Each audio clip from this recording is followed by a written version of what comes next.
Have you seen the When We Were Young tour? Yeah, I've heard it's basically emo Firefest. Emo Firefest. It's a great way to It's describe believed to be it. Here's what we have: My Chemical Romance. Okay, I feel bad for Vanessa and Dustin. They were both hyped about this. Oh no! Well, now you know. Especially, oh my god. Well, the thing is the cost of it. Oh, I wasn't gonna go because I'm broke as piss, and honestly, I see local bands. Well, they watched this guy who's pretty good on analysis of stuff. Pretty good. What freaking hell? Paramore. AFI. The Used. Bring Me the Horizon. Taking Back Sunday. Dashboard Confessionals. Now, the best part about this, too, is that they're all playing in one day. That's exactly but what I was charging like it's a 3-day festival. $300. That's the problem. How in one day? Exactly, you can't do that. $300 a ticket, and you can't fit this kind of line exactly. up in one freaking That's day. why people questioned it. Let's see here. What else? Oh, and then of course that's after why the Dashboard whole Warped Tour Confessionals is like several different Mercedes stages. Band, Or Alkaline pad. Trio. I do love me Thanks some for the foreign Alkaline Trio. dramatic. It kind of pisses me off that they're ranked so low on this list. Manchester Orchestra. Alkaline Trio Ooh, thrown at the Lavigne. bottom. A Day to Remember. No one's ever said that. Not even the Sum 41 guy. A Day to Remember. The Story So Far. Mayday Parade. Bright Eyes. Jimmy Eat World. The Wonder Years. Strong. Ooh, Atreyu. Remember Atreyu? I do. Fucking name Bear. sounds familiar. Man, they got a lot of B and C through it. Why is 303 playing there? Dude, Dang, I haven't heard them in a decade. So again, this is supposed to take over. As long as Trapped don't play there, we're good. 12 hours? Yeah, give or take 12 hours. 12 hours, okay. And of course everybody's saying that this is a fucking scam. There's no way this is real. But they're promising it's not. Actually, this guy's a pretty good thing about it. Acts. Massive household names, some of them. Right? Like Paramore and oh, he's a musician too, so yeah, he'll know Why this. don't they have a high resolution poster? What? Oh God, they're calling. Do you have boomers running like? He's right. He's right. Maybe even their poster is low resolution. Oh no. They've made it that small Princess. because they know that half of them are gonna. Let's get to that. Okay. Somebody did the math, and it's approximately 10 minutes per band on the 3 stages. Oh no. 10 minutes per band. You're gonna pay $300. Hell no. This is why people need to really look Well, I into think they've stuff like clarified this, 'cause they've because you already never had to put out know. a massive apology. If I were them bands, They're I'd saying back that the bigger frick bands out are in gonna get a 2 little bit longer. seconds. Oh. So some of the bands will probably play like 2 songs. Oh, that's cool. 10 minutes per band if they all have the same amount of time. So this is a pretty. Thank God Muse isn't there, because that would just be one of their songs. funny TikTok. If it was Napalm Death, I could play a whole set. Go on. So, which showed the average person at When We Were Young festival.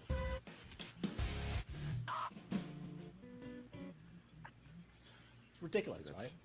So a kinda lot funny. of people, there's some conspiracy theories going on about it, where it's Live Nation who are in hot water because they owe so many people money for tickets that weren't redeemable. Oh, that's true. Plus Astroworld. Now, Astroworld was a disaster for them because people died. They got crushed to death. Okay, not the It was crushed one to of the death worst part. events They died in of seizures and modern heart attacks, history. which is very They have odd. all these pending lawsuits. There's thousands of Yeah. people suing them. So they have to make money. I'm not saying it is, but a lot of people believe it's because a lot of kids immediately got vaccinated so they would go to that concert, Allegedly, and they might have suffered adverse effects from it.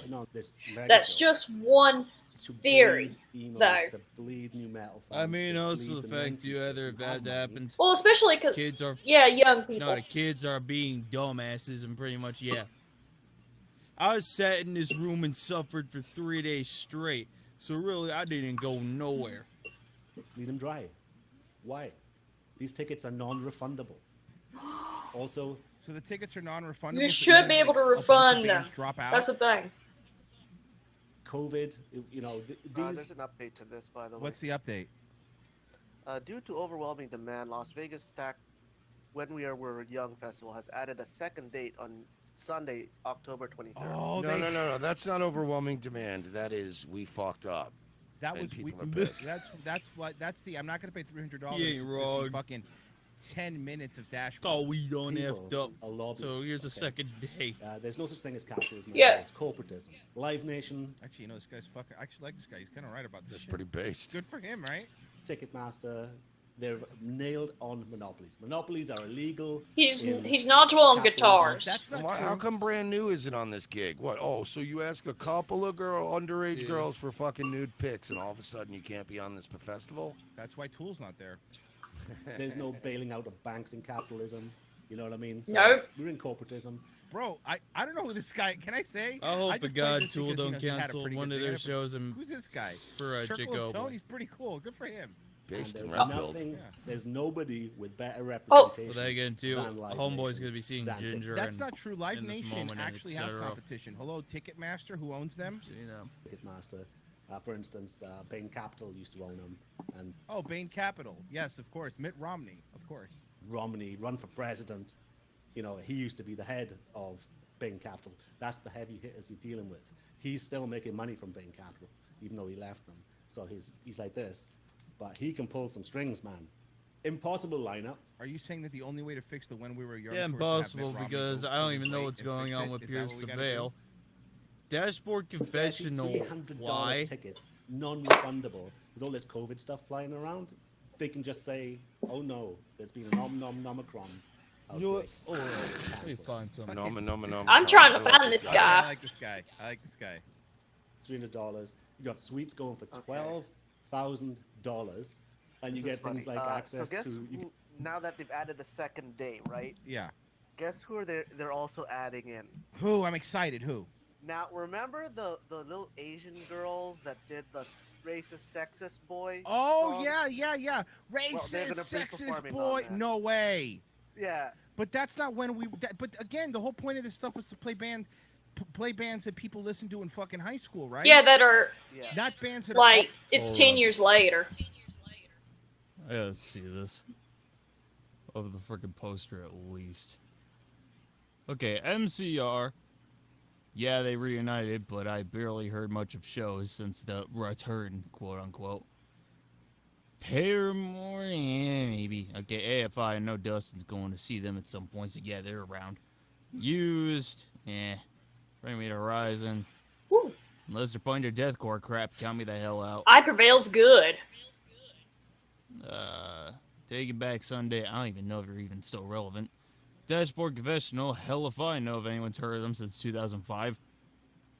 Alkaline Trio, yeah, they're still around. Manchester Orchestra. Boys Like Girls? Dang, we're going 10 years ago. Dance Gavin, Dance. Oh. I thought half these bands just called it quits. Okay, Day to Remember. I don't even know. Maybe they're still around.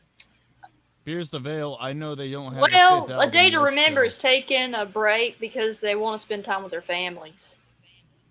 Pierce the Veil, I know that they only have 4 albums to their name right now, and maybe recording stuff in the future. Don't know about tour stuff, though. The story so far, never really got into them. Car Seat Headrest. What the frick kind of a name of a band is that? Sleeping with Sirens, yep, heard of them. Knock Loose, never heard of them. JXDN, what the hell? Why does it sound like KFDM? Yes, I'm still... not even 2 hours. Oh my god, really, Shane? Okay, Avril Lavigne, yeah, obviously she's around and still kicking it. Mayday Parade, yeah, they're around. Motionless in White, they're also around. The Main, why a name like... I know. Black Veil Brides, yeah, obviously, because any beer sec doesn't know when to freaking quit. Ice Nine Kills, Nick D. Submission. Dustin, you not hear that this was a... It's potentially Probably a a scam scam. because think about the pricing and the amount of bands. It's said to be played for 1 day, although they changed it to 2 days. That would make... Because they done effed up. Because think about it.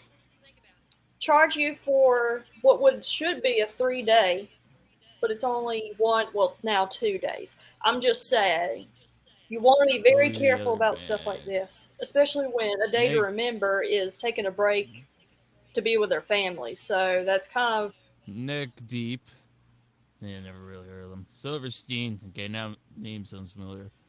Palais it's not refundable, Royale. so they're gonna have to sue them to get it back. Vanessa, yeah, showed me this band a few times. Thought they were okay. Which I'm down with. Class action lawsuits gets things done anyway.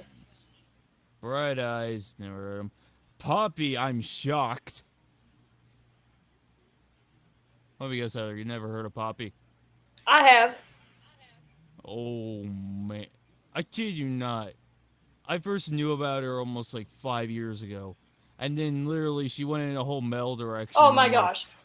is this the same I heard chick? it on the Rise Guys morning show when they were playing like her. Whoa! I forgot what song it was, but it was out there, and I was like, "What is this?" Pervs. How do they freaking pronounce that? Nessa Barrett, Wolf Owl. I never even heard of these damn bands. Story of the year. Wow, definitely not the story so far. Acceptance. Amberlin, I've heard of them. TV Girl. Jimmy, where armor is sleeping. Royal in the shirt. I never even heard of these damn bands. Oh, except there's one band that should be on there who, well, definitely needs to reunite. The Academy is better reunite. Oh, yeah. 303 is sort of, I think okay, not crunkcore, but it's emo-core, something like that. No way, you broke inside on there for pure hilarity. But yeah, I just wanted to see the poster at least to see who the hell showed up. Are in high school. You get seats down front at at the main stage only, not at the other ones. You get an air-conditioned bathroom. Ooh. You get like 2 bottles of champagne. Ooh. By the way, Corbell. Yeah, of course. What else do you get? That's absolute nonsense. Oh, you can go to the front of the merge queues. What else do you get that's absolute nonsense? By the way, I really do like this guy. I don't know. I just subscribed to him. He's pretty. I'll post a link for you guys. It's pretty good so far. Oh man, I gotta look. $5 I'm gonna double check The title of the video is the mainstream media using because I think I Paramount missed the My link Chemical when they Romance shared as it. a scam to cover debt. Oh God. Okay, this guy rules. Wonderful. What is going on? And the sad thing is that I would love to go. Paramore, as it happens, they're bringing out a new album soon, and word on the street is that they're going to make it more guitar orientated than the 80s, 90s. And I don't know if you could tell thing. about this guy, but he's really into guitars. Same thing that they've been going through. Somebody in recently. the chat I said know this I'm guy's the, like the son of some the famous internet's musician. neck I don't know who he is. I'm just saying what he's talking about now. I agree with. But What I'm saying is, you brought up he's into the guitar thing. I think he's. Yeah. I mean, I did a show with both of them, and they were not. She was not nice, and Hey, Mersh and I know about these things. And then they just go into. And then they review, what he went to this Christian festival, and it didn't seem as Christian as I thought it would have been, or a stereotypical Christian. It was kind of off. Nah, they were doing the whole Bill Jensen Christian. Oh, it wasn't. It was. It don't have to be seen. Well, at least it's not a freaking No, he wasn't there. a screaming Christian Jake Paul looking, ramen haired looking. No, but there was this Puerto Rican Jew, well, Messianic Jew to be exact. But I'm wondering if he's actually Jewish on one of his parents' side. If not, if he is, that okay. But there are some people, if they find in their ancestry that they had like a very small percentage of Jewish, and they decide, oh my gosh, I need to join a synagogue, and they start becoming that, that's just cringy and pathetic. Don't do that, people. That's, yeah. It seems like you got Don't an be identity cringe. crisis. So, it's happened. You know what? Only because I freaking appreciate this dude to death at points. It's a video on Too It's Mad. April 2020. As the pandemic has just forced schools to move all classes online, YouTuber Too Mad has started the trend of Zoom raiding. Joining classes and role-playing as an African warlord has brought him a lot of fresh content, but it's also brought a lot of unwanted guests to Too Mad's house. I kind of like this version more. This is the story of the most chaotic personality on the internet who isn't afraid to put himself in actual danger for content. Hey, what the f are you doing? Is this who I'm looking at? Did you actually come out here at this time of the day? Oh, who the f are you? And seeks out hornet's nests to kick just because it's funny. Hi, I was calling Joe. Yes, yeah, Mama. Is it? Yeah, is this the principal? It most certainly is. I'm the principal. I'm the principal of Ninth Grade Academy, and you are Joe, correct? Yeah, that's me, Joe Mama. Let's take a deeper look at why Too Mad is so hated by so many. I don't and why hate they've him. been I appreciate him. Unable to stop him. Today, Too Mad is one of the Dude's most a genius controversial troll, YouTubers actually. after having many run-ins with the law, roaming the streets of Los Angeles and New York wreaking havoc and encouraging people to say gamer words, and the FBI issuing a warning about his Zoom raiding. But how did Too Mad get to this point? Our story begins in Canada, with a young boy named Mudea. He was raised in a strict religious household, but he found an escape watching montage parodies videos on YouTube. Mudea had a mentor who encouraged him to post his own videos. I was like, bro, I'm making this video about Lucio. It's where I jump around like, and I think once I do it, I will blow up like crazy. And he's like, okay, bro, absolutely. He believed in me. I was like, I made the video, put it on Reddit, and then Reddit was like, I'm about to head in. Too Mad was absolutely right, and was able to bring an entire genre of gaming videos back from the dead with his insane editing and comedic timing. Too Mad amassed a following of over 800,000 subscribers without ever showing his face. He was able to quickly make friends with other gaming YouTubers, and in 2018, he rallied them all together to play in his Rainbow Six Siege event, The Tournament. May I ask everybody to please rise again for the Too Mad tournament anthem? Everybody! Oh, Canada! You are on your stream with 2K viewers, which we know is because I'll set up this tournament, and you were talking so much about my tournament. You're saying my team is stacked. I have Bolo. Bolo got on because he had a team. He's gone on his own, but the 2 players are gonna be shit. 2 of my players, shut the f up. Shut the f up. Too Mad got big How YouTubers Discord like servers Hits, be. Donkey, Jameski, and many more to play in his tournament. But little did Too Mad know, this tournament would later drive a wedge between him and another creator and be the source of one of Too Mad's greatest controversies. In early 2019, Too Mad's content began to shift. After a face reveal in February while on stream opened up a new world of possibilities for him. He started posting meme compilations of himself to his second YouTube channel, and when combined with his editing abilities, Too Mad was able to effortlessly turn himself into a living meme. Good night, girl. I'll see you tomorrow. Too Mad's rising popularity got him invited to the SMP Live server with Call Me Carson and friends, which meant he was streaming Minecraft on Twitch, along with Overwatch. But just like his YouTube content, Too Mad wanted to take his Twitch streams beyond gaming. And in early 2019, he started doing streams where he just hung out in voice calls with random viewers and trolled people on Omegle. But one fateful night, Too Mad would take things way too far, getting himself banned off of Twitch and a viewer thrown in jail. Well, I was like, oh, I want to do something new on stream. So I started bringing on viewers. Some guy comes on, he's drunk, and he's got like alcohol. He's like, I'll drink whatever you watch. Tell me when to stop. And he's just some college student. And I bet she's like, yo, I'll go to the Lincoln Memorial, pull out my phone, use my mobile data, and to come onto your stream, and I will go to Lincoln Memorial and climb it. He said that he wanted to do that. I was like, do it! I want to see that. It'll be funny. Back in my mind, I was Too bad you get arrested as soon as you get off the monument. like, I'm about to lose my 75% of my revenue, which that happened. Yeah. That's a fake bottle. I'm so sorry. Alright. Hey, chat saying that you're cool now. Jet's cool.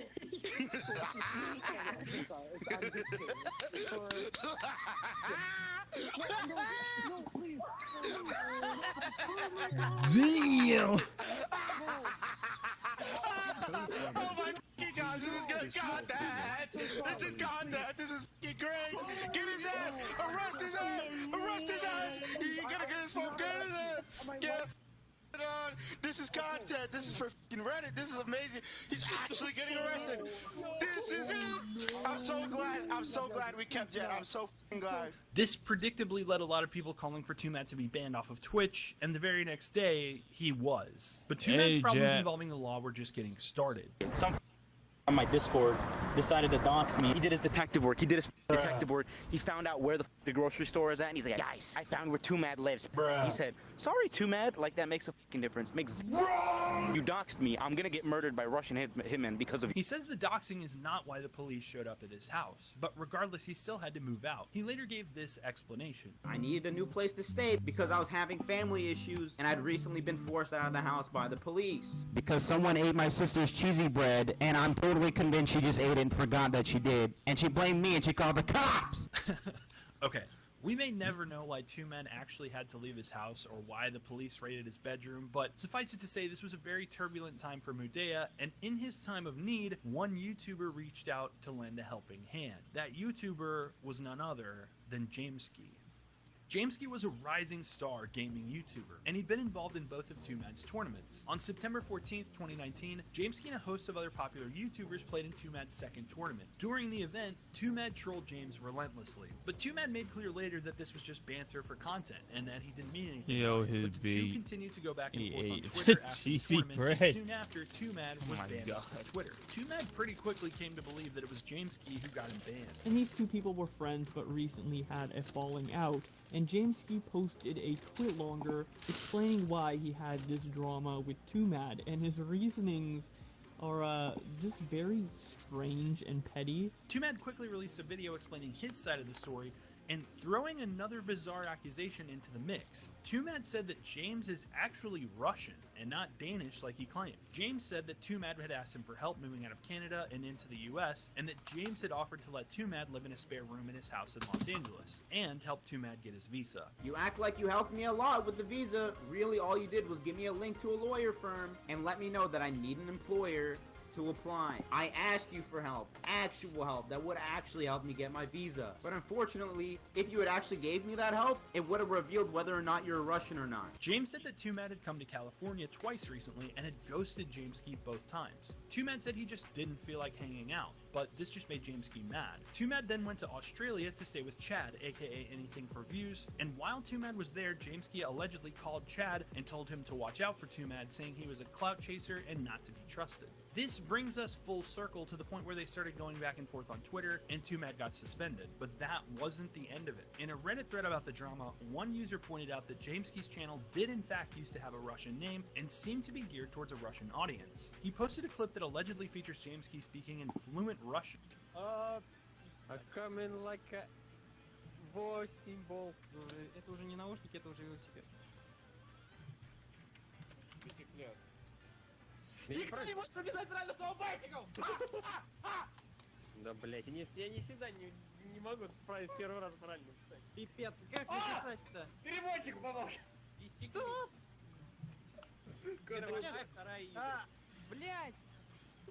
Погоди-ка, я же... Погоди-ка, я же про... Господи, я идиот. Ладно. Сигар. Смотри, нахер.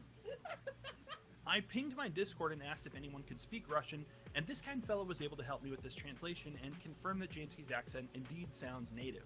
Look, I know Reddit and Discord detective work don't exactly have a good track record of being accurate, and I'm not accusing Jameski of anything, but I do find this all to be kind of weird, isn't it? In the end, Two Mad deleted his video and Jameski deleted his tweet. But beefing with one creator's fanbase wasn't enough for Two Mad. He was about to kick a hornet's nest of fans obsessed with a certain music genre.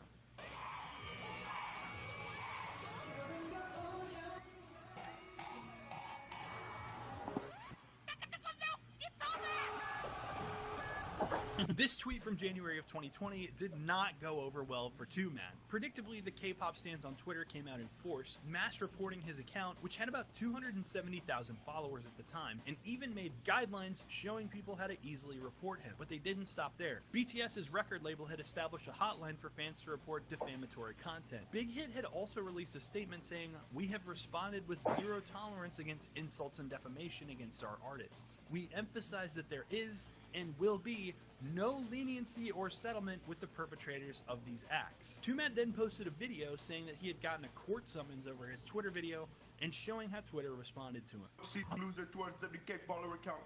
Oh, you do, huh? Well, guess what? We received a complaint recording your account. We have investigated the reported content and could not identify any. Look at all these emails I got from Twitter. They just spam the shit out of reporting me. You, Jimin, Jungkook, Bungle, Stuncook, all your. We have identified no bonus. No, give up. In the end, 2Mad tells the K-pop stans that the record labels just see them as a dollar sign, and nothing negative ended up happening to 2Mad in the long run because all of these kids graduated from being K-pop stans to simping for faceless Minecraft YouTubers. But the next phase of 2Mad's utterly chaotic existence would bring the danger against him from online to his house in real life. Ever since getting banned on Twitch, 2Mad had been streaming on YouTube. The Twitch ban turned out to be the best thing that ever happened to 2Mad's streaming career, as he was able to easily pull at least 10 times the viewers on his YouTube streams, and he was able to effectively monetize them with you laugh, you lose style content. 10,000 to the first viewer who makes me laugh. Only rule is you gotta make me audibly laugh. Alright, let's start. At some point while he was doing these streams, his address got leaked to the public again. It started with some guy casing his place and eventually stealing his bike. But then a few days later, this happened. Fresh. I kind of like this version more. What the? Get out of here! I'll put on full auto for you. Get the out of here! What do you mean? Multiple. Fuck you. Piece of shit. Hello, one more my ass. Just shot me in the face. Princess Power? I'm done. These kids, I'm calling the police. After this BB gun shootout, YouTube took 2Mad's stream down and he kept the content flowing. In early 2021, 2Mad would create his next controversy by selling some unique merch. Yo, wait, what's Yo, the end pass! Yo, this Craigslist two-hand, but oh my god, you want to buy this? Buy this now, it'll never be here again. Limited edition, buy it now or it's gone. Despite being a very limited drop, a few people were able to cop this extremely unique merch. Like me. By the way, when should I use this? Not right now. Anyway, one kid did use it. At school. He messaged 2Mad and told him he had gotten in-school suspension. 2Mad responded by calling the kid's principal. Hi, I was calling Joe. Yes, yeah, Mama, is it? Yeah, is this the principal? It most certainly is. I'm the principal. I'm the principal of 9th Grade Academy, and you are Joe, correct? Yep, that's me, Joe Mama. If the N-word isn't allowed, what if he has the pass? Does that allow it? So like the N-word Funk's pass? dead. If he has the pass, he can say it, right? What pass are you referring to, sir? The pass, like to say the N-word? I don't know what a mega. What I don't. I'm saying that he would have a card that would allow him to make a racial slur at school. Is that what you're saying? Yes, exactly. So what actually makes 2Mad uncancelable? Through all of these controversies, all of this danger, drama, and craziness, one thing has been consistent about 2Mad. He simply does not give a fuck. Unlike some other creators who try to keep their brand image clean and apologize for things, 2Mad's main goal seems to be to push the envelope in a never-ending quest to entertain his viewers and satisfy some deep part of his brain that's always going and never stops. And that is what makes 2Mad uncancelable. If you like this video, I think you'll really enjoy my video that I made on what happened to Call Me Carson, which features 2Mad's Carson King, better known as Call Me Carson, built an entertainment empire with 5 million subscribers across multiple YouTube channels and a massive Twitch community with 1.3 million followers. He collaborated with some of the biggest names online, and his offbeat brand of humor made for some of the most popular content on the internet. He spent years building up a fan base, creating everything from Minecraft videos to hosting game shows. And then all of a sudden, an interview was released in early 2021 where 2 of Carson's friends and collaborators made some extremely serious and dark allegations against him. The next day, accusers came out and started making statements against Carson. More friends distanced themselves. Millions of people waited to see what Carson's response would be. And they waited and waited and waited. It has been months now, and Carson still hasn't publicly said a word since that day everything imploded for him in January. His socials are littered with people leaving comments on his latest posts, some wishing him well, some condemning him, some people making jokes, but most of them are simply wondering what happened. Is he really guilty of the things he was accused of? Will he go to jail? Or will he come back to the internet? Or maybe something in between. I'm not saying I have all the answers to these questions, but let's take a look at the evidence together and see if we can figure out what happened to Call Me Carson. Carson started out on YouTube in 2011 just like so many other kids at the time, posting Minecraft videos. I can do it, I can do it, I can do it, I can do it, I can do it, I can do it! I can fly! Yay! Wait, sun seems to be getting closer. Wait a minute. Wait a minute. Why did I do this? He made a handful of channels with names like Blue Creepers 1, Gamercraft 157, Icebox Carson, and the Blue Crew Pros. Carson used these channels to experiment with different types of Minecraft videos and series, and he eventually settled on using the Blue Crew Pros as his main channel. Carson would eventually change the name and branding of this channel into the Call Me Carson channel that millions of people are familiar with today. Most of those early Blue Crew Pro videos are either deleted or privated now, but we can learn a lot from the Blue Crew's Facebook page, which was very active back in 2013. A lot of the posts show that he was also very active on Twitch at the time, with links to the Blue Crew Pro's streaming page. And even though he only built up 46 followers on this channel, it just goes to show how forward-thinking Carson was, all the way back in 2013 when Twitch was only 2 years old. Back on YouTube, Carson started to experiment with commentary videos and different forms of content outside of Minecraft. His oldest video still viewable on the main channel is his face reveal and ice bucket challenge from 2014. Hey guys, how's it going? Carson here with another video. Today, we're looking up at a ceiling.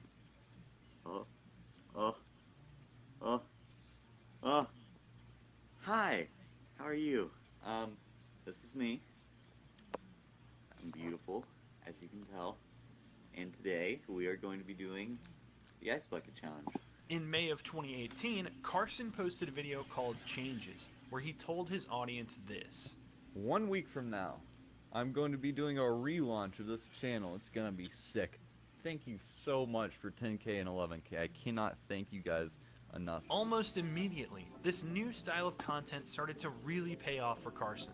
He went from just over 10,000 subscribers to over 400,000 subscribers in just 4 months, and the channel's growth showed no signs of slowing down. Carson and his friends would review weird DeviantArt pages, funny yearbook quotes, curse videos, and more. He described it as funny moments of the internet. Carson's fanbase grew at an insane rate, and he was constantly coming up with hugely successful video ideas that were carried by Carson and his friends' unique humor, reviewing everything from funny TikToks to weird pictures of toilets. In March of 2019, Carson started SMP Live, one of his most successful ideas of his career. SMP stands for Survival Multiplayer, which is a popular way for people to play Minecraft together. But this Minecraft server was unique in a lot of ways. First off, Carson would not allow anyone to play on the server if they weren't streaming. This would jumpstart the streaming careers of several popular names, like Wilbur Soot and Jay Schlatt. Another rule that made the server extremely entertaining and unpredictable was that viewers could donate to the streamer to place hits on other players, and the person receiving the donation would then have to go try to kill or prank the other person in-game. A group of friends emerged consisting of several of the players, including Carson, Jocko, Travis, Cooper, Good Guy Fitz, Zuckles, Swagger Souls, and others. This group of friends would end up calling themselves the Misfits, and several of them went on to start a podcast, which has become pretty popular, and had Carson on as a regular guest. Carson would go on to collaborate with just about every YouTuber and Twitch streamer in existence, from playing Minecraft with PewDiePie to sneaking into Pokemon's house for a joke. Gregory! The Demon Azrael donated $2. They just stole your ASMR mic. I mean, hypothetically, if someone were to do that, would it even be a problem? Because, like, what about Carson? Anytime Carson was playing games or talking with people, they put his face in the thumbnail and the views would roll in faster than donos on a Twitch pool stream. Carson then started the Lunch Club with several of his friends, which was a super group of popular creators who made variety content and a podcast. Towards the end of 2019, Carson went on a dating show called The Raj Chiller, kind of like The Bachelor, get it? And he met a girl. Call me Carson. International YouTube and Twitter superstar has chosen is... Wait. Caterino! Yay! Congratulations! Caterino chose... Love! Congratulations! I've heard people say... Yay! Caterino and Why Call Me did every Carson. single person choose love? What the I tried to get on that dude's show, by the way. Never made it. You're likable! Congratulations, Call Me Carson. Idiot. Carson and Caterino started dating and made endless content together, playing games. Not the dating show, the actual talent show. Which I wasted about 3 hours of my life waiting for. And But, yeah. just talking in Discord calls on stream. Everything was on the way up for the awkward Minecraft kid turned internet celebrity. And it really seemed like the sky was the limit. But some of the people closest to Carson weren't who they made themselves out to be. In May of 2020, rumors about Carson started to swirl. Nobody knew exactly where the rumors were originating from, but the word was that there were problems between Carson and Kate. Carson unfollowed both Kate and Fitz on Twitter, but Carson's known to joke around a lot on Twitter. But on May 12th, Carson said, "I'm taking a break indefinitely. This has been a difficult decision, but after considering some recent personal events and my own mental health, I've decided I need to take a moment to step away. Going to focus on making myself a better person. Thank you for your support. For those concerned about me, I recently started antidepressants and have been on a whirlwind of emotion and pain in my personal life. I recently started seeing a counselor a few weeks ago. Right now, I'm in no way mature enough to handle the responsibility of this job." Despite Carson's very serious opening up about what was going on in his personal life, people on the internet continued to speculate and gossip about what was going on. Rumor threads abounded, especially in Carson's subreddit, and on April 1st, he confirmed this comment there. "I think they're saying that Kate may have cheated on Carson for Fitz, which I am hoping did not happen." To which Carson himself responded on his verified Reddit account, "Ding ding ding, we have a winner." Carson almost immediately regretted his decision to confirm what had happened, and ended up issuing an apology for dragging the personal drama into the public spotlight. But the internet was already outraged on his behalf. This exploded into a full-blown fiasco where people on the internet started connecting the dots and were able to figure out that Caterino had probably been dating at least 7 guys in the same time frame as Carson. YouTubers, streamers, managers, and pretty much everyone on the internet came out and said they knew someone who had been dating Kate at that time. Caterino released a video on April 14th where she explained that she'd been suffering from depersonalization and felt like a passenger in her own body, but it turns out that nobody was buying that. She then let 2 men interview her in what might have been the most awkward video ever made on the internet. You've been silent for a while. Where you been? What have you been up to? Laying in bed? Uber Eats? A lot, yeah. No, I cook. I don't order Uber Eats. So if you were loyal, you'd be like a really good wife. Yeah. After countless memes, speculation, rumors, and various online insanity, Carson finally returned to YouTube in August. But Carson's return was short-lived, and he would only end up posting 3 more videos before his career would completely implode. In November of 2020, Carson's supergroup of creators, the Lunch Club, dissolved before they had really even gotten started. The group said complications from COVID made it impossible to collab and made making group videos next to impossible. Carson's upload schedule slowed to a crawl, only uploading every 2 or 3 months. Then on January 4th, 2 of Carson's friends from Lunch Club, Noah Hugbox and Travis, did an interview with Keemstar on Drama Alert. Noah explained that Carson had confessed to him in March of 2020 that he had exchanged inappropriate and intimate text messages with underage fans. They told Keemstar that Carson had told every member of the Lunch Club himself. At the time the video was posted, no one knew who the girls were except for Carson. Keemstar asked if this is the real reason the Lunch Club broke up, and the two guys said yes. They said there were about 2 months of awkward limbo where they didn't talk about it, and then they finally decided that they weren't going to do this. The group was dead on Yeah. the next day. There's no heat coming from the dryer. New details came out. No, so you'll have to tell your husband about it. Another So, Lunch Club member, Slimesicle, released a statement where he explained that Carson had exchanged photos with a girl. and I cleaned out He goes a on to great say, amount of the land that was deep down in there too. So I don't know what it This is. is not drama. This is an alleged federal felony involving a child. As soon as I knew about this, I took every step to Recognize protect it. the unnamed victim and report the information I had to the authorities. And then accusers started coming. I tried drawing it 4 First was times. Sam. She tweeted this the same day the Drama Alert video came out. I can personally come out and say that I've been groomed by Carson. I have talked to many people and never came out about this since now. At the time, I was 17 and still in high school. She then went on to share screenshots of Discord conversations between her and Carson that were extremely damning for Carson. This is why you might Many need people said some they were fake, but cordage she to did everything she hang could dry to prove they were real, things. taking screen recordings and If we even have videoing to. her screen with the phone to prove the conversations were real. Carson would have been 19 or 20 at the time. The next day, a second accuser named Copycat on Twitter came forward and said that Carson and her had been exchanging inappropriate messages through Snapchat while she was 17 and he was 20. Carson was trending on the front page of every social media, but he still hadn't said a word. 2 days later, another one of Carson's closest friends, Jay Schlatt, released a video and explained a lot more of the context of what had been going on in Carson's personal life, behind the facade of his online content. Schlatt said around late February and early March 2020, Carson told the Lunch Club and some of his other close friends that he had been exchanging inappropriate messages with underage fans, exchanging photos with the 17-year-old while he was 19. Carson said he was ashamed and done with it, and he hadn't done it in months. Schlatt says early 2020 was the lowest point in Carson's life. He was extremely depressed, had imposter syndrome, anxiety, and more. Fast forward to late 2020, and Schlatt started having conversations with Carson's closest friends and roommates, who told Schlatt that Carson wasn't improving and working on himself despite telling people he was trying to change. Schlatt said that Carson had characterized what happened as spur-of-the-moment mistakes, but when DMs and screenshots started to come out, Jay Schlatt could see that messaging random fans inappropriately, including minors, was something Carson pursued, and not impulsive mistakes that he was making. Then the Caterino thing happened. Schlatt and others were worried for Carson's life.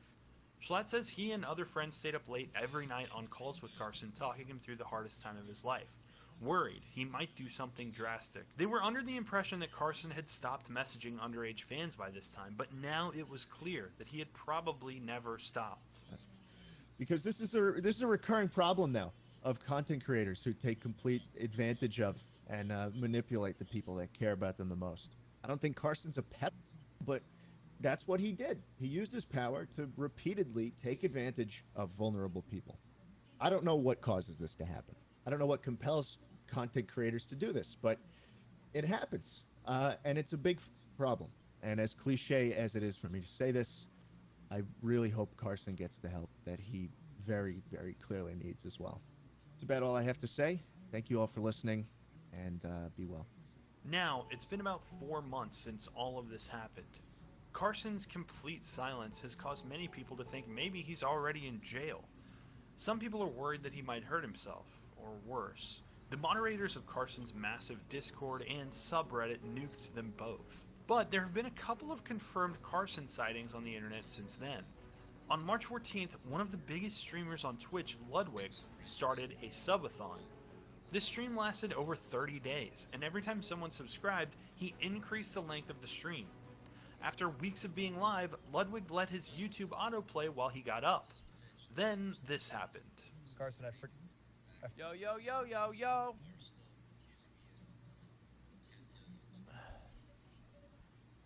Sub. Saved. You want to know who told me that the Carson video is playing?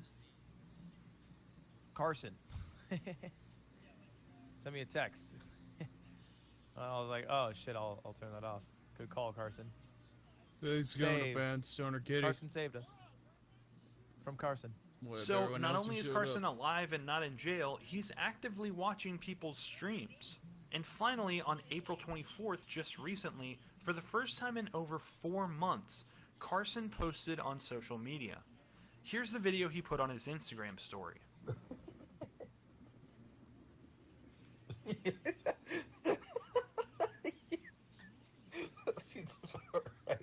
This video of Carson laughing at his cat playing was only up on his Instagram story for about 5 minutes before he deleted it again.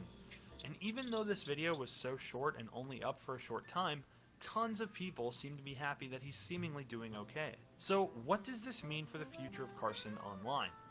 Nobody knows for sure what the future holds, but I wouldn't be surprised if we slowly see Carson return to social media and eventually start making content again. Hopefully he's getting the help he needs and can come back more mature and at peace with himself than ever before. And now you know what happened to Call Me Carson. If you enjoyed this video, you'll probably also like my video about what happened to Soot House, the YouTube commentary comedy crew that suddenly vanished and that featured Wilbur Soot. Check out that video here. Sorry it was so long between my... what up?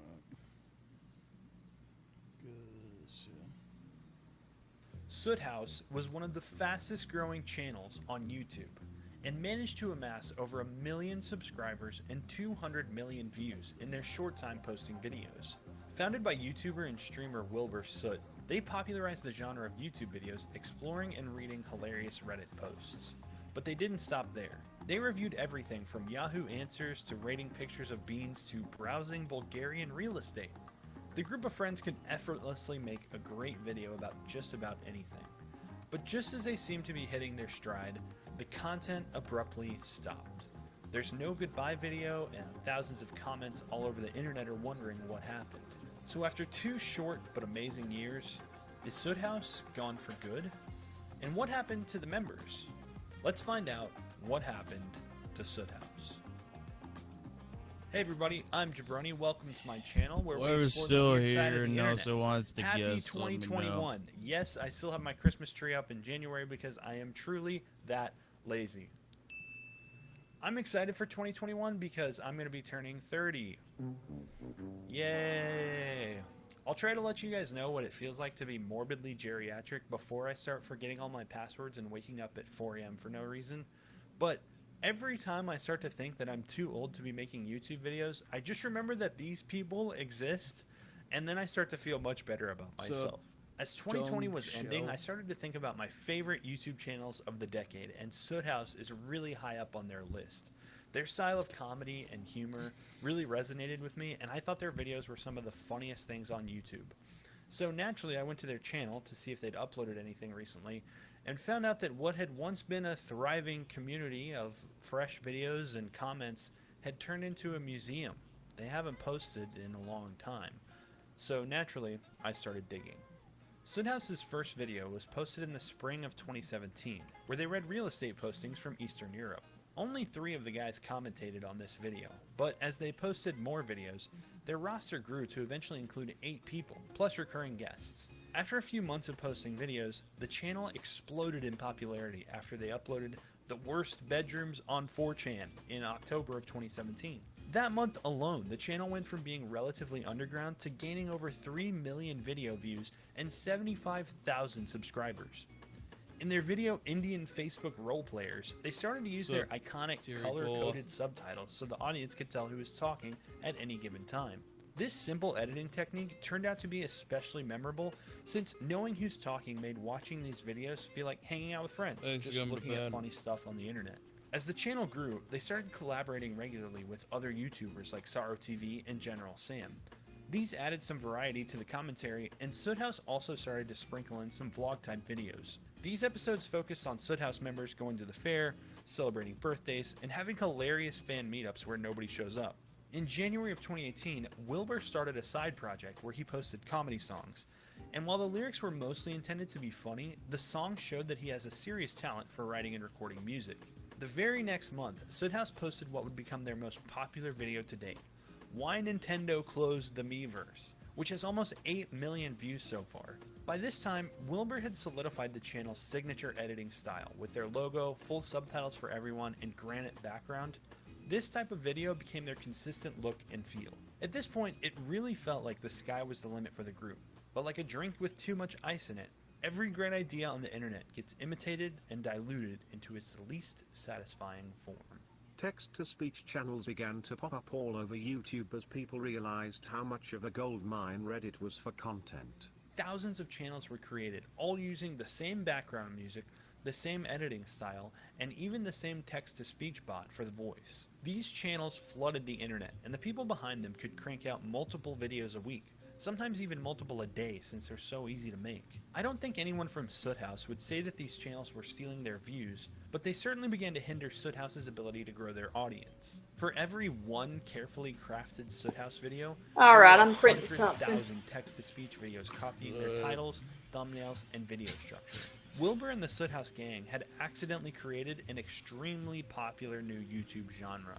YouTube themselves tried to crack down on the low-effort copycats, and even went so far as to update the YouTube terms of service. They updated the monetization policy to specifically exclude repetitious content, specifically content that exclusively features readings of other materials you did not originally create, like text from websites or even news feeds, and templated, mass-produced, or programmically generated content. Even though YouTube tried to do the right thing, there are still people creating these accounts today, and getting views and money. And some coders have fully automated the process, treating YouTube like any other mineable Dogecoin.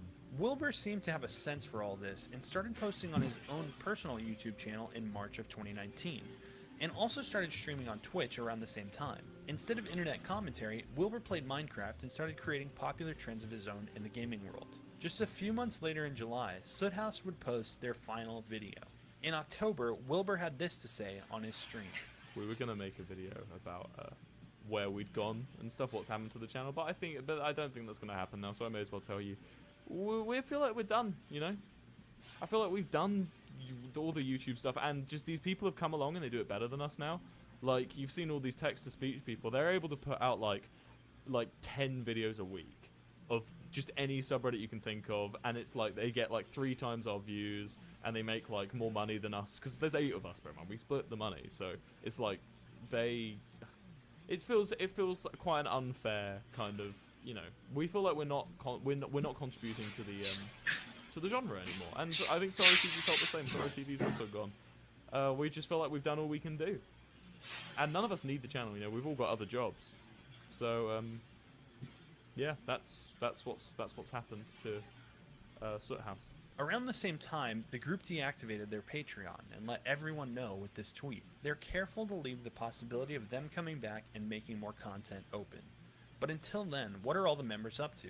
Matt has dabbled on Twitch and seems to be keeping an otherwise low profile online. Dan's been doing a little more of the same, building up a respectable Twitch following playing Minecraft. He's also recently tweeted this, and ironically, most of the people replying didn't even realize who they were replying to, which I thought was funny. Jack has been posting on Twitter and building his following there.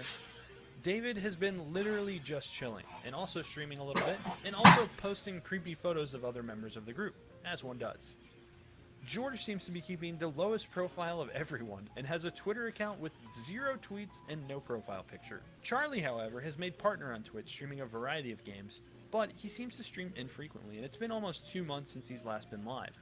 He's also built up a decently successful YouTube channel, but it's been a few months since he's posted there too. Rihanna has built up an impressive following on Twitch and made friends with streamers Nikki Nihachu and Justin Minx, and it seems like they're going to start streaming D&D together soon. And last but not least, Wilbur. He's grown such a following in the Minecraft scene that it's propelled him into the top 100 most popular streamers on Twitch, with massive growth that shows no signs of slowing down. He popularized the random skyblock genre, and did a series of videos collaborating with Pyrocynical on YouTube. Speaking of YouTube, Wilbur's growth there has matched his own growth on Twitch. As of making this video, Wilbur has over 3 million subscribers and over 300 million video views. His bread and butter on YouTube is Minecraft content, where he plays with J-Schlatt, Quackity, Dream, and many more. He's been dabbling in music more too, and his most recent song has over 14 million views. It seems like everything Wilbur touches turns to gold, and his wit and hard work are carrying him to the forefront of online content creation. And even today, none of the members of Soothouse have definitively said that they'll never upload on the channel again. So maybe one day, we'll all be able to eat pant again. Thanks for watching. Stay weird, internet. See you next time.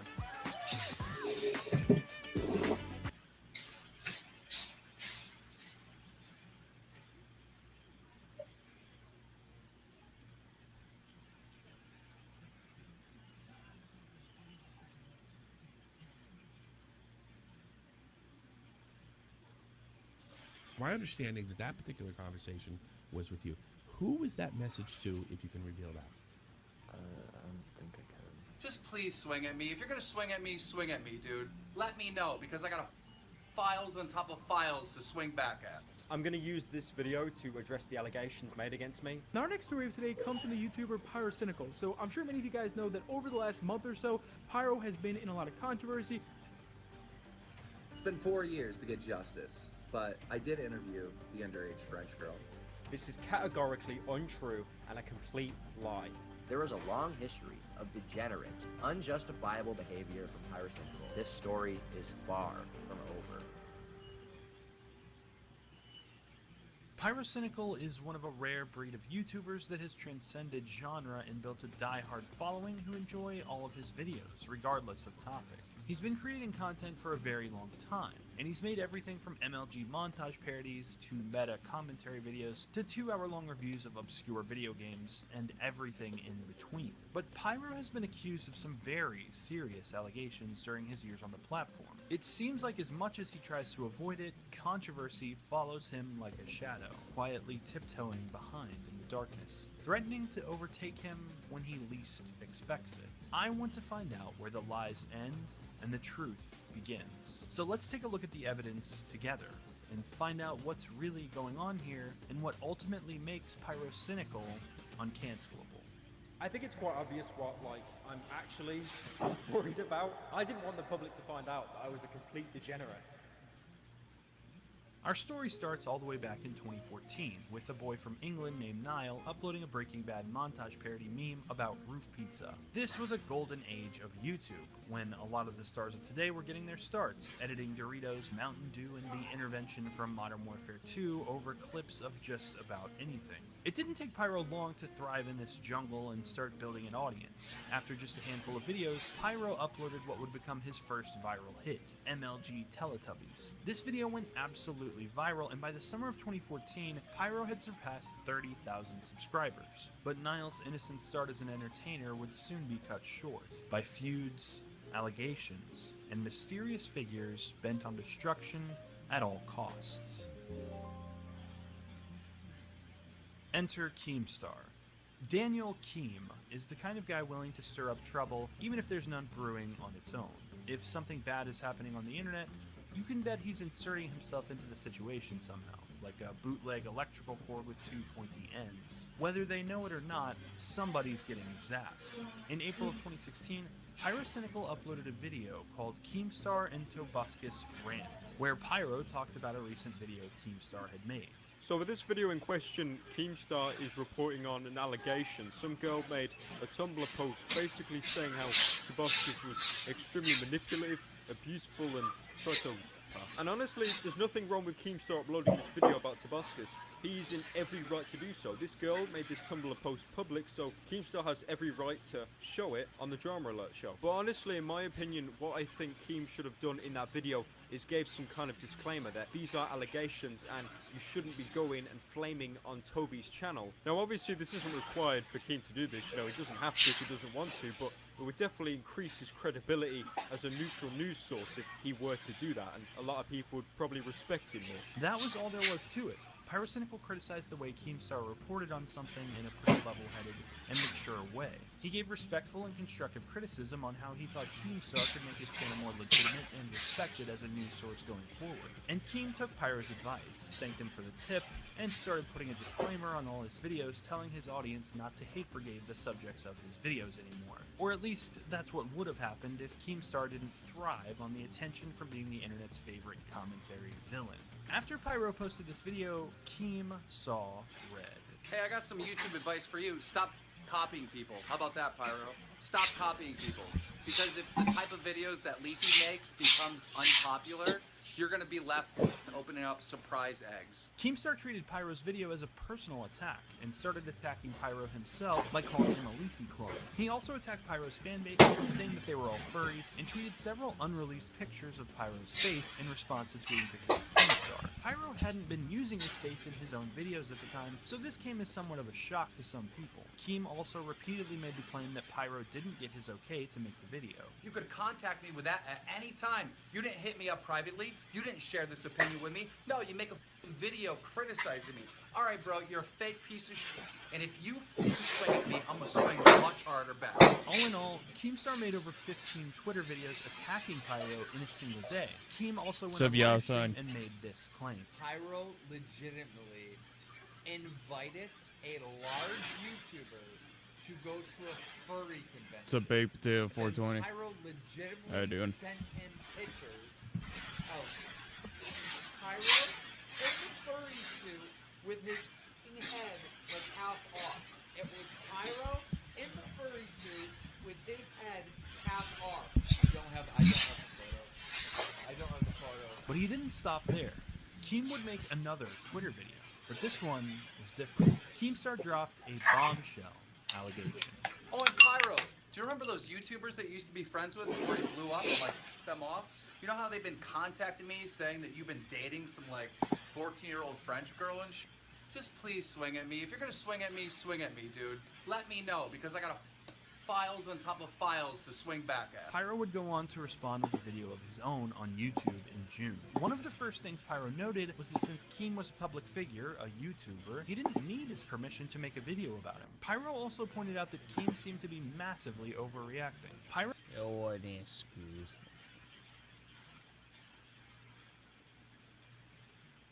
Because Heather, you won't believe what I just... What did you find? A dude reviewing Bill Jensen. Okay. And yes, he has 1 million He subs. doesn't realise he could just remove that guy from his live stream, right? Here's a little tutorial for you, Bill. You just want to head on over to Instagram and start a live stream. You're just going to want to wait for a random subscriber to want to talk to you. You know, give him a chance of a lifetime. Hello, okay, I'm sorry. Hey, at least you didn't call your ass out for So you playing can see Ram this little Ranch. cross in the top right. You're just going to want to click right there, and then you can just remove him. I'm in pain. Bill. Stop singing that, that's a sin! I had no idea that singing was so sinful. Forgive me, Bill. Hold on, I'm not sure if I believe him. Let me just look up the 10 Commandments. Oh, would you look at that? It's right there. Number 11. Thou shalt not carol, nay jig. Well, watch me whip my way straight to hell. Ha! Ah! My life is a living hell. Ah, yeah, yeah! The sheer force of that man. Stand back, you wild beast. Don't make me snap. So today we're going to be talking about religion. That old chestnut. I wouldn't really label myself as a religious person. As far as being in touch with the spirits goes, I'm a white rum kind of guy. But I was recently informed about this religious nutter called White Bill rum. Jensen. Not to be confused with Bill Jensen the artist, although his dry brushing method truly is heavenly. I'm driving up to get tomorrow, and I'm gonna stop by your house in Houston. I don't live in Houston, but you're not coming to my house. I don't live where you said I do, but still, don't go there. It's not like I live there or anything. Shit, they found me. I'm not sure why he'd be so scared to say the city where he lives. I've had someone message me the actual building that I live in, and I responded with this. Oh, no. Do you think I'm scared? Come to my flat, I dare you. I double dare you, dickhead. Who invented cursing? I never really looked it up on cursing, but I know it was a sin. So according to Bill, swearing is a sin. I didn't realise he was a YouTube employee. Thanks for demonetizing my last few videos, by the way, YouTube. I'm living off of chorizo and cheese, and I'm loving every single penniless second. Are girls with big bikinis and big booties allowed in heaven with us? Is that possible? Come on now, random British boy, you should know better than that. There are no girls in bikinis in heaven, because women don't go Barbara? to heaven. Duh! Only alpha meninists pass through the pearly gates. God himself passes you a pint of Carlsberg and a 20-pack of Marlboro. But don't worry, there are bikinis, and I rock them better than any woman ever could. Ah! My hand hurts a lot. Oh no, he's injured himself. Let me climb through the screen and kiss it better for you. But if you want my professional advice, stop hitting your desk. Hit on me instead. Or just hit me, I'm kind of into that. Hey, babe. Is this what rejection feels like? I wanted to be his babe. I mean, look at the way he said, hey, back. I've never heard such raw passion in my life. So you agree that you're my babe? Bring it on! He's coming back for me! Let me go change into some Christian lingerie. Christian Dior, that is. I have a pretty big problem, okay? I'm pregnant. Hold on a minute. A pregnant child? I swear that reminds me of someone I know. 1 second, let me just put these on. Jesus Christ. Also, because I know you're all going to be commenting about It's this. back in Hey, make a video 2019. on Jacob, Daniel thanks for the pregnancy. 500. Do you really think I'd make a full What video up, about boy? a female child and her creepy boyfriend conceiving a baby. Actually, that does sound like something I'd do. But it's not true. And if it is, you can catch me at 20 West 34th Street, New York. I may look a little different. I'm just gonna dive at the top of the Empire State Building. I'll blame you, man. You didn't mean to. I didn't mean to. Now, some people seem to think that Bill is a troll, and I have one thing to say to those haters. It goes a little like this. I know he's not a troll because I agree with his methods. Giving a pregnant 14-year-old actual therapy by screaming at the child over a live stream, we really make them regret plunging that quarterback. The only man who anyone should really be bam-bamming in the ham is Bill. The second coming 11-hour day, but no. Blue fat. Oh, hell yeah, G. Right, Bill, don't hurt me. I've never watched SpongeBob. Before you get angry, I should have access to Nickelodeon as a kid. All I had was CBeebies. It was a really hard time. There's only so many episodes of In the Night Garden a man could watch. Preferably 0, actually, if you're a grown man. That's the kind of man who'd want to put his Iggle Piggle in a kid's Macca Packa. What a vague reference that is. I guess I could say, Upsy Daisy. I'm on my way to come pick you up. No, We're going to the club. You're not. No, you're not. This reminds me of when anyone tries to make plans with me. No. Please don't make me leave the house. I haven't seen the light of day in months. Also, why is this dude going to the club in AirPods? Oh, I'm not actually listening to anything. I just wanted to look like a massive prick. Okay. Can you hear me? Jesus Christ, my eardrums! I don't think you need to worry about people hearing you, mate. Your voice could probably be heard from some remote farm in Guadalajara. Okay, so last night I was at a party. So there was this one other gay kid, and so I was like, oh, can I eat your dick? And he was like, sure. And so I was sucking dick. Yes, Bill, you're getting the hang of it. You just want to open your mouth up slightly, dislocate your jaw, and just go to town. Really tickle those tonsils. Speaking about blowjobs, a film that didn't suck dick was It. And an actor from It called Jack recently called into the hotline. Also, I want to apologize that you got kidnapped. I did get kidnapped. Right, so I've got a slight issue with this. To be kidnapped, don't you have to be a kid? This man claims to be 16, but looks like some distant uncle of Ronald Weasley. None of this stuff that people send is a joke. You can see the pain on his face. Let me make that pain go away by sitting on it. Yeah, Bill, I'm older just than this that once. kid. If you look into Bill's more recent live streams, you can see the hotline has begun to take its toll. Hello. How y'all doing? Hope y'all are having a good night. He's struggling to do his intro. Look at those puppy dog eyes. He is truly suffering. He's even lost his house, the poor bastard. Y'all think this is some type of joke? Y'all missing me? Man, look at my eye.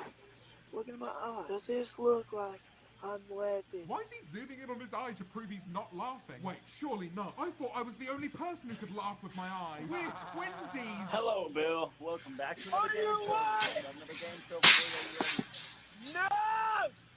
He sounds like he's about to be executed. To be fair, having to converse with Instagram douchebags like this is probably worse than the death penalty. How is this a pose? You guys like this, huh? I bet you're not ready for my next move. Like every other social media influencer, Bill has also tried his hand at music. A freestyle diss track to the man that called me fat. I feel like this is going to be a rather relatable bop. You know what? You're a sinner. You're disgusting.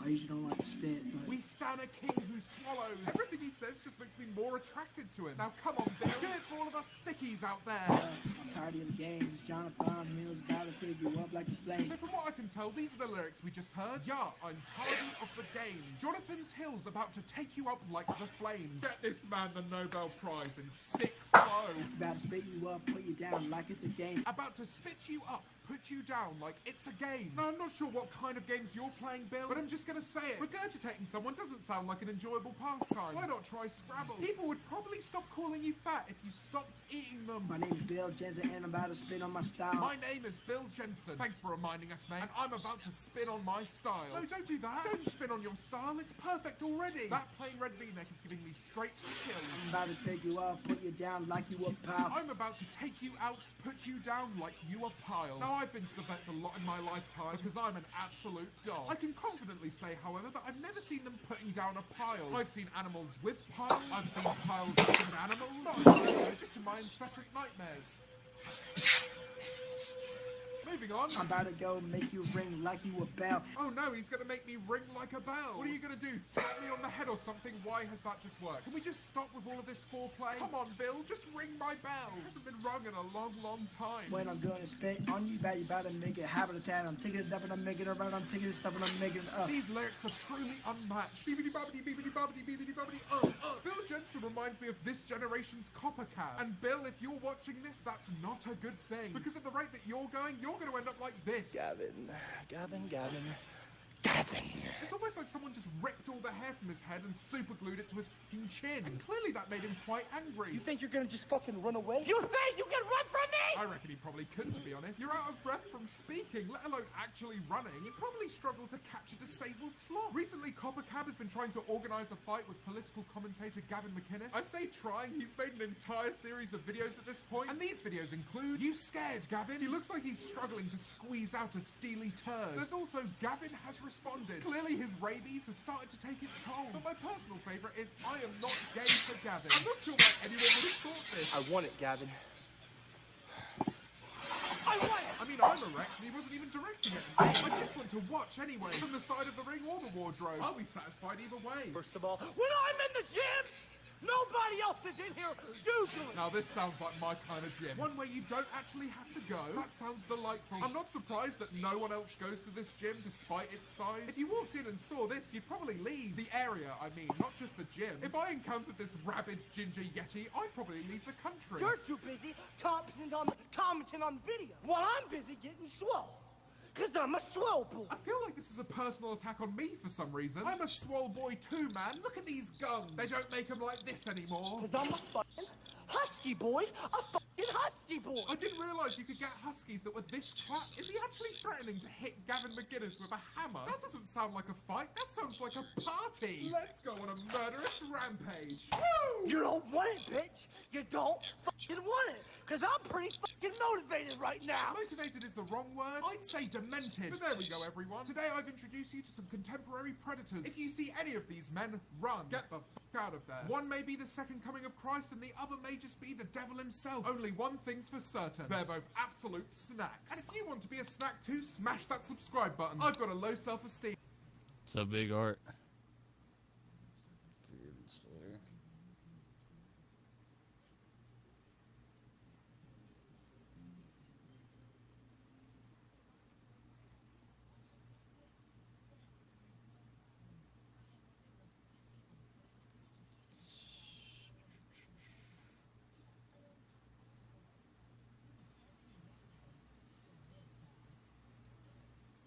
Let me out of the box! Stop talking! Save your breath for the war!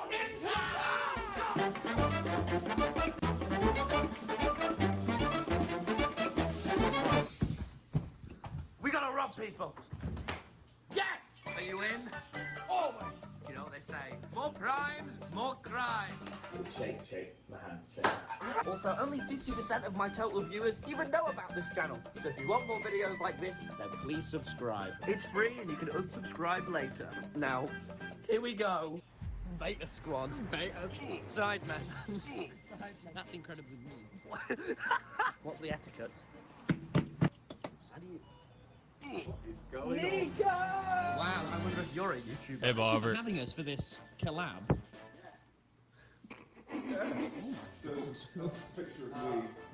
I'll be having that. I once ran for mayor and someone made me a new Oh, yeah. Are you in charge now? No, because I lost, unfortunately. But maybe you should run, Tubbo. I think I will. Don't get too long into politics. He's got a lot of opinions people don't know about. Tell me one of them, please. Well, That is outrageous. What's in here? Keg W? oh, Kenny, sir. Oh, wow. This. Oh. Oh, yeah, I see what you're trying to do. That was nailed into the wall. It was nailed in. I'm hard as nails. Show me your strength. Oh, that has flopped. I thought you were hard, man. I am a hard man. Jesus. Yeah, don't worry. Oh! God, he's trying to mess with me. Where the hell's it gone? I reckon we could take this for a lot. Listen, I'm not happy with the levels in which things are going right now. Why? This is my prized possession. Our prize possession. Oh, yeah. Our are gonna sell it for a lot of Bitcoin. All right, well, if you take that one, just stay away from my actual prized possession. We'll just leave that there. What's this fucking price? You have a PS5! Put what down? Don't you dare. You never vlog on another man's phone, Nico. Oh, I'm zooming in now. You better not. Beautiful You didn't treat rocks me right there. right. No. The boys would look good on you. Go. You're a good lad. Tell me you're a good lad. No, you literally copied what I said. Whoa. You want me, I want you. Would you like to play some footy? Do you play football? I'd love to see you play Yeah, football. okay. Yeah, let's You go. might as well. We've got very strict neighbours, so I beg you don't do anything crazy. That's not how that works. This ball sucks. Oh.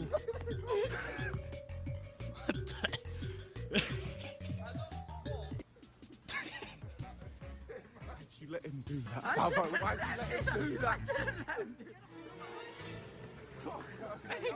Where are your glasses? Which glasses?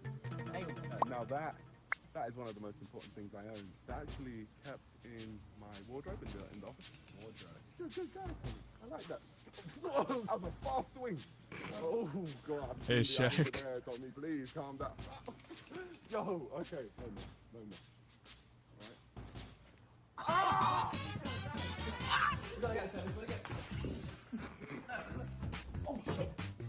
Hi guys, it's me, the Mayor of London. We're watching smart content. Okay, yeah, no, they shut me up. Hey, okay, now this is where we've reached the point. This is unacceptable. I think I can sell this a lot with my NFT. Put it down. Or what? Or we're going to have to clap. Hey, look at this. Okay, I'm going to take it out on cover. No! Jesus! No, it's Tommy in it and Tobo just being freaking doofuses as usual.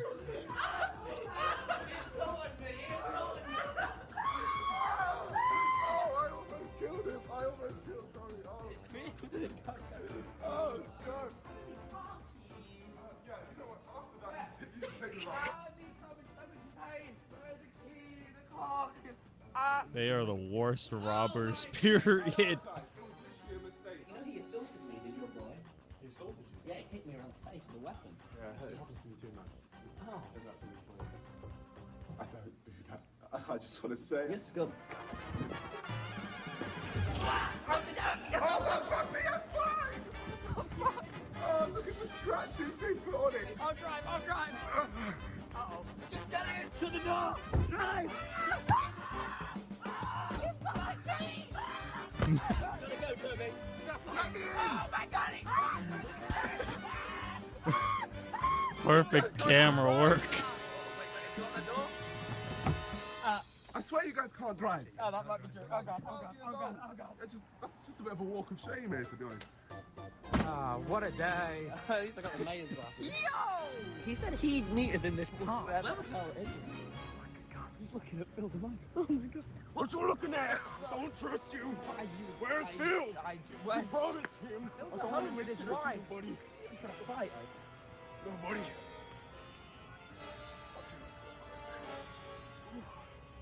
I've been thinking about you, man. Oh, not too much, I hope. Well, the fair share of thinking. Why are you laughing? You think I'm a joke? I don't want to use this. Yes, what, Young? Man. And us the phone. Look, Young! Why does he come back here, you bitch? Hey. How many? I cracked my phone thinking about the ladies, man. What? Oh my God! How many NFTs do you have? How many NFTs do you have? Look, my NFTs. I'm taking the NFTs. Come on, buddy. What the hell? What you gonna do? Come on, show me like a man. Oh shit! Look out! No! Oh my God! Oh my! What the hell is this? I'm not young now. Jesus Christ! You're a mess. I'm sorry. He's so funny. Social distance from me. You carry every disease. I don't like you. I robbed you of your. No, there's nothing to rob I'm from a you. simplistic man. The richness in life comes with love. Stop getting your mud on me, McYum. And look, now I can do this twice. I hate you, Tommy, in it. You took everything from me. I will get you back one day. I'll get you back. Hi, Goggy Memulus. Whoa! Why have you got a knife? Wow, what a lovely cat you have. It's not yours, so don't say wait. Oh, what is that? I've never seen a Hoover before, Tommy. Fuck off. Why are you Hoover again? We sign up for it.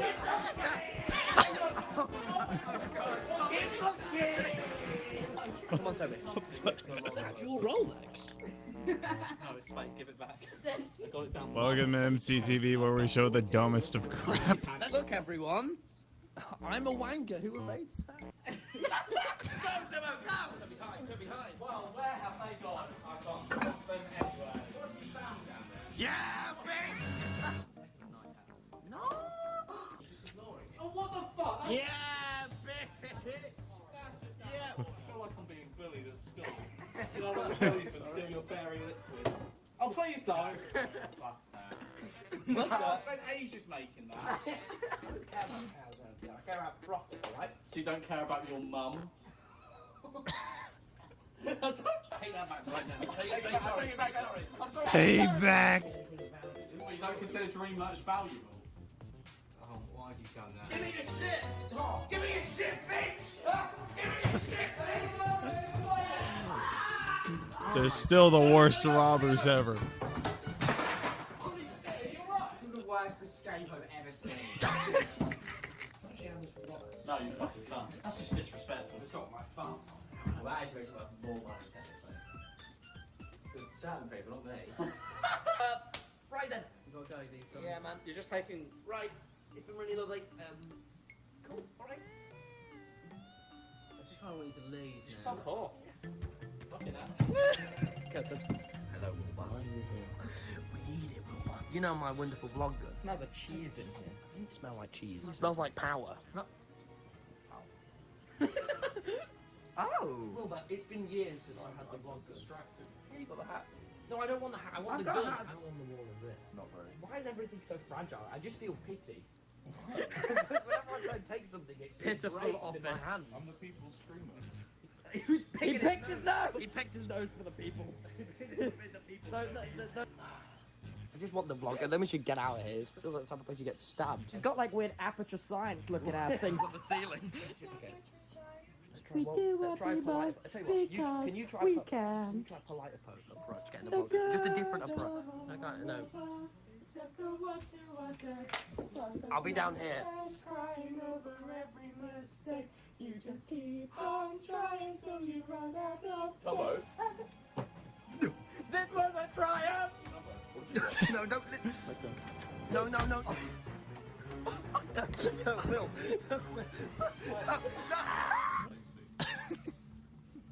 Take a seat! What are you going to do with this? I just want it back. It's going to help me rob people. You're not going to rob it. It's the apparel. I Like could that. stomp it. No! Show the clip of you stomping the first one. Bam! Resume. No! Oh, man! What are you going to do with this? I'll amplify it. Then I'll tear down. What would people want? The orphanage? Waterstones? I'll tear it all down with my vlog gun. It's such a nice cafe. Books are for nerds. Let him speak.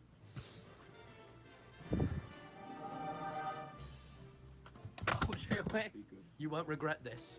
James Marriott. How are you, buddy? Fucking a box. You have a gun? Oh, look at this. Ooh, there's another. Open this. Okay, why don't we slow down for a second? I was gonna run. Oh, people. Not for long. You're gonna be sleeping on trains for quite some time. Okay, right, yeah. You're gonna be. What's up about gold? Silver! Listen, I've got this vlog gun. With great power comes great bitches, alright? So, I've always said that. No, that's not what you do. I suck his dick. You might need a bit of truth. Don't do Oh, I'm gonna tune you, bitch! Why'd it have to be him? Please end me. What's this? Your office smells worse than Wilbur's. Okay, thanks, man. Appreciate that. Matte Oh, that's for hair. Ew. What do you mean, ew? It's just Ew. wet. Fucking ew. Sorry. You had a Pokeball. I wanna be the very best. Oh wait, I already am. I don't really want to play this. That's kind of offensive, man. We just head out. Oh my god. Do you think we need anything from it? It was just kind of easy clap. I'm gonna kill that guy one day. I have a boner. Yep, I'm still here, unfortunately. You're telling me about his boner. Oh, hey, Jack. Welcome to the office of Jack Manifold. There's kind of nothing we want here. This is all. What do you mean there's plenty of good stuff? My fabled horn. Listen, hey, Jack. I get you really want to do all the collabs. We just kind of don't want to. But I have so many things. Everything has your name on it, Jack. Yes, because it's worthwhile. Take it. No, we don't even. It's chronically worse value because it has that on it. Look, he needs to keep this. That looks really bad. you know, we sort of appreciate how you've helped us out, and you just always insist on being an average warrior. We've decided it's time to let you go. We decided it's no. Okay, here's what we're gonna do. We're gonna get this and give it all to Oxfam, all right? Yeah. No. What? This was the bestseller. How many did it? 2, and it was you and your mum. Please take this. At least this. What is that? It's my signature. Everyone wants that. Come on, please. Please take my thing. There's so many. Let's just switch off. Let's switch off the powers. The only thing you can't steal is the power. Let me out. No, I want to leave. You can't leave. You can't leave. You're not allowed to leave. Let it go. No. Let's stream, boys. No, Toby, let's get to the power again. No. Think about this, man. No, man, please. I really hope the whole career works. No. I just. No. I've got your ass in my face. Enjoy it. Still the worst robbers ever. Why? I don't make it out of here alive. Tell every woman Yeah. I love them. Tell every man.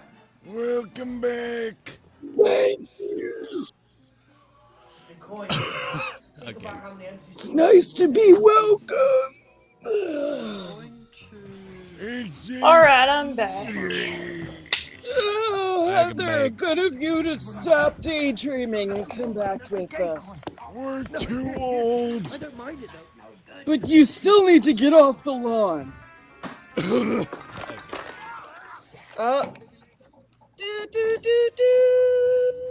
worry.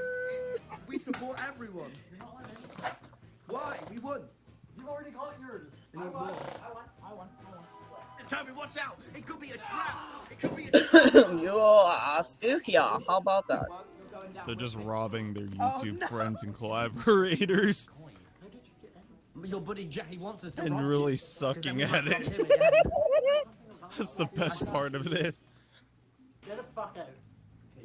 Yeah, we gotta go. Get the coins, get the coins. Back away from the coins. No. I still have things you can steal, kings. We want to take you down, bitch.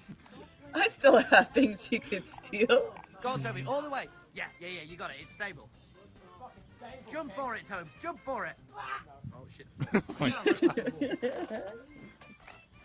He's killing your plants, king.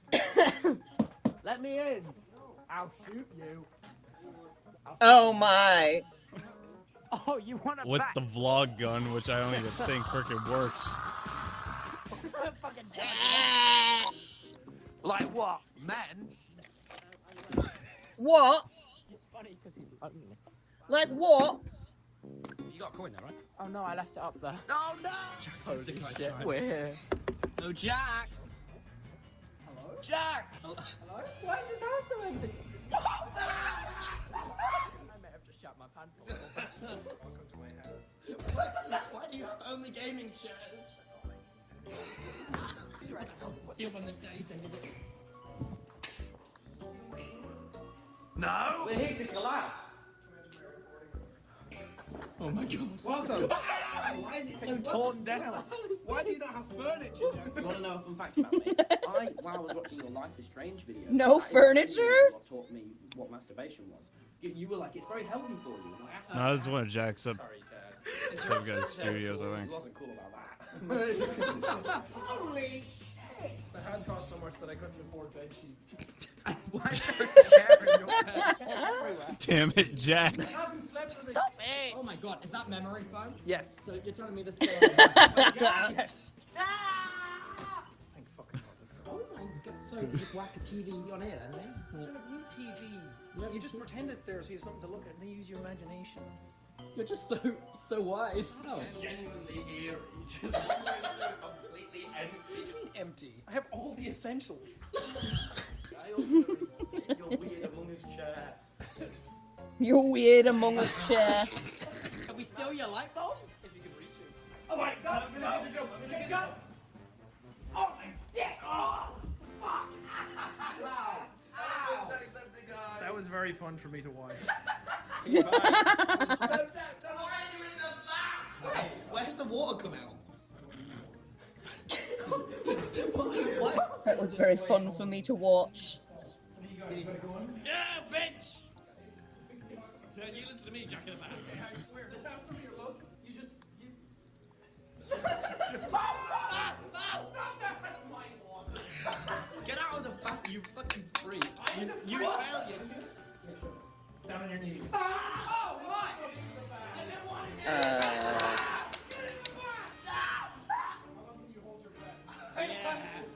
to Waterboarding! Let me out of the bath! Stop talking! Save your breath for the water! One finger at a time! Long live the king! Oh my god! Yep. There goes Tommy. Aww, he got all wet. Nah, he'll live.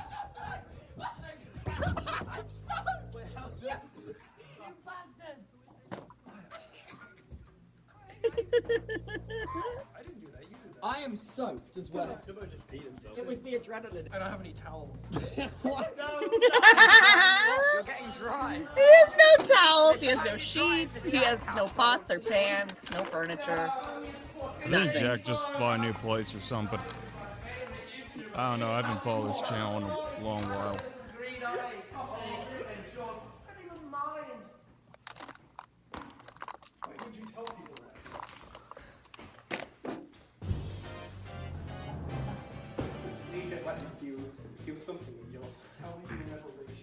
I'll never ratio on Twitter. You too.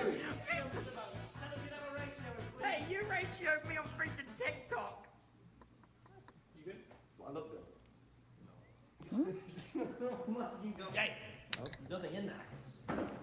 Oh, what?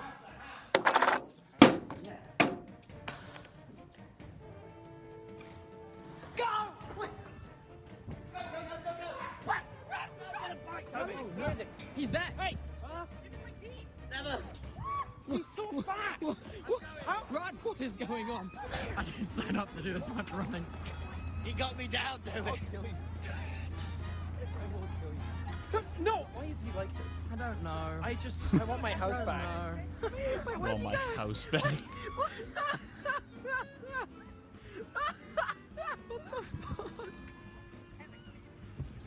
Oh! Oh my! Who's the best? Who's the best? You're the best YouTuber. You're the best YouTuber. Say it. I'm better than you at Minecraft. I'm better than you at Minecraft. You're better than me at Minecraft. I'm better than you at Minecraft. Oh, how the tables have turned. What the fuck? The final robbery. Holy sh... Oh, there he is. Me? Motherfuckers! They've come to join the Yorks Cast. Oh, you should have said a bit earlier. As always, you know, New York's Cast members, we do ask them to show their diggity hole credentials. So Ralph will give you a little demo of what's needed. I am a dwarf and a digging hole. Diggy hole. Really? Really want me to do solid 5 out of 10. I am a dwarf and let me do it. What is that? What is that? The shovel! The shovel! It's so embarrassing. I am a dwarf and I'm digging a hole. Digging a hole. It's Bilzer. What's your surname? Simon. Oh my god, the resemblance. Not even, we better know resemblance. No, 20 years more hard living and I can see it. You get stealing, well, Get stealing? What? I just want to rob you guys. Over here, we have... Oh, the orange and cranberry Christmas Jaffa cake. The one that unifies. Don't shoot, son. Are you trying to do, son? No. You're messing with me, boy. No.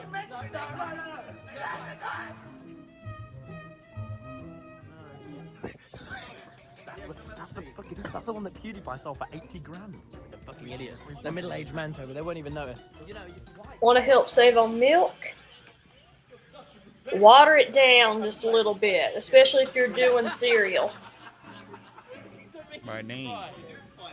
Because milk has gone up $1, like a couple of cents.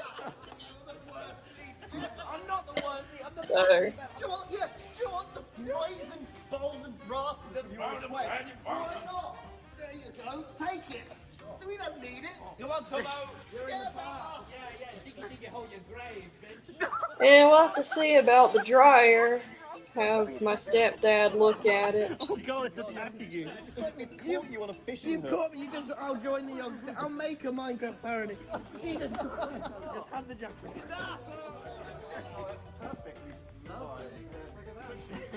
You're never getting that back. Welcome to the network. Dogs Tommy. You look so happy about it. Let's play our way to victory. Well, I can. Yeah, but it's hard now because you've got the network. So, yeah. If you could just get the contract. Do you have anything else we can have? Mine is yours, Tommy. You may help yourself to whatever we can get. Okay. Will you take us into some of the streaming rooms, please? Oh, right. Well, let's see identify items. Yeah, the thing is, what's mine is yours, Lewis. Yeah, sure. Oh my god! I don't have the heart to do any stealing. I have too much damn respect for you. So honest, I can see in your eyes you're really telling the truth. Yeah, just too much respect. You do have a security ready. What do we do? What do we do? I don't want to join the Yogs cast. You know, they take 80% of your earnings. Bills are what? What? I don't know. It's all a lie. Oh, Lewis! We love being in the Yogs cast. One happy family. Yes. I don't want to join the Yogs cast anymore. What's that? No, nothing. Dude, I've got a secret for you. It's just been one of those. Oh. Fucking go. Get out How YouTube content is made in the most efficient, friendly, and non-harmful ways whatsoever.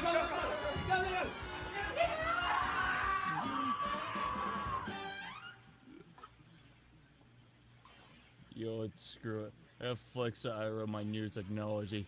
Mm? Can you find a burrito?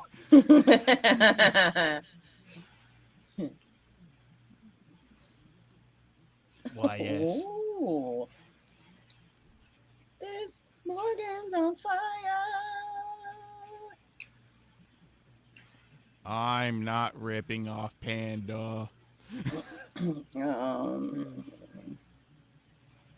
Not at all. And I'm not in a god-awful Twilight movie. How the frickin' anyone see straight with this filter? Candy Kate. Aw, Elmo. I had to make myself this meme. Oh, and then I found this for some Oh reason. no, don't ruin my childhood. Not that Oh, one. it's dirty. It's dirty. The bloody hell, mate. I'm stuck with this fucking family. Daddy, can George come to play too? Hell no, he's too busy being fried. That's British, not Aussie. They don't say mate.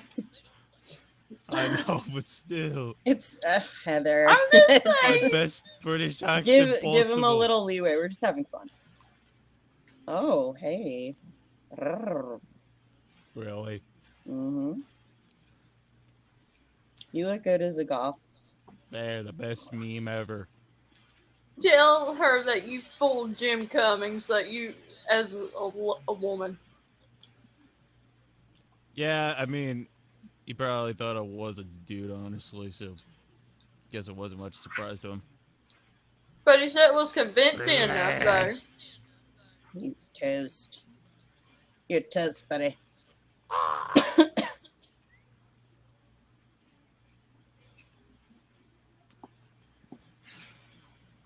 Viper something.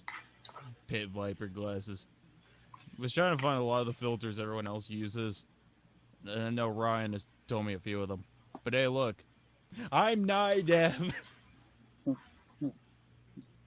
Banana. I need banana. Dale. No, no.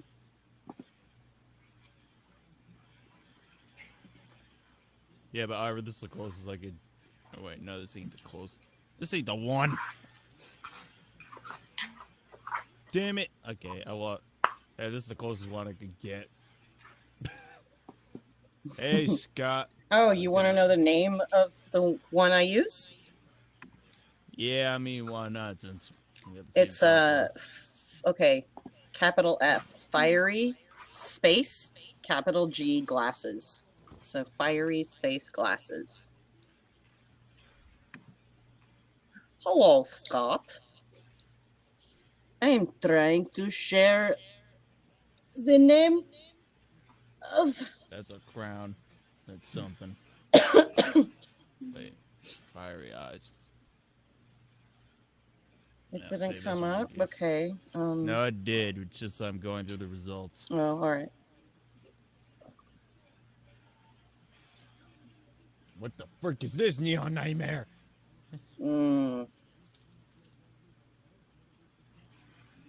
Oh my gosh.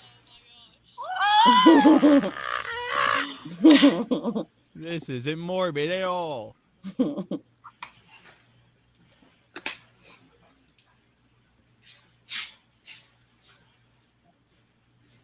Hey, great, that was all of them. Click on the background. I think the color changes.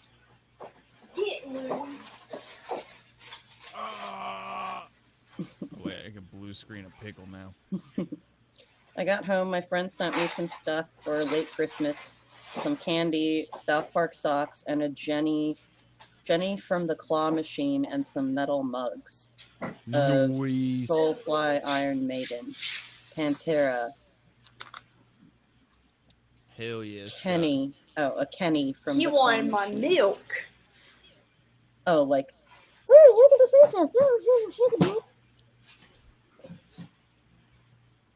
Yeah, Kenny. Okay. Oh, look at Kirby defog you with that thick neck. That's Kermit. Oh my god. No, I figured out the weirdest They thing to killed do with Kenny! this. It's just this.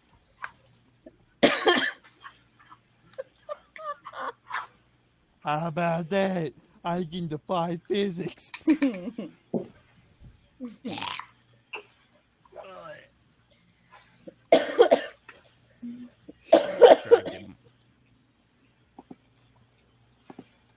Oh my god. Actually, if I'm right. What the hell? Cartman. Screw you guys, I'm going home. And my eyelids are freaking acting stupid. There we go. What the ass?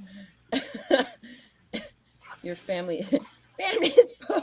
Your family is poor, Kenny. Your family's poor. God damn it. What in the frick am I doing with an ostrich? You need to take a ride on that ostrich. You're in Futureland. Family's poor, Kenny. Great, Screw live you, stream outside of fucking elementary Jew. school. That doesn't sound wrong at all. Kenny's Shut up, Jewish? No, I No. said shut up, Kyle, after that. Nah, Kyle is.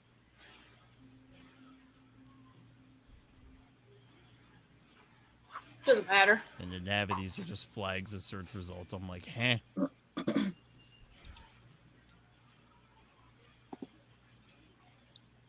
Shut up, Kyle, you stupid Jew. Supposed to do something. I guess not.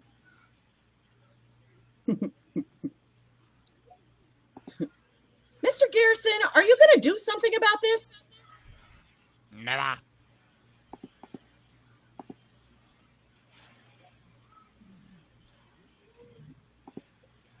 This is freaking hell. I'm not gonna lie. It's I watched that a lot when I was a kid. Wait, can where you the hell go? is Can you it? go? Can you go back for a second to the tele? We're talking Teletubbies, Tinky Winky, Dipsy, la la la look like la, and motherfucking Poe. I look like the personification of hell. Okay. Where the hell's... God, my hair's red. Well, very slightly red. Hey, it's Abby. What up? It's Abby. These fucking fiends. Why am I... Stingle. Yeah, that's a fat lie. Frick is the other one I was using. I have a strange cheese. What? What does it say? I can't read Obsession it. with waffles. I like my answer better. Oh, and Morgan, you got Bucket. something in Discord. Whatever. Oh, wait. Okay.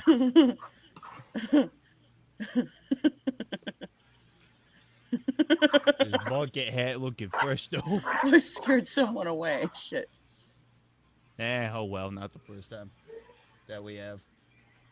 Or that I have.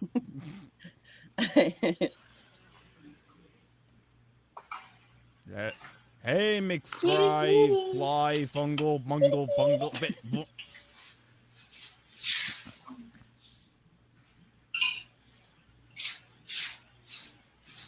These are just black and white. That's my hat. No, it's not. Oh, freaking head of my damn face. Let's see. He's claiming a hat. Do I have anything in here with a hat? I don't think so. Let's see. Let's do a search. Let's hope it doesn't freeze. Hi, McFry. Hello, Morgan and Heather. Mingus. That's God, not this is out of focus. passive Oh, hi, aggressive. McBride.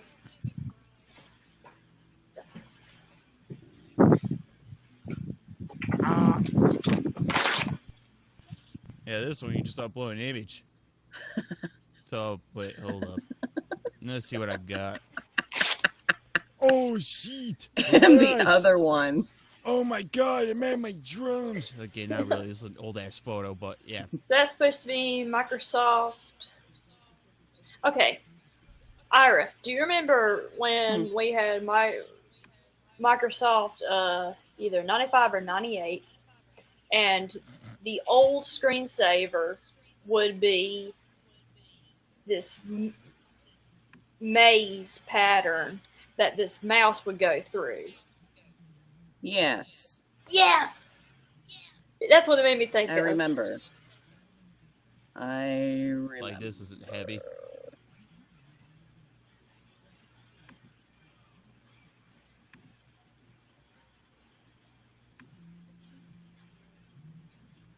Spider-Man, Spider-Man, having a seizure in both of his arms. And then if I do this, it looks so damn wrong. Oh, no! Is he long and he's strong? My freaking spot. Wait, hold up.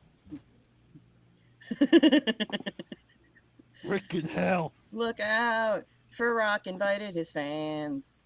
Farrock, these right, your fans. I'm not Spider-Man, but yeah. Face mask. This doesn't look wrong. Yeah, let's change that quick. No, you know what? I made this even better. Damn it. Wrong button. Spider-Ham. Spider-Ham. Dancing Give me all your along and money. no, my God, no. What the hell is this one?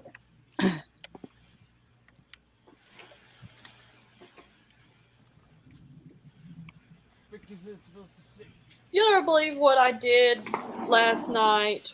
I was reading on TV tropes under... It's like a European films that are exploitive and stuff, and one of them was the Serbian film. Should not have clicked on what goes on in the Serbian film. And as I was reading parts about it, like the tropes associated with it, I started feeling nauseous, and I had to stop reading it, and I had to regain myself. If you've never heard of it, McFry, what the hell? Oh, I'm just reading that now. it is one of the most disturbing films, and it's been banned in 6 countries. Now this is more of a vampire movie. Oh, frick.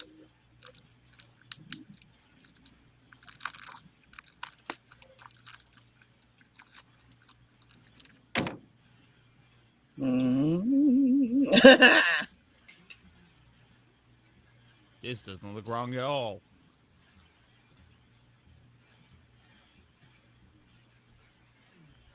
Frick. I'm breaking it. Wiggle, wiggle, wiggle, wiggle. I'm a beeper. Let me see you wiggle.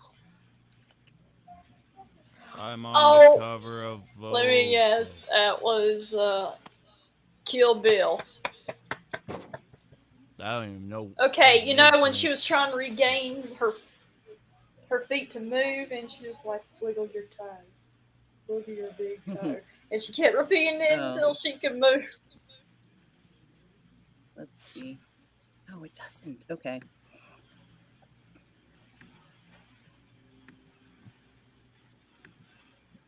Now here we go. Ah, God. Baby son. Oh, it's an ugly ass looking son. Freaking hell. Ooh, pretty. How does that son do this every fucking day?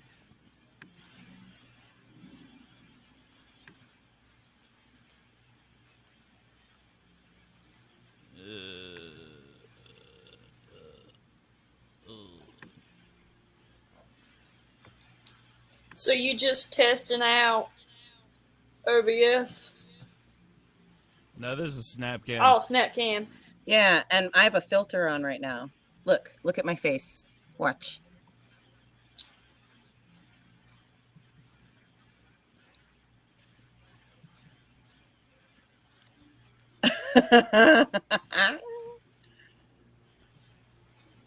Here's another one.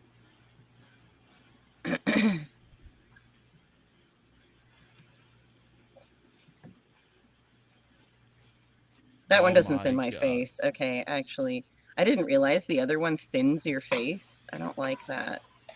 Oh, this turned me into the Take On Me video.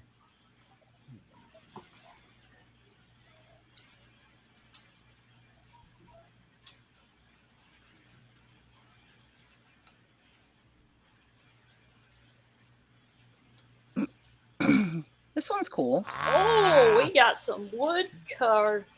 Burn it. Wait, what the hell is this? It looks sort of like a woodcut art. Yeah. Oh, thank God, the beach.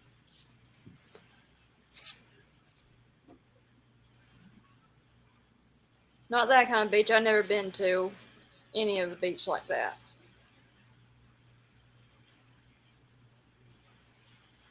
Tropical wise.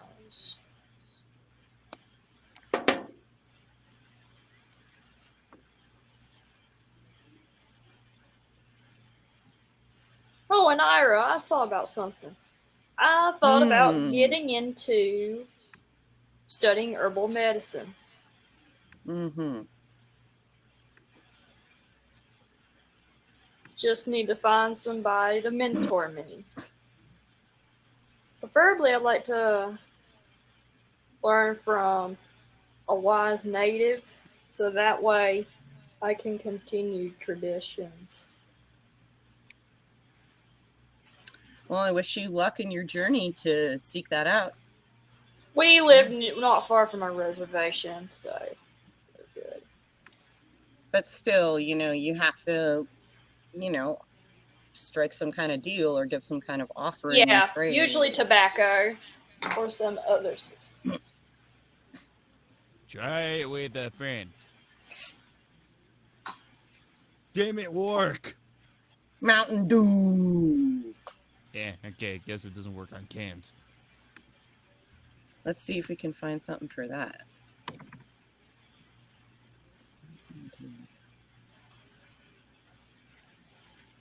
Oh boy. Fort Neef. Ah. Oh my lord. Okay, who's that supposed to be? Me? Morgan, do you want me? That's some Fortnite kid. Yeah. Oh my god.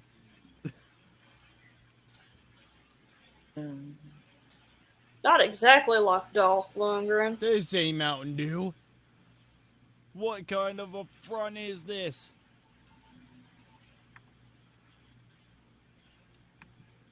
This is the Mountain Dewiest thing I found. Ah! Piano!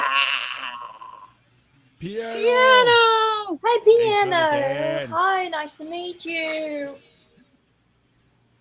How you doing, yo? Thanks for the 400. Awesome. Morning Dew. Right. Well, Freaking yeah. wonderful. Morning Dew. Eh. Wrong gotta do, but yeah. Do. Still do. Yeah, what the heck am I doing with this one? Different kind of do. Uploading a random ass image. Oh yeah, I'm gonna pull up a picture of the seats that I have. He gets so angry.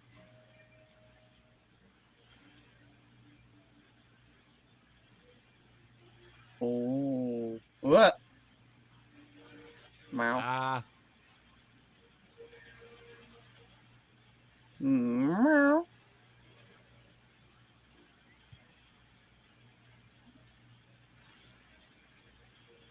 I look god awful like this. You look like Michael Cera. Oh. Ah.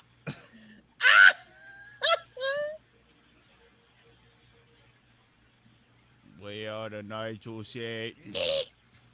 Alright, these are some of the seats I got the other day. Noise. Okay. Wait, yeah. Oh, most of them are used. You know, you can eat pansies. Piano. Thanks for the 400 again. My other. Passion flower. Ah! Why do you look so freaky? That's weird. Damn it, I'm old. It's so weird. Oh, burn it! Burn it with fire! Okay, this doesn't even work. Oh, and I also bought some catgrass seeds. So, and it's not just for cats to help with digestion, but also it can be good for dogs and rabbits because that would be good for my little sister's rabbit. So SnapCam is crowdsourced, so they're not all winners. You have to keep that in mind. You know, there's going to be a lot of bad ones. I mean, same thing works at Steam Workshop. You always gotta keep looking back into it. You know, you got to dig. And that's cool, Heather. I just want us all to be prepared if we can't get certain indications because China's closed the ports. Whatever. You just never know nowadays. God damn it. I hate myself looking at your face. And St. John's wort, when you're making a tincture of it, you have to be very careful.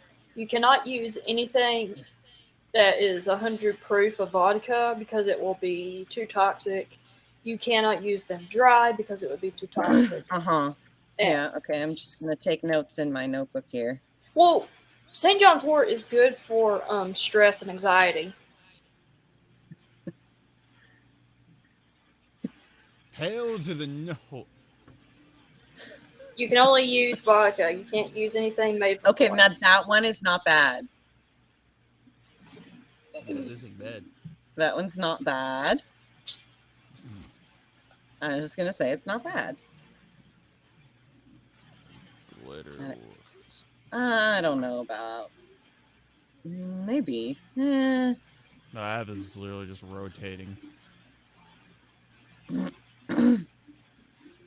Ooh, you can use the eyedropper if it actually will work.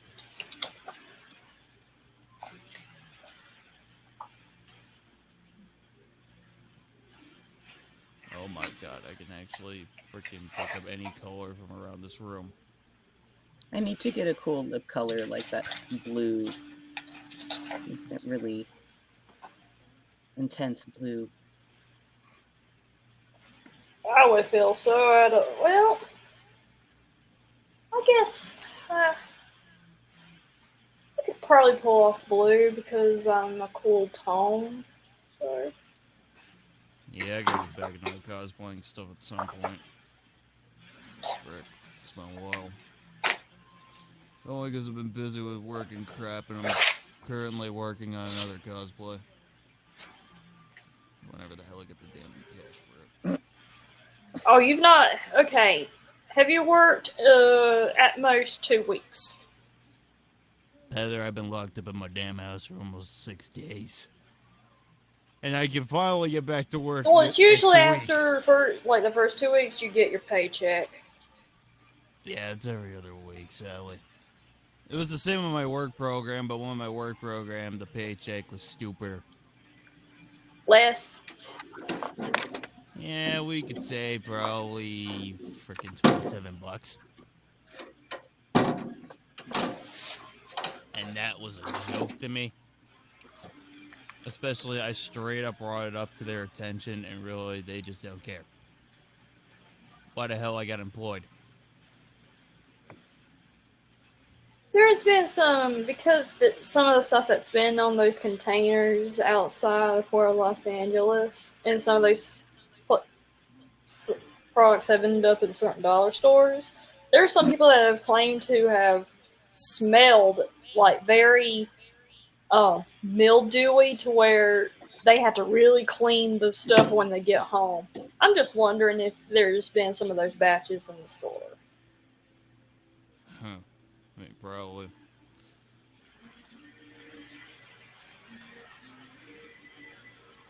Hit you just for the hell of it now. Damn it, quit school. Man. We're back here with another video today. Hope all you guys are out there doing well. He's reacting to Squeeze Me Wreck and Macaroni. That song is tame compared to the rest of the album. Or to me, it is. It's amazing how Mike Patton sings so quick. Mr. Bungle, He's got to be able to do tongue twisters. Paul, salute to you, fam. I appreciate you, man. Appreciate your support of the channel. Emotional damage. Exactly.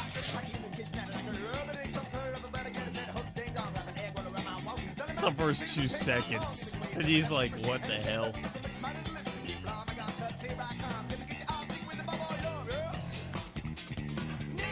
I've been listening to this band for 6 years, and this is normal. Got that funk in there. That's racist. Knick knack paddywhack.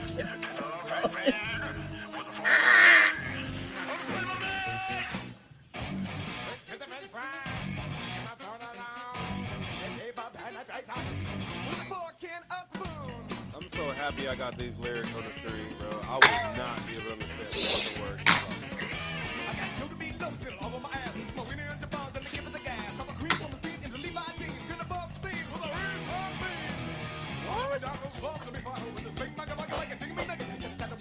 I just love these reactions.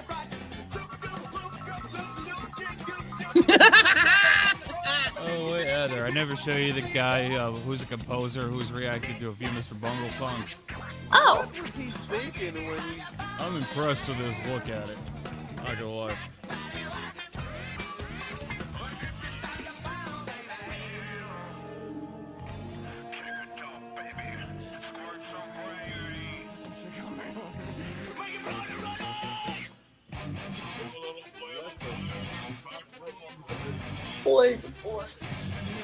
Heather just got it.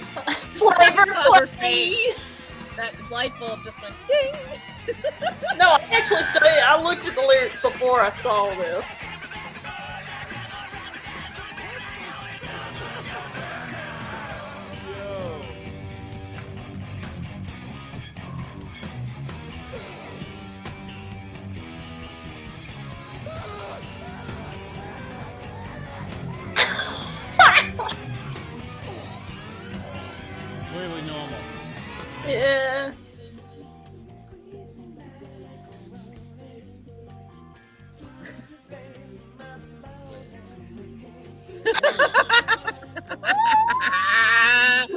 What I walked That is into. a fair question. I'm mad as Explain Buddy, it. you walked in the crap. It's not people sitting at a computer looking dead inside. Sounds good. I'm really mad that it sounds good. And if you like what you're watching, yeah, please fan and stay tuned for the weirdness to ever not stop. And he's got merch. That too. And please get it. I need to make It's so bizarre, but it's so structured. It's throwing me. Wait, he's just behind me. Oh! Good. Then you're in the right place. All right then. Welcome. Dad!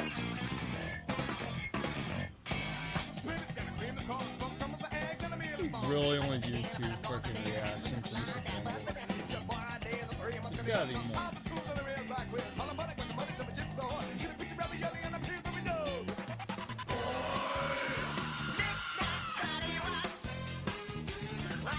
Woo! It's a mishmash and a roller coaster ride. Like this one of them.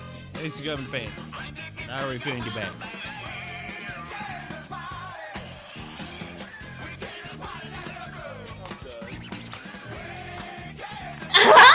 Good!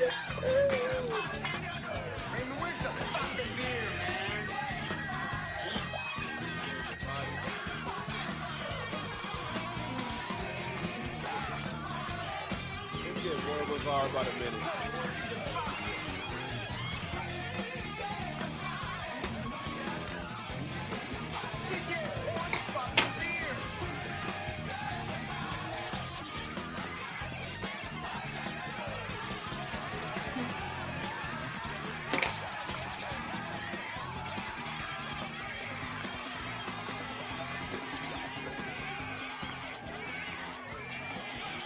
Who's the composer that reacted to some of these songs? I was gonna say Key of Gibbs, but he only did once for My Ass Is on Fire. He and did one for Carousel. another one. Although, Carousel. God damn it. Bingy bong. Bing bong, fuck your life. Sorry. Yeah, you know what? Everybody hunt it off.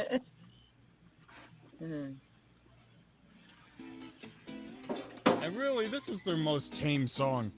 Holy One of them. Joey. What's it about? I forgot. Not even gonna. I don't even really know, to be Just honest. listen. All I know is each of their albums pretty much had a theme. Like, this one was just Circus Freak Show. Oh yeah, from the stuff that they went to as a teenager. With video game samples.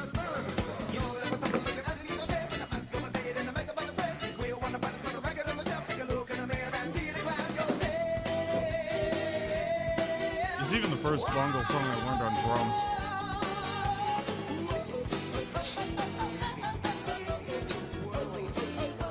Hi, Mom. Oh, hey, Thanks for Mrs. the Kleiman. Mom.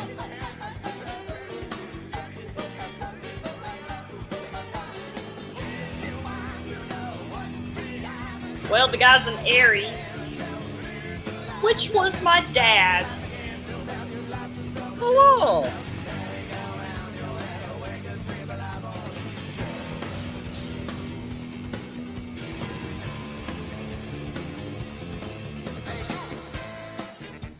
Alright, this is really super cool, man. This is absolutely creative. I click on the links and stuff. I don't know what to expect. Just got through doing 30s and the arrangements. Fun, counter. The sax is holding one pattern or one line of melody. Another one is holding another one. And I'm stoked. So let's go back a little bit and let's carry on. Dustin, get up here, boy. Yo, I'm not staying on too long, but I posted a throwback picture on my story, Morty, if you want to see. It was like a year and a half ago. You'd be surprised, I found it on my computer. It's on my Instagram story. Yeah, I'm looking you up on Twitter. Probably not Instagram. What the hell is it? Oh, god damn! Hold up. I haven't sent it to you. Freaking damn! The old crew! Hell yeah. That was us when back in August of 2020. God damn it, I miss Diamond. I know, same. She was amazing. I was around when I found out about Brennan O'Connell. Oh, Nice. no, not that one. This one. So, Morgan, are you back to work by any chance? Yeah, Monday and Wednesday I got scheduled. So, I'm back. Oh, so are you working the following morning? Yeah. Monday morning. Good thing about my cashier shifts, I don't have to really get up until 7. Oh, yeah, that's right, because I forgot. It's going to be Sunday, and you don't work on Sundays. My bad. Yeah, I don't work Sundays or Fridays, really. Or Saturdays. Yeah. Okay, you can play the video.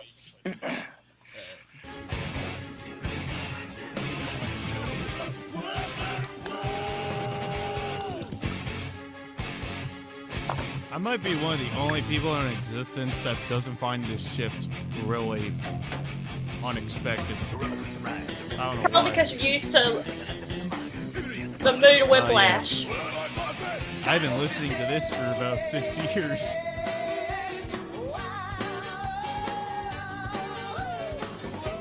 Really, on and off since high school.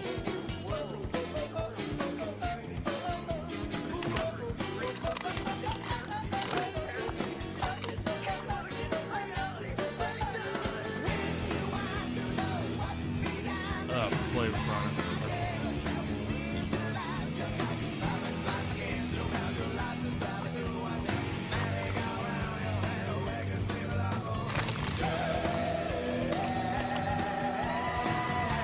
I don't even play this on here as much as I used to.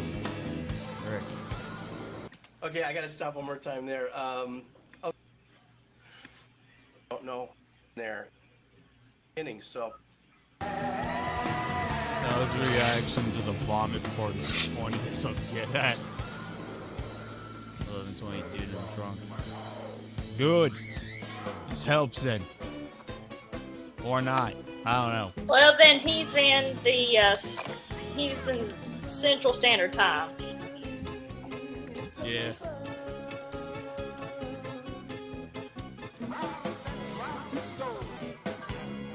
Does help.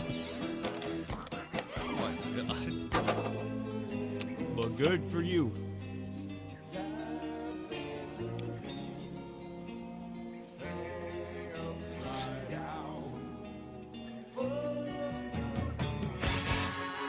Kind of.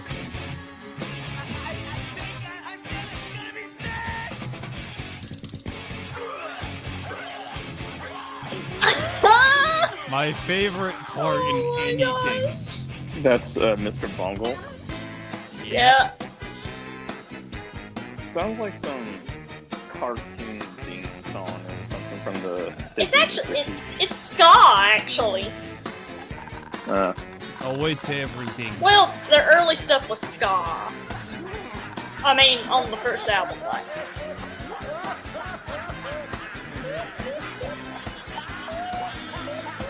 I guess I keep praising this band the hell and back because, yeah, they're my damn heroes. You know what? I'll have to.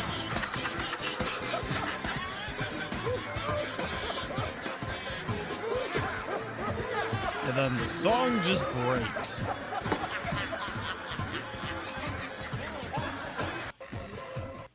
Oh, wait. Here's the best part. Wow.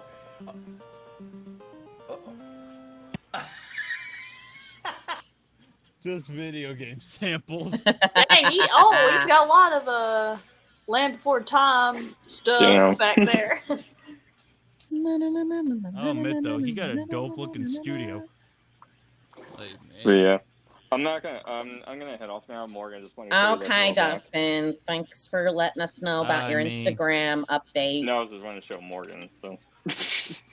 Yeah, I randomly found it on my Fine. computer. I was like, I've got to see this. I gotta show Morgan. Have a good night. But yeah, that's a funny video. See you guys. Peace. You know what? Speaking of you What? praising Mr. Bungle, I'm gonna again, and it's a huge if I meet Henry Rollins, and along with giving him Morgan's business card, should I show him my costume idea that I did just to help you out? Do it. Yeah. I don't care what the frick he thinks if I'm gonna show up in East LA looking He like probably that. doesn't mind. He'll probably get a kick out of it.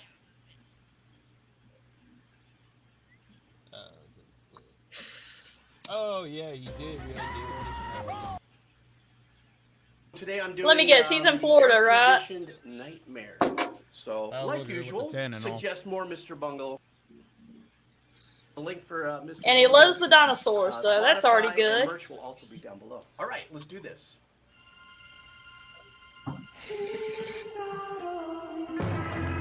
Oh, so this song's easy on drums a little bit if you're around the intermediate level.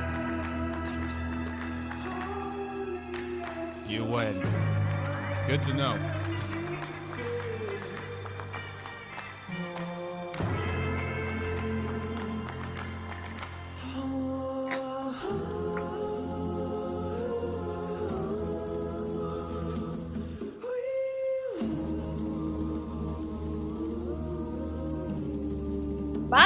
One of my favorites is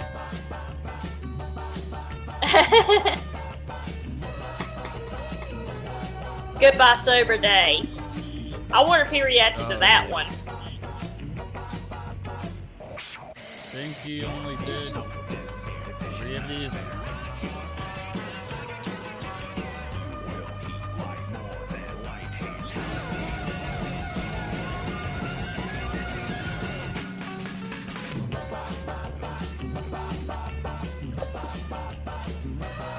Really, the live version of this has been better.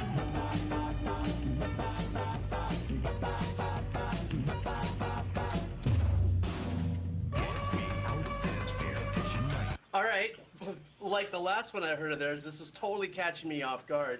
The first thing that came to mind, it is Nick Vinay. You're Nick farting. Vinay produced the Beach Boys' first album, or had in that. Well, at least it's not a deer sucking off another deer. Going So on yeah. there. And he was one of my mentors growing up, and I automatically thought he would love this if he was still alive. Dang. Then as the production moves forward, the musicianship moves forward, obviously the boobops and the vocals and stuff, very Beach The Boys boobops. kind of arrangement. Kind of But the is what guitar it's that's called. being played, Beach Boys vibe to it and stuff. So hang on, let me get back. I want to. He knows his stuff.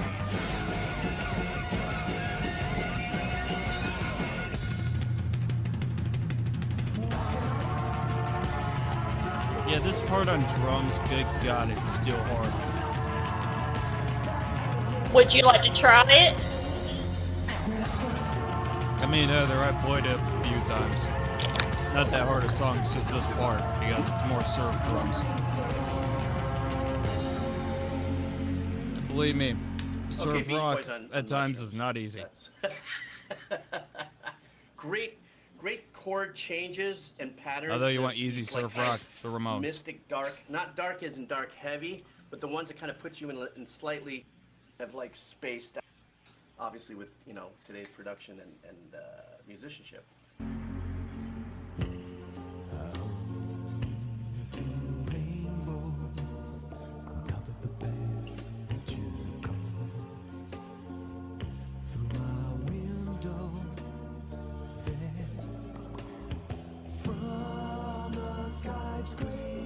I was still how much of a dork I am for this band. I saved all their albums on Spotify. But yeah.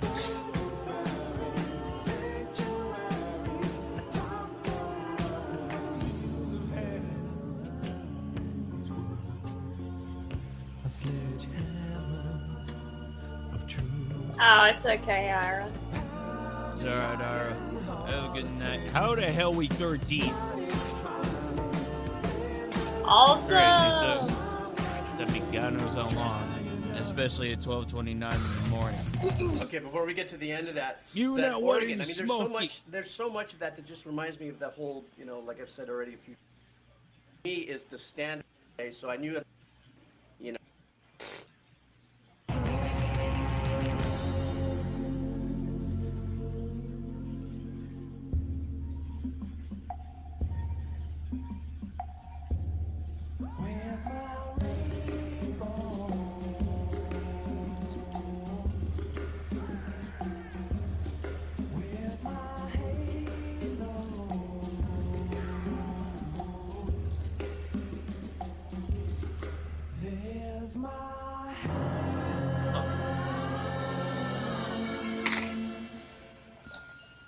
That was excellent. That was so wonderful to listen to.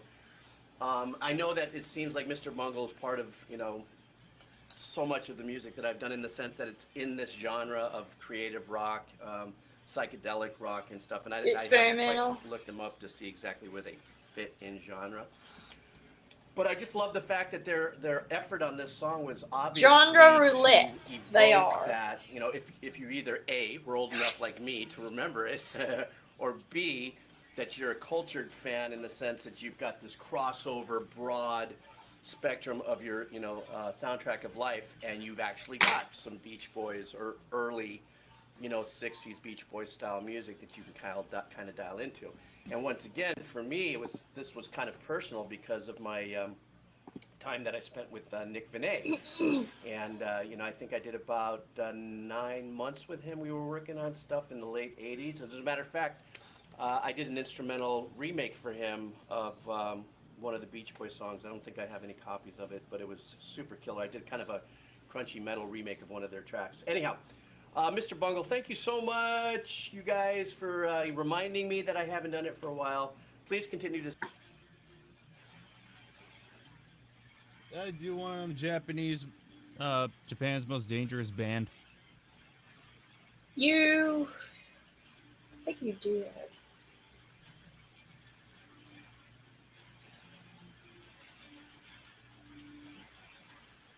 What the hell, we need content. Can a bulldozer be an instrument? Well, I'm sure you and I can both agree, no, not really. How would a bulldozer, a construction vehicle, accomplish the same job as a guitar, or a bass, or drums, or a piano, or a keyboard, whatever it is? But for artists who perform in the realm of noise music, challenging conventional ideas about what music could be and how it could be performed is just a part of the day-to-day. In 1985, legendary Japanese noise band Hanatarash would perform at the Tokyo's Superloft, a show which saw their frontman, Tetsuro Yamatsuka, or better known as Yamataka Ai, drive a bulldozer through the venue. After a pile of debris and destruction was left, audience members had to restrain him from throwing a Molotov cocktail onto the wreckage. Hanatarash, to put it lightly, was known to cause a ruckus, using a variety of instruments, objects, and tools to create the sound during their extreme and savage performances. The band would eventually become too much to handle for venues and clubs alike, not only requiring concert-goers to sign a waiver regarding the potential for injury at their shows, but eventually also requiring a guarantee. Oh, I wonder if that's kind of danger music. On-stage behavior wouldn't cause damage to the properties they play. Pretty much. Today, I want to explore the story and take a look at the music. Seriously, danger music is a genre. Japan's most dangerous band. Oh, a yeah. couple of months ago, I did a video on fellow There's even noise pieces artist that never got Noise Bow performed. in his 1996 release of Pulse Demon. For a video reasons. Which has ended up becoming my most viewed video on the channel ever. Especially one Ever of them since I made based that having video, I've only explosives in gotten it. more and more interested in the world of noise music, and more specifically the growth of the noise scene in 1980s Japan.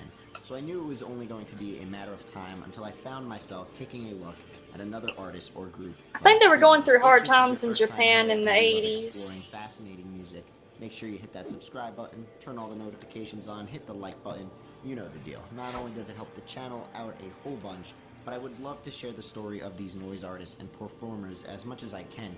There really isn't that much content on YouTube exploring the art form, and I hope to create as much conversation and focus on them as possible. as all of it is extremely fascinating and wickedly beautiful to me. Please feel more than free to let me know in the comments below any other had albums or Genius artists I should listen dive into for a future video as well. Retro Always looking Vertigo, forward to any of your ideas. and he's like, it sucks. It's too So, boomery. before we get started And I was like, Okay. Heather, I swear to God, I ever meet this guy, don't be surprised if I'm basically handcuffed everywhere for whacking this dude upside and the I head put with a and I frying put it pan. in the chat. They're not boomers. They're actually my mom's generation. So, okay. Yeah, I would also want to play noise music on Oh, YouNow, but and he also was- the mere fact is, after the first song, people would leave. Oh, and also, by the way, he was playing the So You Want to Be a Millionaire game.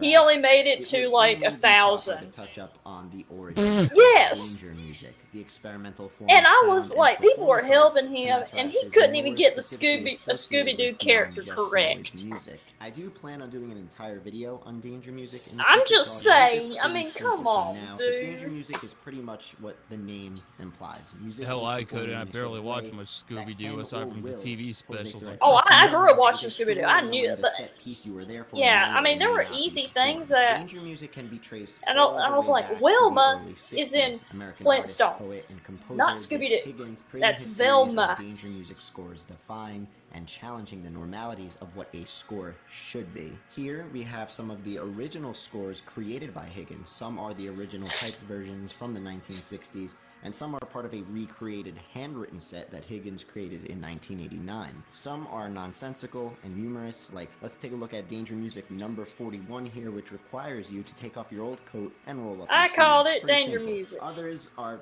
pretty much impossible to perform, unless of course you really want to bleed for your art, no pun intended, and perform Danger Music number 9, which is simply volunteer to have your spine removed. And then, how could we forget about everyone's favorite? Oh, the wait a classic, minute, I gotta Danger look up Music on number that one. 17, Scream, Scream, Scream, Scream, Scream, Scream. I'm going to leave a link below to an article titled Danger Music, The Scores of Dick Higgins, written by Bradford Bailey if you seek more detail on the origins of this style of performance art. As the music world developed through the 70s and 80s, many bands and artists would begin repelling the excessive nature of the mainstream rock that came before them, hence the birth of punk rock or simply punk. Musicians taking a hold of their sound and direction by often self-producing and distributing their tracks through independent record labels, punk defied the norms of what rock was at the time and how to get heard. Unrestrained melodies with a rapid-fire feel and raw production value, punk glorified the DIY aesthetic and took many under its belt. And while places like New York and London are known for the creation of punk and the craze that followed, it was only a matter of time until Tokyo and Osaka would also soak up the scene like a sponge. In the 1970s, Japan was dealing with problems like major price inflation, an oil crisis, and industrial decline. There was a bunch of things, and they just were not looking too hot for the country, so the introduction of punk rock couldn't have been more perfectly timed, as it provided the youth in Japan with a voice and, more importantly, an outlet. During my research for this video, I found it extremely hard to get any good footage or high-quality photography, not only of Hanato Ash, but of the entire Japanese noise and punk scene in the 70s and 80s in Japan. However, wherever I would look, one name kept popping up: Jin Sato. Jin Sato was a photographer who captured much of the scene back then, and as I kept looking for more and more footage of these shows existing, it really seemed like this guy was one of the only ones capturing and archiving these incredible underground shows. I knew I had to get in contact with him, not to only just ask about permission to use these photos in my videos, but to see if he had the files on hand so I can get them in as high resolution as possible. After a couple of weeks emailing a person by the name of Tomoya Kumagai, editor and producer of Jin Sato's photo book Tokyo Underground, I was eventually sent a folder of old photographs Jin took in his early years, and once I started opening them and just taking a look at what I got, I knew I was truly holding on to something very, very special. There is this feeling of art, expression, emotion, and energy in these photographs that explode through its black and white boundaries. Performers so engaged with such an animated looking crowd that gives everything so much color. Some people look completely into it, while others seem like kind of scared or looking for a way out, and to be able to move my eyes through every aspect of these photos is one of the most incredible moments I've ever had on this channel throughout my years exploring and discovering cool music. Thank you, Jin, for your incredible contributions to the scene, as well as allowing me to use these photographs for this video. I'm going to leave some stuff about Jin Sato and his photography in the description below if you want to see more. Japan, 1984.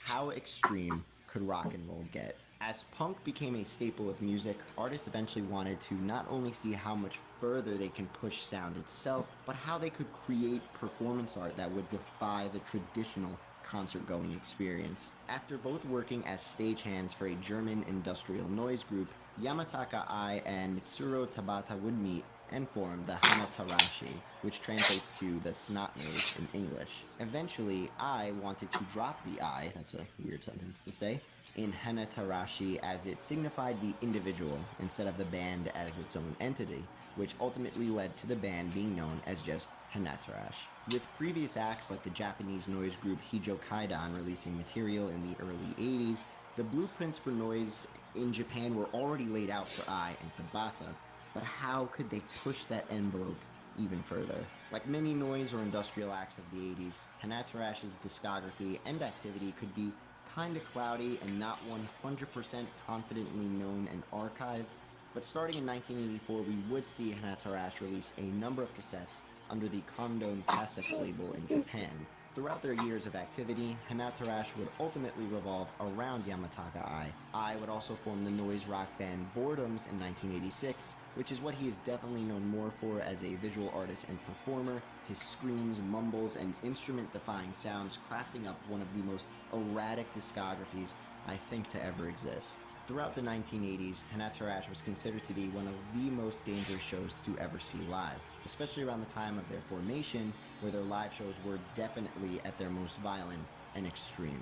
The list of what Yamataka Ai would do just goes on and on, from throwing gas drums and cases of beer bottles around the stage and the crowd, to even cutting a dead cat in half with a chainsaw that he found dead in an alley before the show. He's also accidentally cut his leg with a power saw that was strapped to his back during one of his shows, and of course, most famously, he drove a bulldozer through a club they were playing at, causing an estimated $60,000 in damages. Now, I for one obviously do not condone the acts of Hanatarash on stage, don't like chainsaw a damn dead cat, you know, but with all things performance art, it is obvious to see why people would come to these shows and keep on returning. Curiosity and the desire to see something wicked or extreme unfold right before your eyes. It's not exactly what I was looking for, but it's still interesting, Morgan. As a concert goer, you could just watch someone else do it. It's in Whether that be Discord. smashing glass or screaming and bending your body in a contorted, unsettling sort of way. The idea that you can come that close to the danger itself, but not actually be the one doing it or responsible for it, caused many to want to see the spectacle. It's a selfish approach that tests the macabre desires many have lying within, a craving for something unusual, being scared to actually do it yourself, or worrying about what others may think of you. And just like where I originally found it kind of hard to understand why many find noise music appealing in the first place, I've come to also understand the desire for these performances from both perspectives, the performers and the audience. As previously mentioned, Hanatarash would start off by releasing a bunch of cassettes in 1984, but starting in 1985, we would see the band release what they are mostly known for, their self-titled albums. Overly distorted and experimental with screams and other instruments jumping in and out like you are walking through some sort of surreal haunted hayride, afraid to turn at every corner. Hanatarashi 1 and Hanatarashi 2 were released in 85 and 87, but you'll most likely find fans talking about Hanatarash 3 and 4, as well as the Hanatarash and His Eye. Hanatarash 3 was originally released as a bootleg in 1990 under RR Records, Ai sending the label a sample tape of what he believed was the best of Hanatarash at the time. So that version of Hanatarash 3, released in 1990, contained a whole bunch of older tracks. Eventually, the album would be redone in 1992 on a limited 1,000 copy CD. Hanatarash 4, which is assumed to be the sole work of Yamataka Ai, was released with 3 different artwork covers in 1994. The album features some very weird panning if you take a listen to it. This is because I recorded the entirety of the album in one day on a broken cassette recorder, making it one of the more unique releases and ironic releases for the Hanathrash catalog. Now, I can attempt to explain the sounds and noises that come out of these works like I do with, other albums or artists or genres that I usually do in my videos, but similar to how many others felt about Pulse Demon, especially at the beginning, it's very easy to just look at this and immediately say, okay, this is a bunch of shit. Who would actually listen to this? And just like I found with Pulse Demon and my personal feelings towards it, the work of Hanathrash benefits me in a way that it just seems to cleanse my musical palette and makes me almost miss the music I usually listen to. I can definitely admit I have a tendency to discover a new song or artist and non-stop keep it on repeat for a couple of days once I immediately discover that track, only to shortly, completely kill it for myself.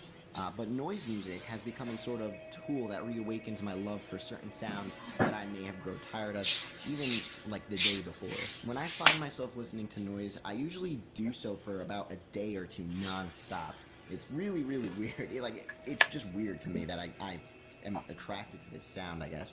And it almost becomes therapeutic for me. And that might sound crazy to many of you, but there's a reason this sound and art form has become a passion for so many people. The thrashing nature becomes so obnoxious that any other stress or worries you thought you had or you thought may be, really important, they weirdly enough become obsolete as you naturally drive your attention to the sounds in front of you. You cannot avoid the sounds of Hanathrash. Today, Yamataka Ai is regarded as an iconic figure in the world of noise and punk.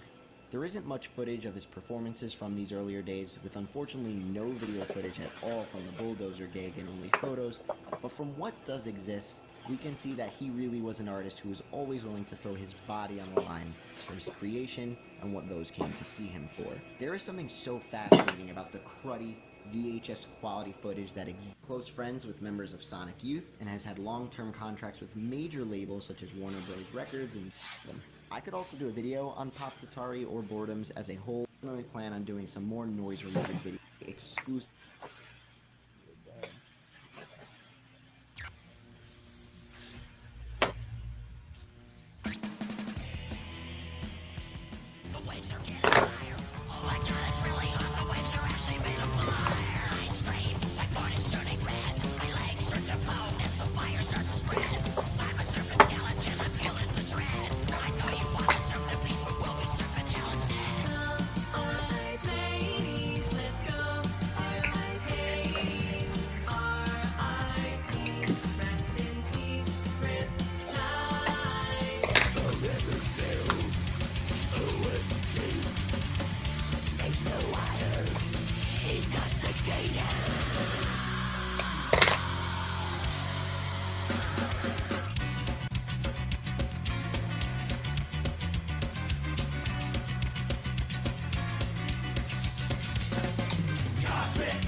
I like the melody, just don't like the content.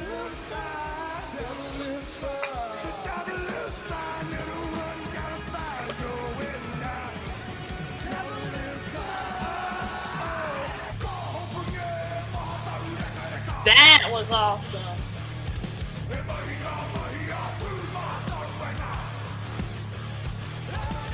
If you don't know who the Maori are, they're the natives of New Zealand.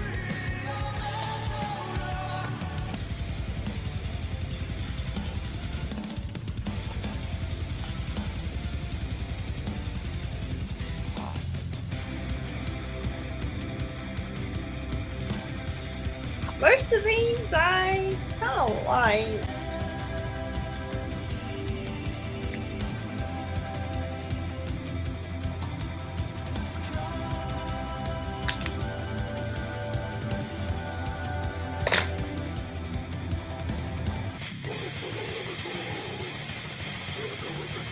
Yes, there is such a thing. Oh yeah, what move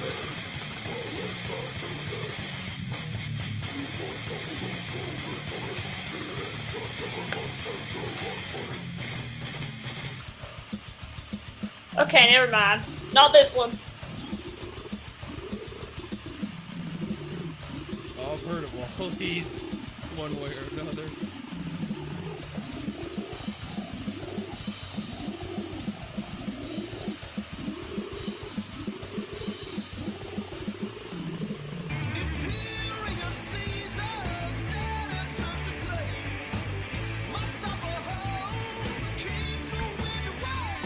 Kind of what the hell 4 actually was.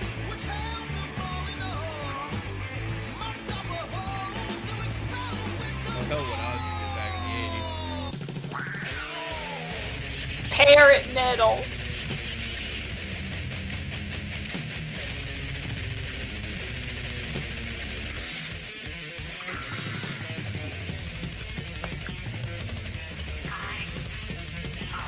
I think I even looked into this band at one point. There's some Orc.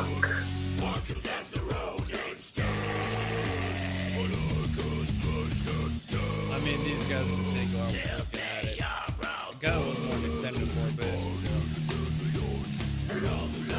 They are orcs.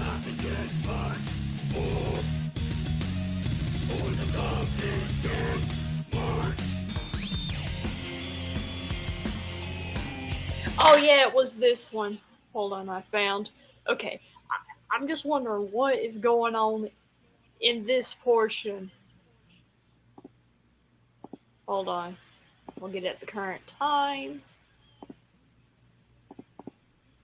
Right here. I'm just wondering what's going on in that part. And I wonder if that's also danger music.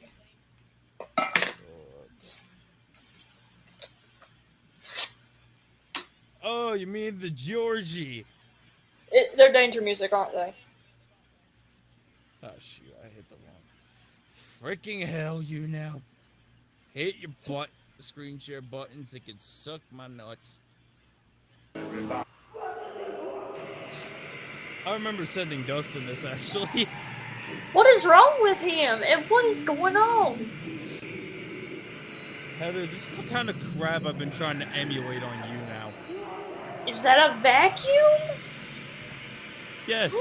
I sent this to Dustin because I'm like, hey, yo, check out this dude screaming like hell and this other guy gets sucked off by a vacuum.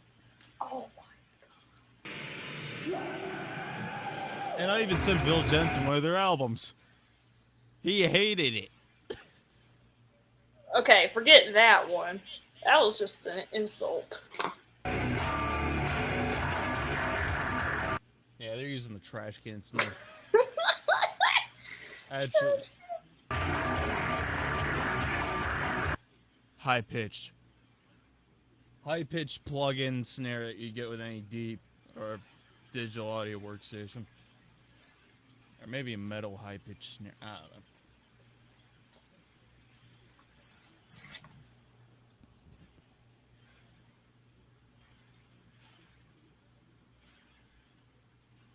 You know, I swear to God, I also could only find one interview with them, and it's all in Japanese.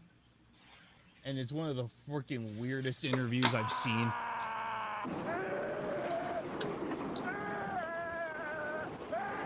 Hey, at least it's the recording process.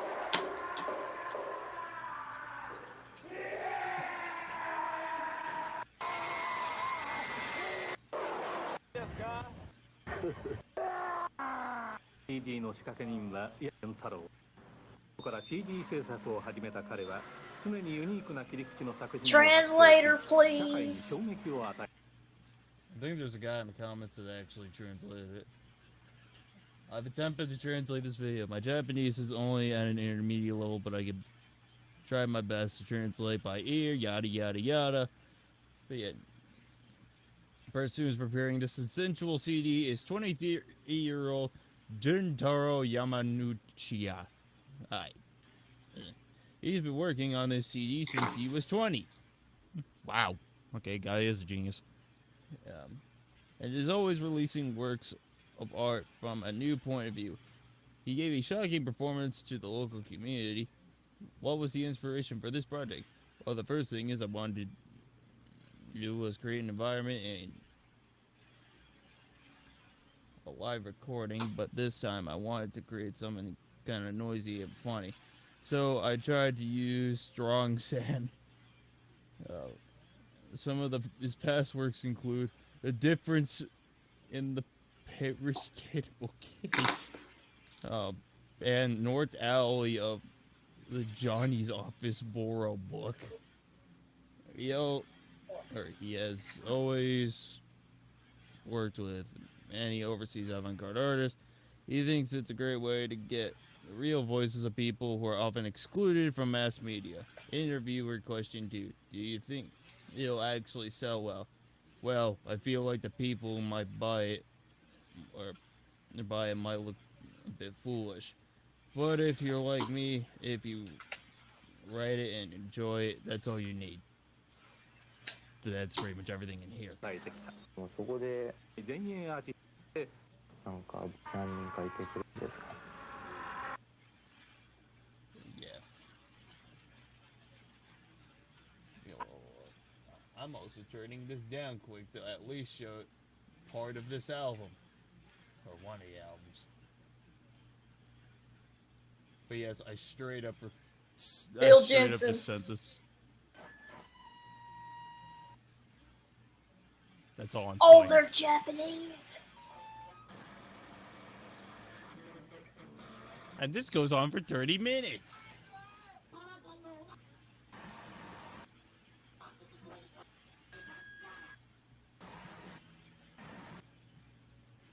Okay, that was our listen through of that whole album. So I'm not sitting through 31 minutes of... Oh, there's even memes off it.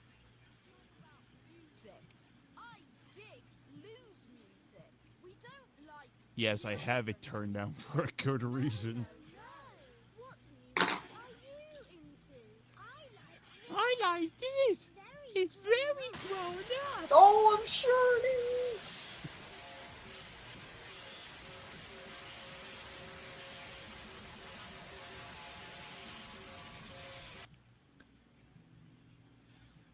There's something. And weirdly enough, they actually have real music that doesn't sound like that for some reason.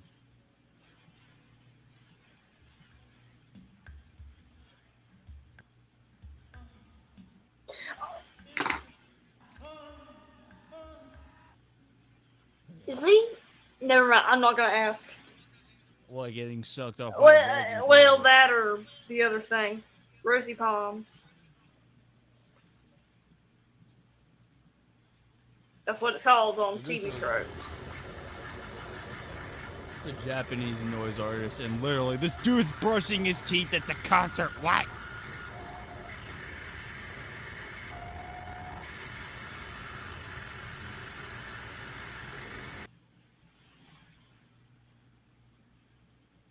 And anyone who's scared out by this music in the audience, I don't care. Oh, yeah, there's even guitar covers. And guess what they all deplete to?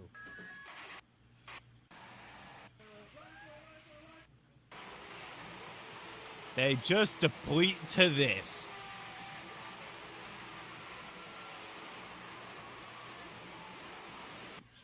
So thus, they're the easiest band to cover. Of danger music. I think they're just straight up Japan noise. Oh, Japan noise. Because that's a huge scene out there.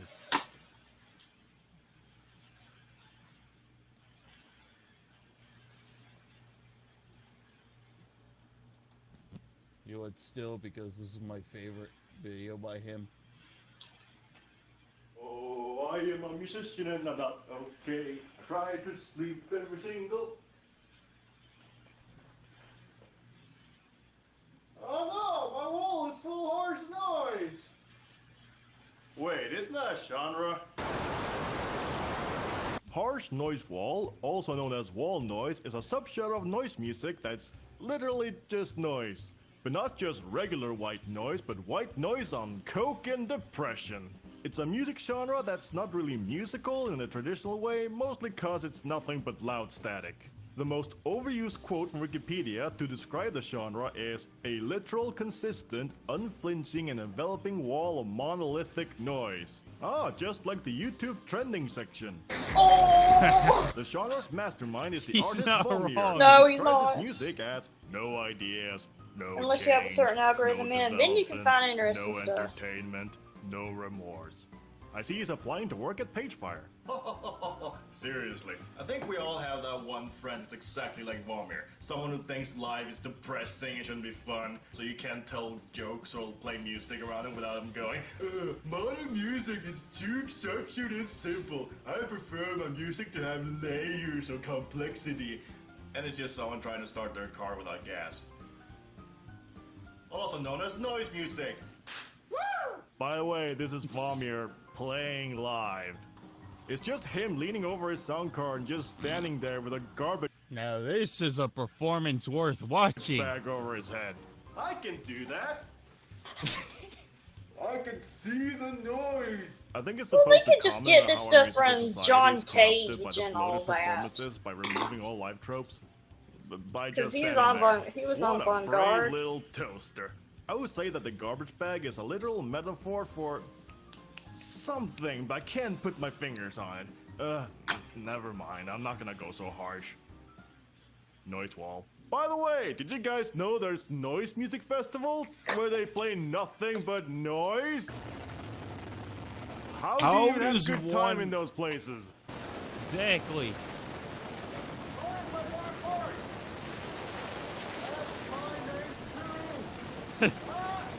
But enough yapping, let's get noising. This genre don't is know what- beyond simple. All you need is a computer, a DAW, and some noise plugins. If you want to be extra fancy, you can get a sampler device, sample some noise, plug the output to a few distortion pedals, and then the speakers. So start collecting distortion pedals. I think I broke some of them. Perfect! But let's start with the aesthetic. First, dress as pretentious as possible, preferably in black. I'm an artist, fear me! For the album cover, make it some off-putting photo or drawing or some bizarre scene from an exploitation film with that pencil effect. Make sure your cover is in black and white or black Oh, and the some pencil other color. effect you see in Choose photo a booth. pretentious band name and make sure it's in that bulky, impact-looking font. Noise grenade. Anal noise. I seriously don't know where to take this joke anymore. And of course, when you're playing live, make sure to be as pretentious as possible. Thank you all for coming to my show. This is my new single called Noise Number 9 in C minor 5th movement. Let's open this pit up! Sorry guys, I'm playing the wrong note here. Hold on. I'm playing the wrong note. Okay, back to the show, but we have to start over to get the full experience. Shut up and enjoy my performance art! But first, let's make some noise! Get it? I'm funny, I promise. First, you open up Reaper and... wait, hold on, that's the wrong one! Whew, that was close. Oh, so, yes, this is the digital audio workstation I'm trying to get at the moment. I still have to buy the license. Close. I hope Vomir won't kick me out of his no fun club. Anyway, set the project to 2 BPM for the noisiest rhythm. Anything faster is pop music. Load up some white noise and maybe some sound effects. Flood your room with a microphone gain on max.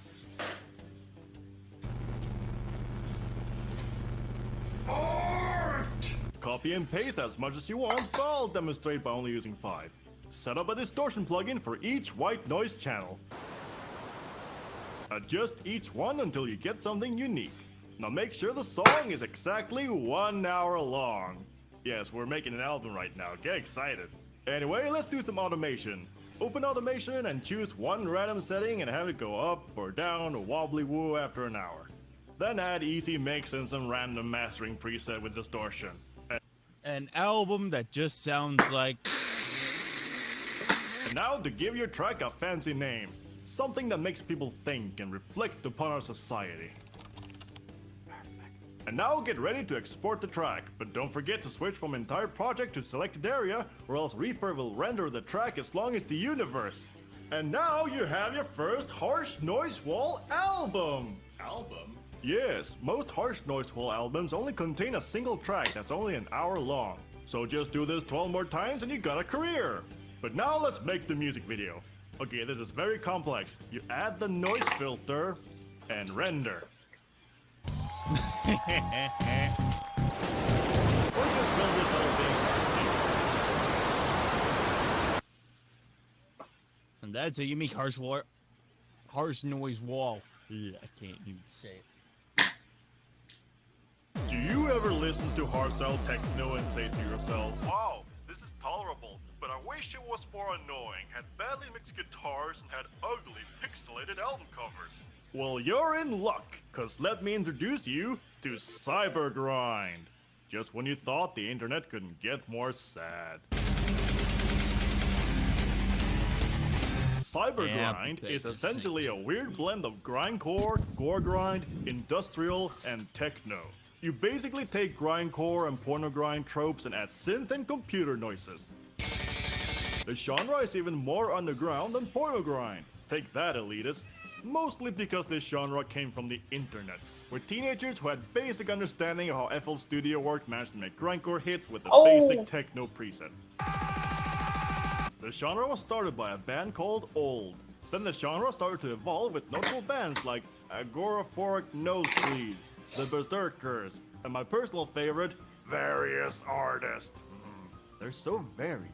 I would give a brief history of Cybergrind, but there's not much for me to say. It's one of those new genres that just showed up on the internet and people unironically listen to it. Like, whoop, new genre. Cause metal wasn't convoluted enough!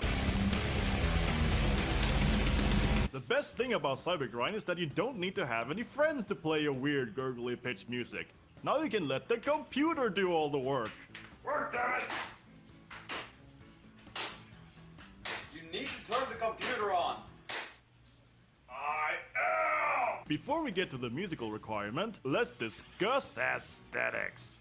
Find someone who can sort of draw and have them draw something weird or disgusting. Or you can badly Photoshop some images together. Just remember to make the final version of the photo as low res as possible. Maybe add those industrial metal type designs with rough patterns and clip art. When you make a band photo, make sure to look as edgy and dark as possible. And then you Photoshop yourself in a really dangerous place like lava or fire or a castle sex dungeon. I Photoshopped myself in Legoland, the most dangerous place in Denmark. Don't forget the low poly textures, flame, and band logo. Speaking of band logo, typical gore grind or porno grind names can be used, but make it look as neon as possible. Why? I don't know, maybe they just like the color green. Anal grenade? Nah, that's too serious. DJ Anal grenade! Yeah! Now we just have to boost the neon and... Ah, my eyes! Anyway, let's focus on the music, which is something you should be focusing on instead of photoshopping cartoon characters and dead bodies, but whatever. Starting with the drums, you can either find the cheapest drum program you can find or do the smart thing and combine different samples. What I like to do is use a metal drum set and then layer it with techno samples. But if that's too complex for you, just find a free virtual electronic drum set and go wild. Cause why spend hours trying to make something sound tolerable when you can just find something on the cheap, write a blast beat pattern, and earn all the Bitcoin? Bass. Just find a synth that sounds bass-like, then throw a ton of distortion on it. I mean, you can use a real bass, but Cybergrind is supposed to be easy, and I don't want to deal with someone trying to eat my wires again. Huh? Guitar. There are 3 ways you can do this. The easy way, the normal way, the budget black metal way, and the normal way again, but with effort. The easy way is to find a guitar VST instrument that does palm mutes, throw a distortion on it, and program away. If you want to actually play guitar like me, you can use an amp VST and record it like you would with normal gore grind.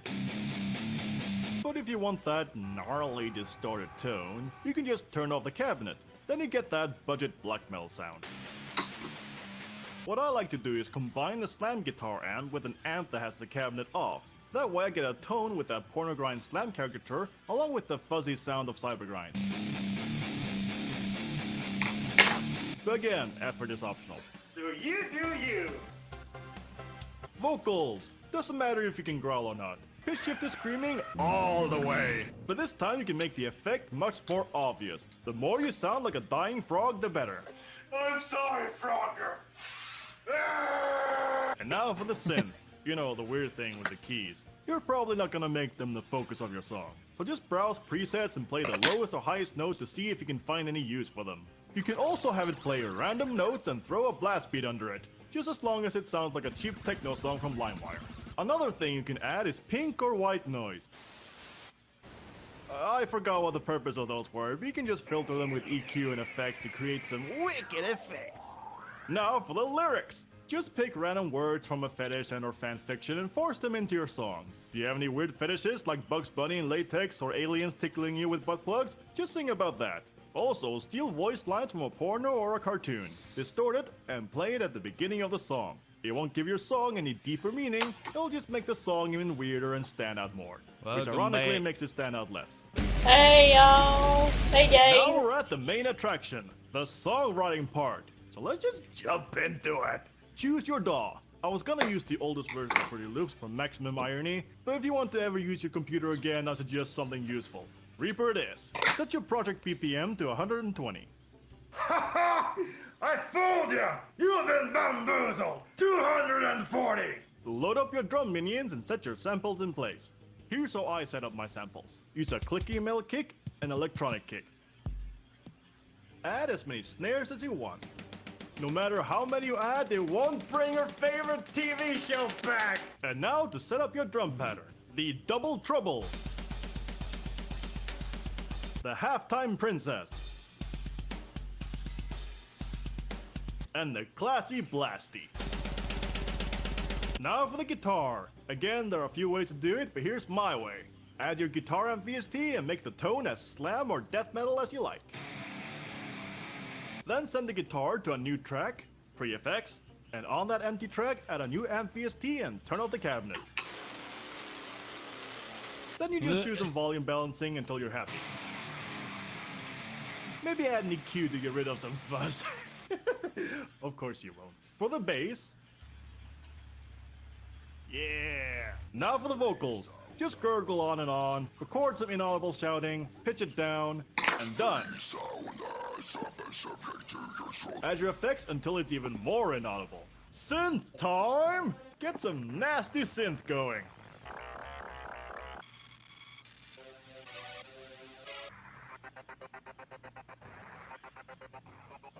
Now find your favorite porn or movie sample and borrow it for your song. But I'd rather not lose the channel, so here's a dead meme. And then you... you almost made me mix the song. Silly. Mixing is for musicians. Now open up a weird anime store that nobody will walk into without a deep feeling of shame and adjust the reverb. By the way, don't tell the cybercrime police, but I added easy mix for easy mastering. Now render and congratulations! Upload this masterpiece to LimeWire and attach the virus. That way your music is contagious. I know biology. You stole my kidney! Oh, fuck!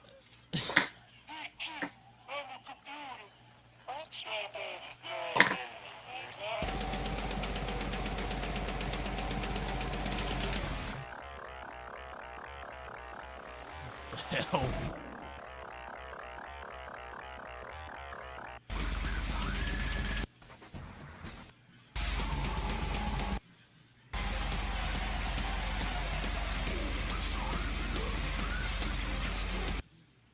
This is the main videos.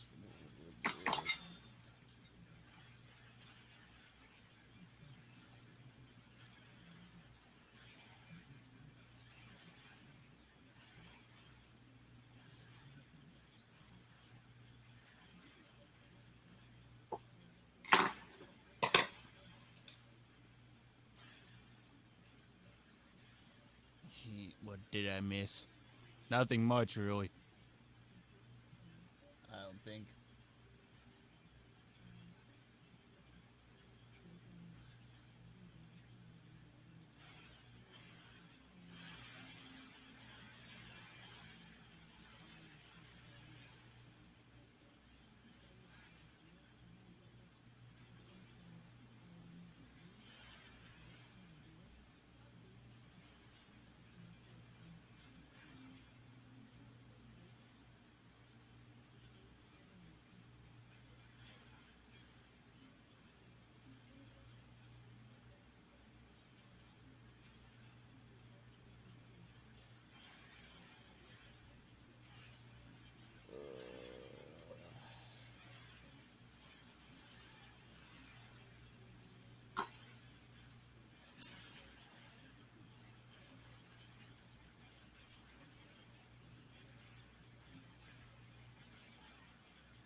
Do you like white noise? Do I ever? Wait, what? But I wonder what happens if you put a blast beat on it. Seriously, somebody stop him! And that's how noisecore was made. Noisecore is exactly what you think it is when you hear the name for the first time. It takes the basic elements of grindcore and makes it even more raw, chaotic, and lo-fi, which considering grindcore is a feat to be sure. But this grindcore bastard child is not your regular crybaby with daddy issues. This genre is untamed, extremely wild, and unpredictable. Noisecore came around the same time as grindcore during the tape trading days, where bands would just record their grindcore song on a tape recorder and accidentally leave the gain on max. Why don't you just go to a studio and make non-shite music? But this one goes to 12. It's basically grindcore with no mixing, no filters, no limiter, and no boundaries. It's like danger music, but the only real danger is to your speakers if you got the volume too high up. Some notable bands are Tranquilizer, 7 Minutes of Nausea, Sore Throat, Anal Cunt, and a bunch of other bands I've never heard of, but all of you will gladly remind me they exist in the comment section. I also know Japan has a massive noise rock scene, but less name dropping, more fun facts! If you take Napalm Death You Suffer into your DAW, add a distortion, garage reverb, and increase the volume, it becomes the blueprint for every noisecore song ever. But that's the easy tutorial, and I'm gonna give you the unabridged abridged guide. Welcome to Grindcore Best. Starting with the band name, you need something that will stand out, but it's so disgusting that no one can talk about you without getting weird looks at a party. Yeah, I'm in the band. We're in a pretty famous band. It's called Anal Grenade. Yeah, I think we're gonna get pretty big now. Like, we have a new album coming out, Death of 1,000 Fetuses. Yeah, we got a new song, Hitting Grandma Part 2. I think it's gonna be a smash hit. Yeah, that's gonna be a good title. My mom loves it. If you can, find a way to add that anti-music logo into your band name. For the album cover, find an artist who can draw something for it he's on the working on cheap. some project. My god, that's gonna give me nightmares. Alternatively, find some photos and add that pencil effect on it. Then just slap your band name all over it. It's not working! But now for the music!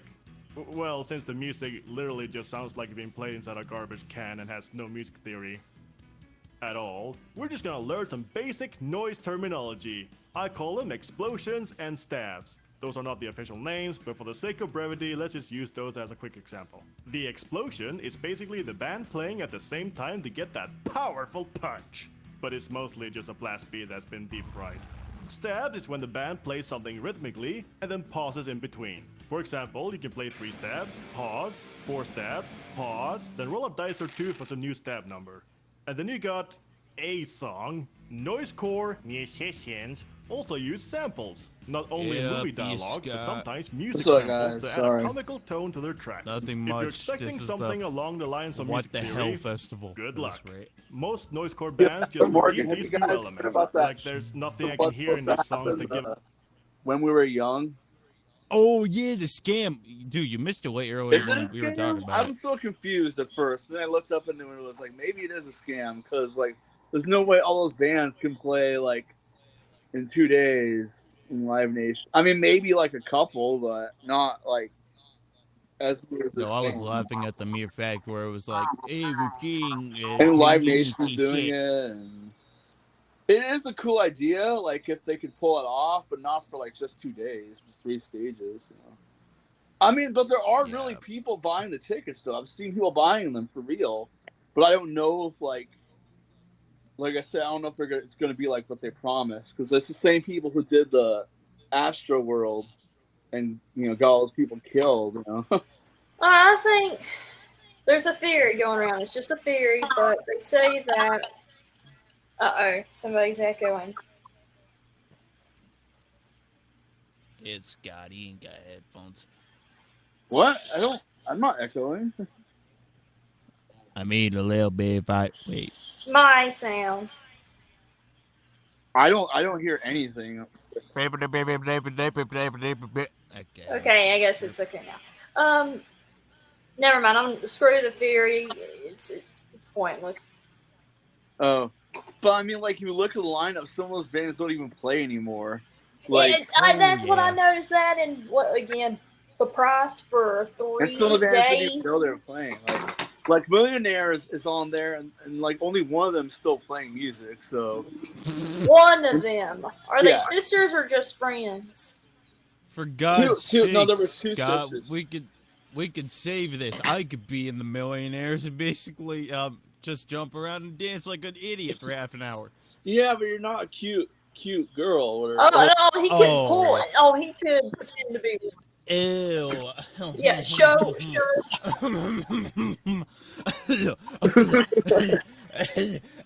No, I'm just saying, like that's the Millionaire's look. It's like the girl with big hair.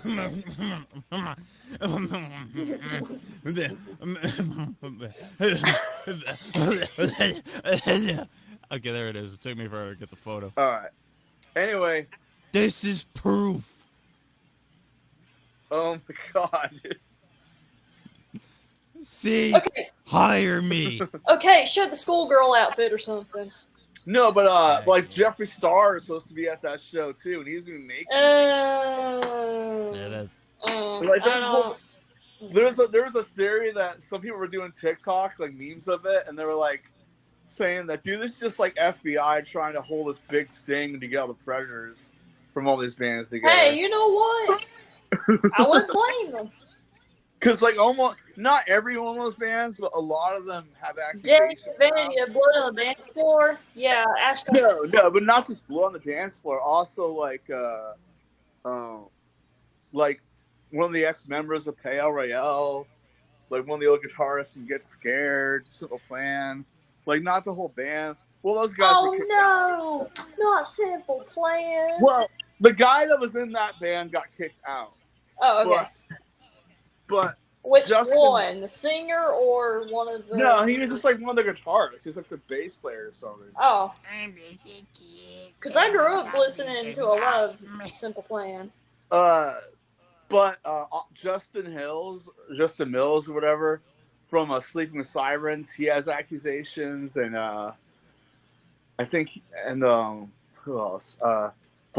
Couple members of Blackfoot Brides have, like Ashley. Ashley has. Okay, I will say this. Even though he is of advanced age, Bob Dylan has an accusation against him. Well, so did stuff came out about like David Bowie hooking up underage girls too, and I like David Bowie, but Okay, well, the thing is, there was a lot of that stuff that was going on at that time. Elvis too, man. But- Elvis too, man. but Like, that's he- kind of he part of married it. was Okay. so underage. But the thing is, was it actual harassment or was it? See, this is where it gets into gray territory. I mean, it's and still, even if the girls were into it, it's still technically statutory rape. I mean, I know, but Bada boom, I can still pull it off, Scott. Okay, all right, you made. I just gotta learn how to freaking sing crappily for But I 30 mean, minutes. Millionaires was it's the two sisters. I mean, Heather was asking. There were two sisters, and they had like another girl with them, who was like a friend or something.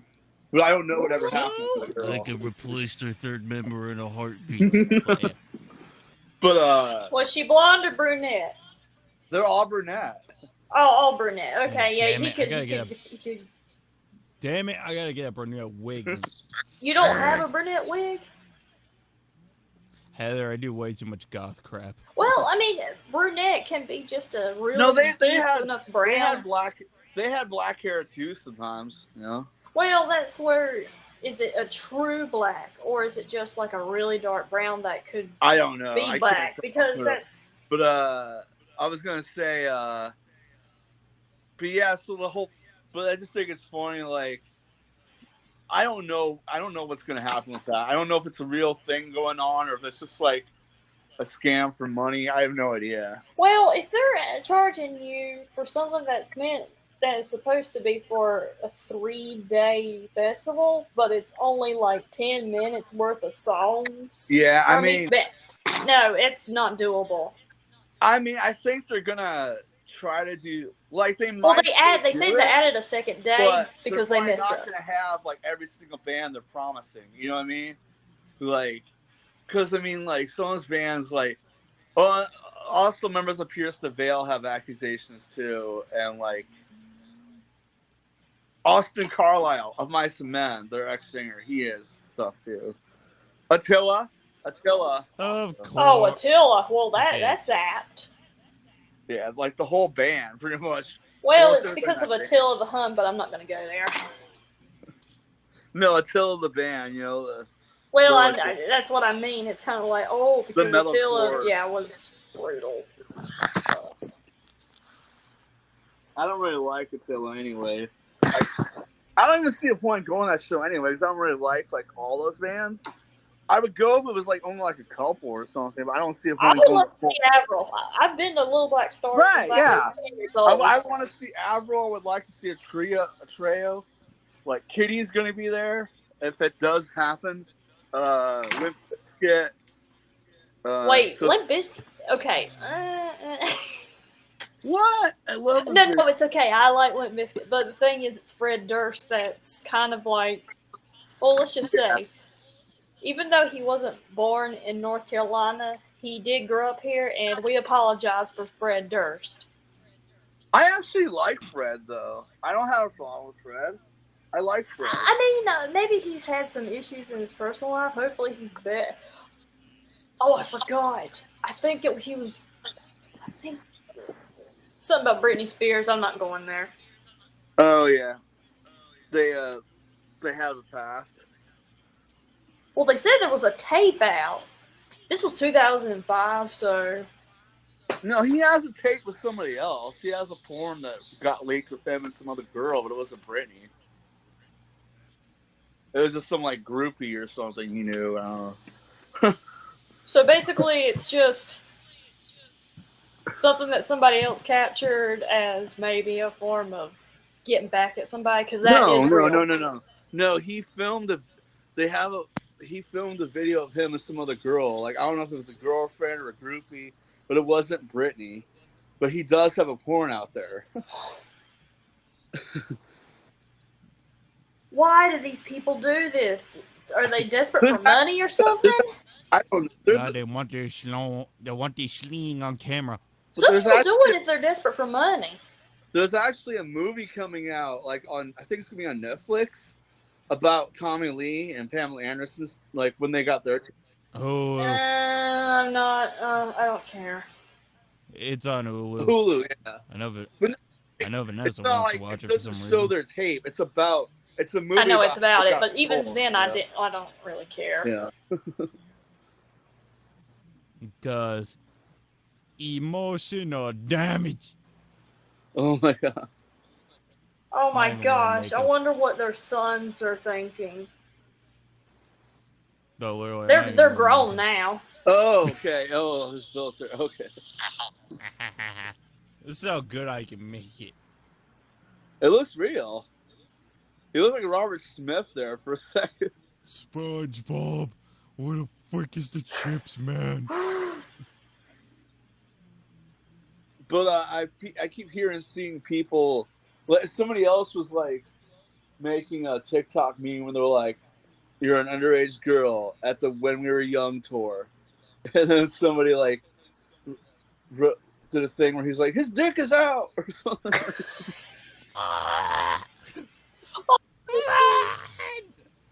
Now my cousin loves Blue's Clues. It's just like it's just kind of like looks like Warped Tour again, but like almost every single one of those bands have accusations. Is Warped Tour dead or something? It is dead. They stopped. I mean, they still do it like once in a blue moon. Okay, Like, the last but major it's one I not think like they had anyone. was no. That was it was the band's Warped Tour, 2011 or 12. I mean, it's like, you know, there are like you know, kind of like anniversaries, for the 400. but it doesn't happen like all the time like it used to. I think because of the accusations and stuff like that of all the bands there, or not all of them, but most of them anyway.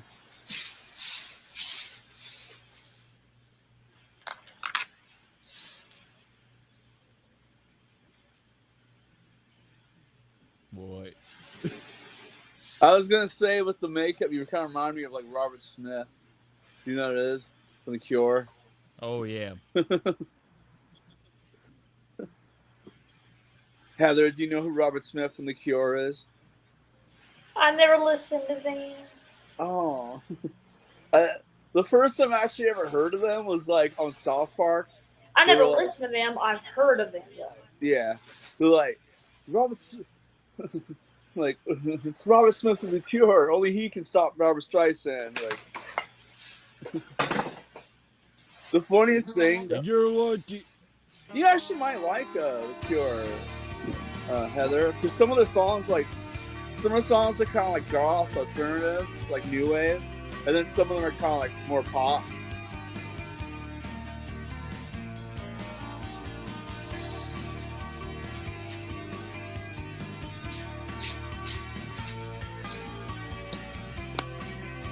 Like, this is The Cure playing. Sad.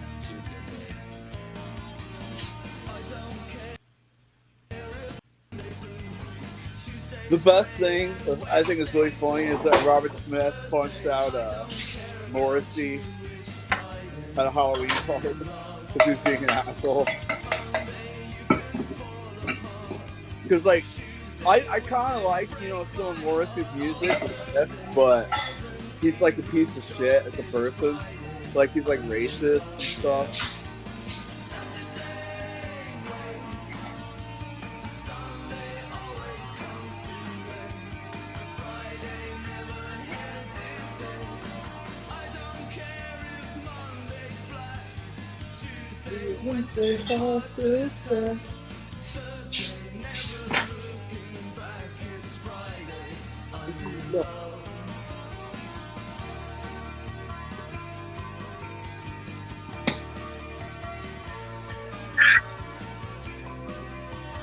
But no, my friend won this in the claw machine for me.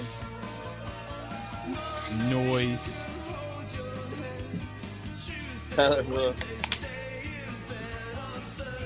There, Heather, this is The Cure.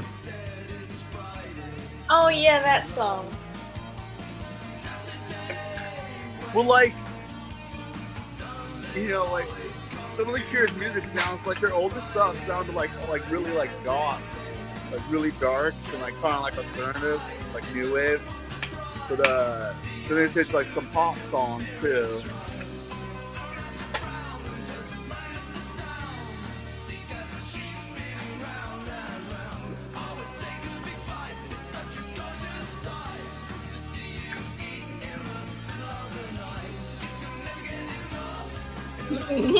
Look at Morgan.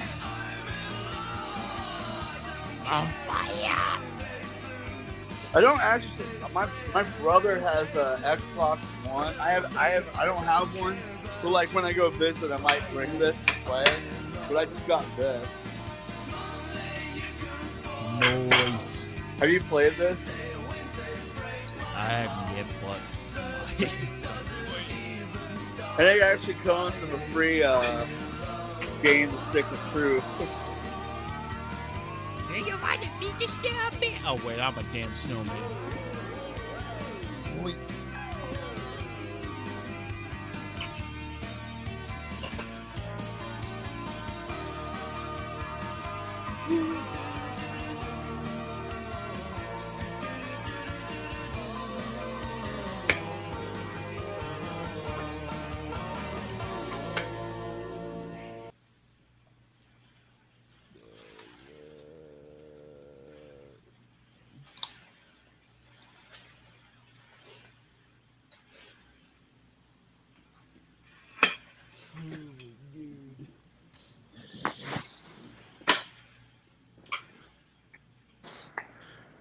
The Cure actually inspired a lot of bands like AF. I mean, a lot of bands like AFI and. Oh yeah. Oh, what's the other band? Like Deftones. Oh.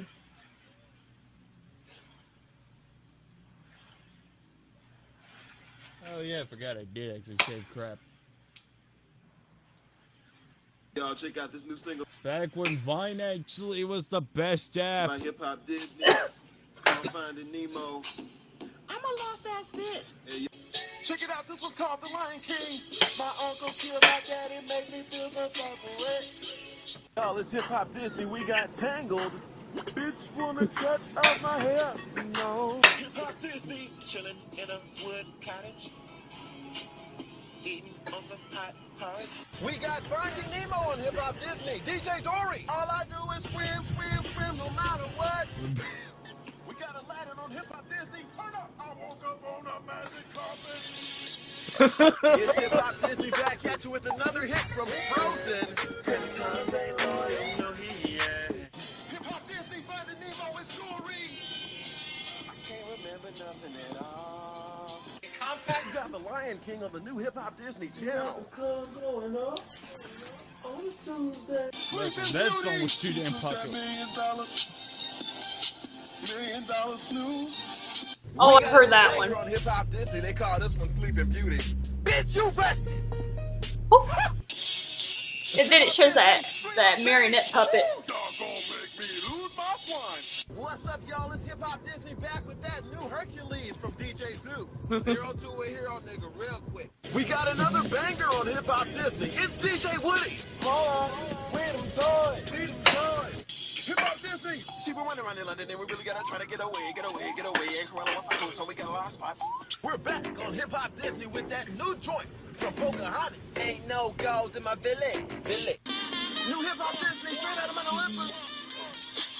I'm Hercules and Zeus, my brother. DJ Captain Hook. They call me Peter Pan. You don't get it, do ya? I live in Neverland, cause I'm the boy that never grew up. Hey, what's up, man? You want to listen to Hip Hop Disney? No, for Hip Hop Disney. Get out my No, car, man, man. I'm Get out my car. He can deal with you, bro. What is this?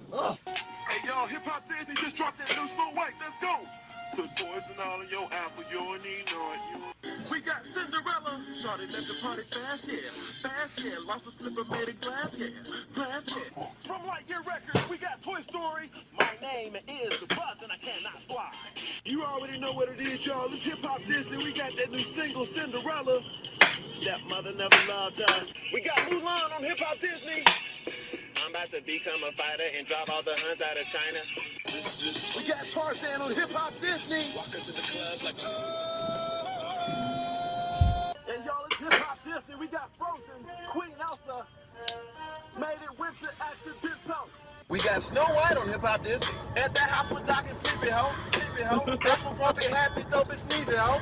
Is DJ Fredrickson back on your radio waves? We got it up on Hip Hop Disney. I don't got no wife. She said we should hang out. Why we need Vine back? We still have Vine. It's called TikTok. Screw TikTok. It's snowing again. I mean, literally, I think it's the same thing. Whatever. Or like, I mean, it's different, but it's kind of the same thing. No, I meant back then. 6 seconds is all you need.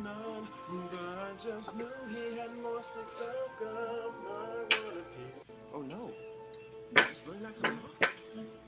My favorite Disney movies are Oliver and Company. I think that's really underrated. And I like The Sword and the Stone a lot. And like The Rescuers Down Under. Mine is The Little Mermaid. I used to have the original. We used to have the original VHS that had the dick on the cover. You don't know about that? The castle. I know it.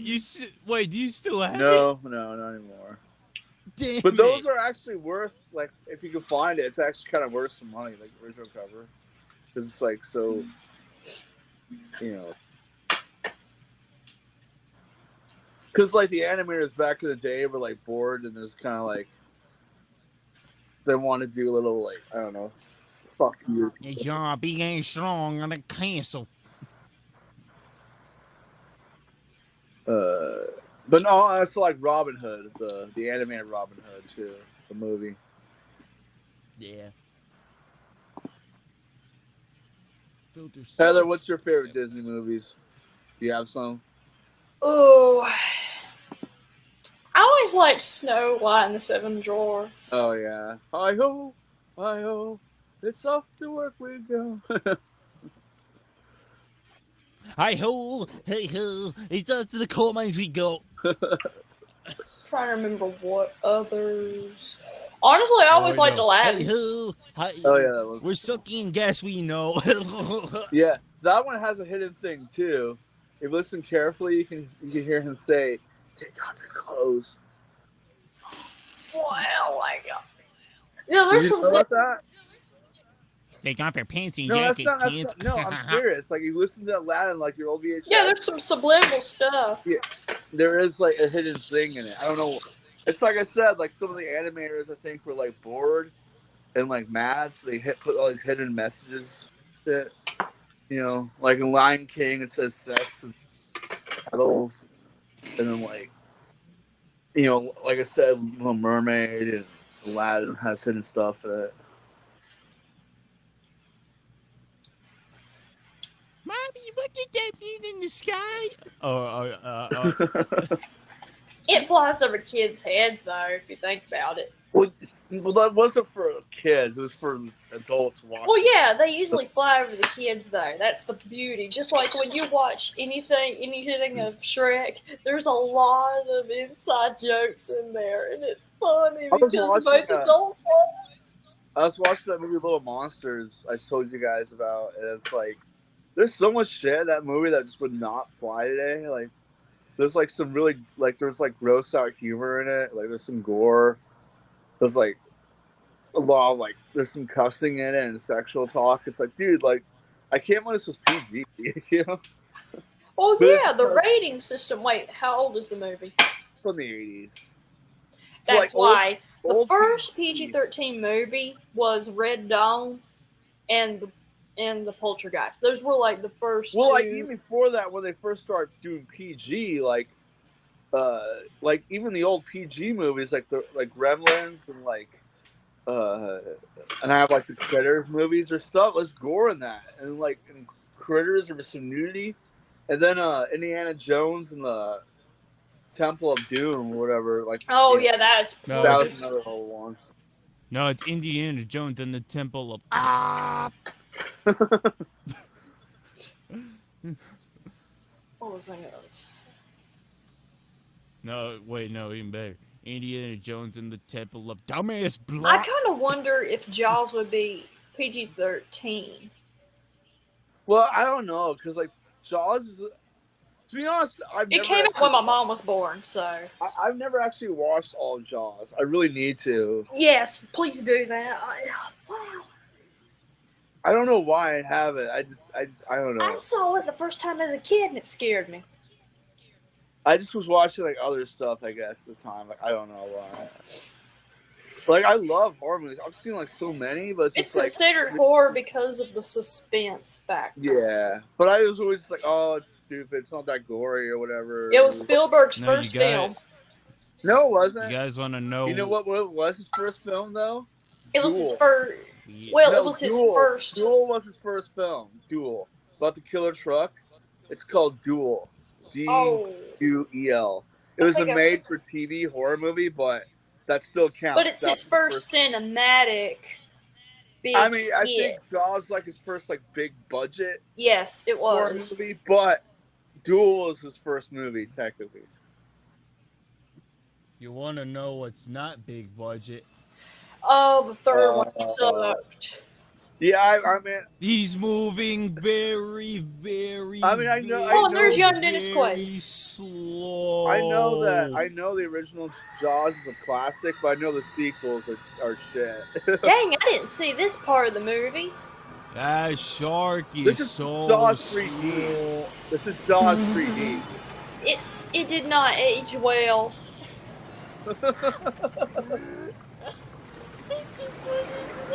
What did the comments say?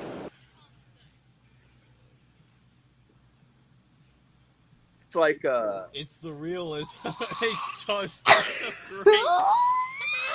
You ever seen that part in Back to the Future where the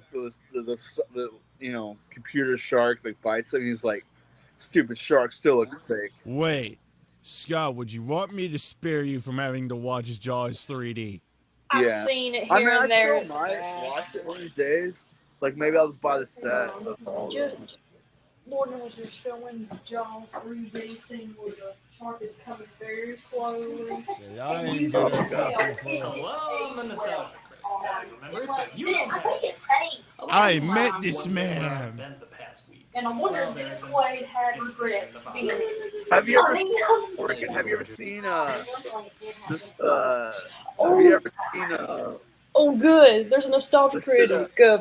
Massacre special about like all the shitty shark movies. I hope Deep Blue Sea isn't on there because that's a good one. James, the angry video game nerd, did a review of like every single like shitty. Oh wait, yeah, I have watched shitty that shark one. movie, and he like not like worse than Jaws the sequels, like like the ones that straight to DVD, like Sharknado and Shark Octopus. My mom's obsessed with a whole lot of like those. all the shitty ones. You know what I mean? I only watched Sharknado 1. But she's I mean, seen they're them all. not good, but they're funny. You know what I mean? It's like It's the entertainment factor. It blew up all sci-fi I'm here movies. now and ready to do the next review. Sci-fi brand. 3D seems to be everywhere nowadays, doesn't it? But a lot of people forget that this used to be a very cheap gimmick before it became a very expensive gimmick. And probably its ugliest transition was in the 80s Hey, I've and seen 90s. Toy Story in Where 3D. It was wasn't really big money, underwhelming. didn't look that impressive, and to be honest, nobody really knows why it was around. And one of the movies that tried to take advantage of this relatively dead gimmick was Jaws 3, also known as Jaws 3D. They were trying to do the 3D thing, and they were trying to.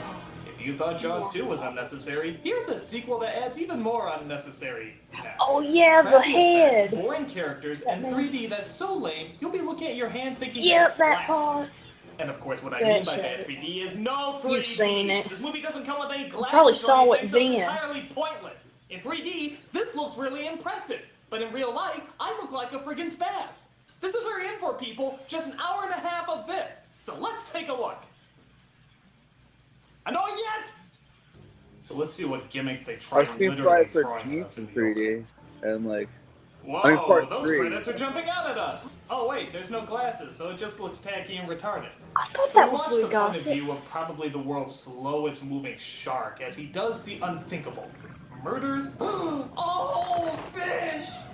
My God, not the entire fish! The incredible Mr. Lip will never see his family again!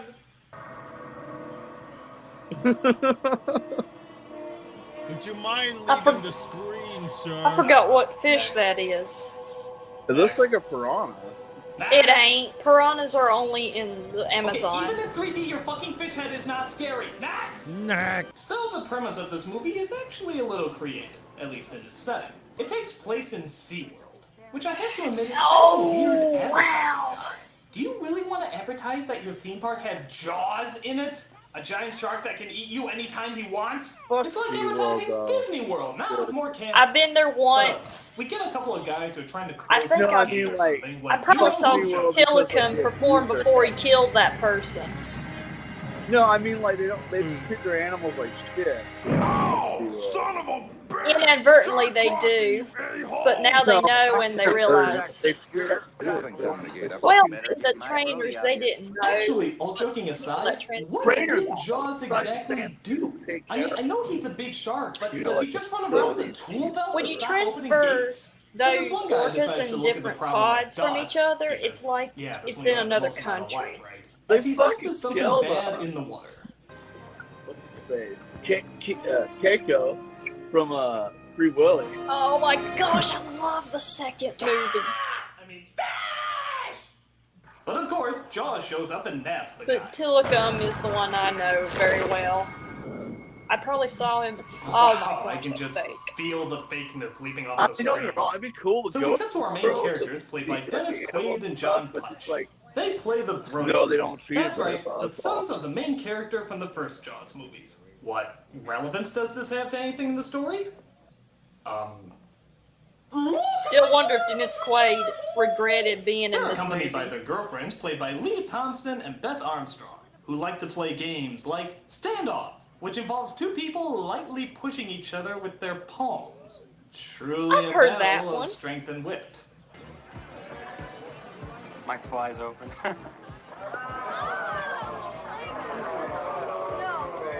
You lured me with the promise of penis. Here, you owe me a couple. That's right, coming up. 2 bears. Are these two gonna stop making out? Come on, guys, you got company there. Yeah, that is rude. Him and Cass are put in together. Okay.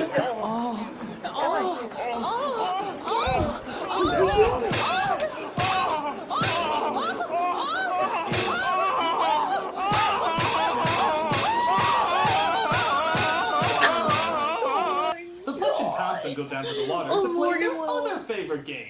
Chase the cowgirl through the knee-high tents on the beach. Kinky? But meanwhile, a bigger, nastier foe is at work. That's right. I'm talking Damn about it, the I had lowest to go form get of fruit scum snacks. Don't worry, you known didn't by miss man. anything. Somewhere down there is the best car. No, I saw this Okay. review before. I was just doing this to put you guys through it. Coral stealers! I mean, really? Coral stealers? We have coral stealers in this movie? Who's their competition? The Seahorse Mafia? So, of course, Jaws strikes again, but it wants to be sure it leaves no evidence behind. Bet you didn't know Jaws can suck ras through a straw, did you? It didn't So the look life of the realistic. first dead guy is concerned because they can't find If you his know body. about So they reviews, take that you know boat how that you always reviews see the is. Planeteers use Oh. to go under the water and see if they can find it. We all live in a yellow submarine. Yellow submarine. Okay. Now, The get electric ready, folks, shaver. for some of the best underwater effects you have ever seen in your entire life. Wow. What? Toys in a bathtub have nothing compared to this scene. It's In fact, crappy. the ship itself sort of looks like Ronald McDonald's electric shaver. By the doesn't way, it? I only remember the parts that didn't involve so much 3D. And hey, if you thought And I was too my young green to screen know. effects were Reviewed impressive, get a that, load of yeah. this. Damn. Yeah, I bet you didn't know the ship had a cloaking device, did you? Overman broke divers' rules last night. Out there. If anything happened to him, the ocean current would have washed him up here. A lot of fish. So they come across a fake-sunken Frick ship. out of here, Sounds Matthew like Botchford. Godzilla. Fish tank is good enough for SeaWorld, as something has the dolphins spooked. But what could it be? I don't know. They've been acting strange for the last 2 days. Look at them. There's a shark, bitch! Run! So as they get out He's to the not ground, wrong. they come across the ferocious animal, or at least the I hand wanted to puppet. touch a dolphin, but I never got to. Oh my god, it's Whack-A-Shark. Yeah, that's very fake. So Wade and Armstrong get away. Gosh, by, listen, no wonder this thing riding the tanked. dolphins to safety. Great, my childhood show. They replay the footage about Yes, 30 I did times watch to Flipper. simulate a chase sequence. Did you as see they the finally movie? escape. So this They have- British Nope. fish See hunter the or movie. something comes aboard to try and Has a capture young the shark Elijah and make Wood tons of in it. money off of it.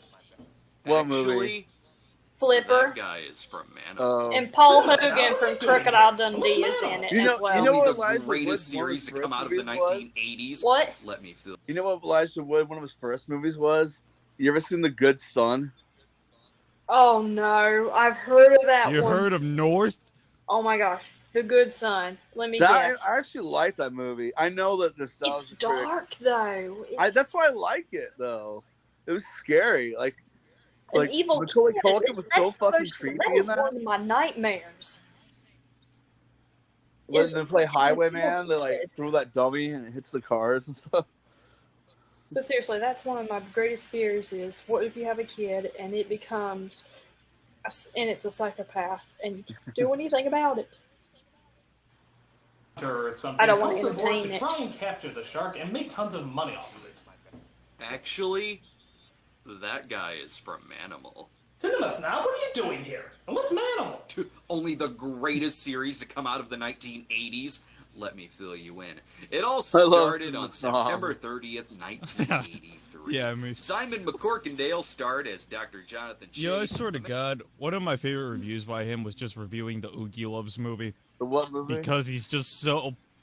The Oogie Oh Loves. yeah. And he's just so pissed off through all of And it. with the brightest of futures, darkest of pasts. So Is that's the, like we the kill guys this in the BC on suits, right? camera. The animal stuff, you know. I can guarantee you Yeah. coverage. I like when There isn't a great It's white not alive good. in captivity anywhere. If any this is like facility that can one maintain cute a white girl like cross, walks if we could- upstairs. Whoa, what is and up they're like, with look at that Quaid's booty hits? though. Damn, Oh, that piss God. I wet. guess shark attacks give him an unbelievable fear of Old Spice. Really do spectacular event, no doubt about that, huh? So This the owner of guy's cool, SeaWorld gives too. his blessing as the team Oh, heads that's down Louis to Gossett catch Jaws. Jr. By the Yeah. way, when did SeaWorld become the Starship Enterprise? From Iron Eagle and stuff. He's also Get him on the monitor.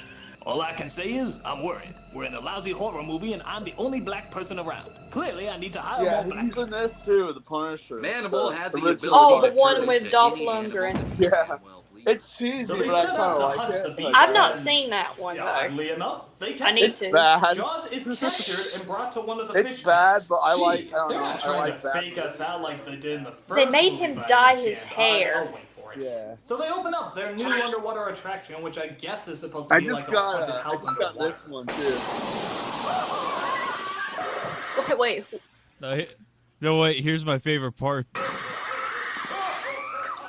And I have That's this not a ride, that's with a head tie. Thomas Jane and stuff. This is the good one. This is the good Punisher.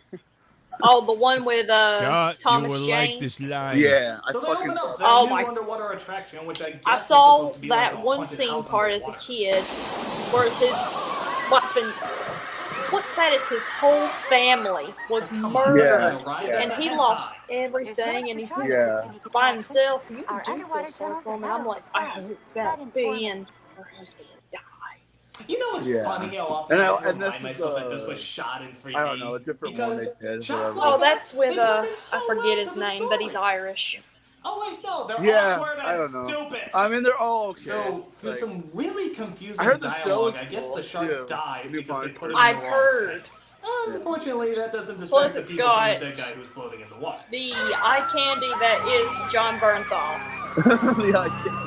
the dude from Walking Dead. I'm saying for the my girl mom. into the dead body. I mean, who does My mom that? likes it. From Walking. He's in Walking Dead, right? Yeah, he was in Walking Dead. He was. Oh, he's actually married to Kurt Angle's So they daughter, discovered Erin it wasn't Angle. Jaws Oh, that they yeah. originally captured, but her son. That's right. Goddamn, Matt. Thanks for the raid.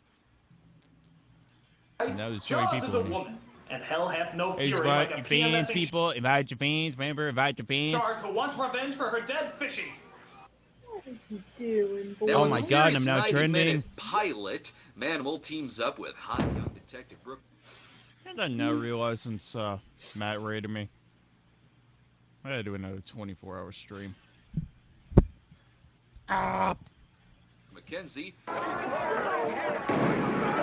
Yeah, I fell asleep last time we were on, and I was like, I checked if you're still Jesus, on, try you're still speaking fucking English to on. them. Maybe then they'll listen. Oh.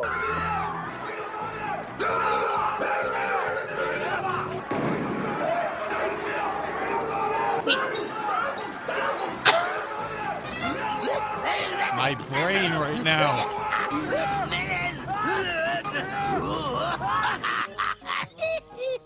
I love that. I love that show. Sheesh, is it me, or is Jaws making, like, incredible speed? What, does she just have a motor attached to her fin? Wait, so the shark So is a after female? not eating anyone, yeah, she just sort of looks at him. She decides that bumper boats are more to her liking, as she nips one of her victims. That's right, she nips now. Jaws isn't as much a savage killer as much as he is a light nibbler. But she makes up for it by That's a trying to pretty destroy bad the gash. underwater haunted house. Seeing that scared me as a kid because it made me not want to go under things I for can a see why while. SeaWorld want to do a tie-in with this Underwater. movie. Can't you just see the Get promotional scared. video right now? Looking for a summer vacation? Want to bring the kids? Hoping to be trapped in a watery grave with little to no hope of escape? Come to SeaWorld, the disappointing alternative to Disney. So the people are trapped literally under the sea as that British guy tries to go and lure the shark Under into the a sea. giant underwater Okay, cage. well, But sorry. he gets My caught mom and is loved The Little unable to Mermaid. escape. And she was already a high schooler when that was out. What? Is he trying to cast a spell on her? Expecto Wait, Why, you of can't course. teach me. I'm British food. I taste terrible. So the British guy literally gets stuck in Jaws' teeth as her other row of teeth. Yeah, I'm glad I didn't Throat or see something. all of Finishes the him off. third one. His assistant doesn't take the news Feel well. so bad.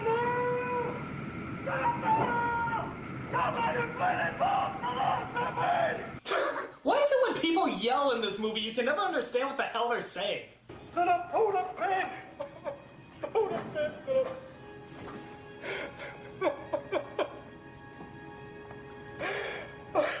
No, that was real gripping. In that he was really gripping that ladder. You can't deny he was really holding onto that ladder. Catherine, what are you doing? I'm going down there.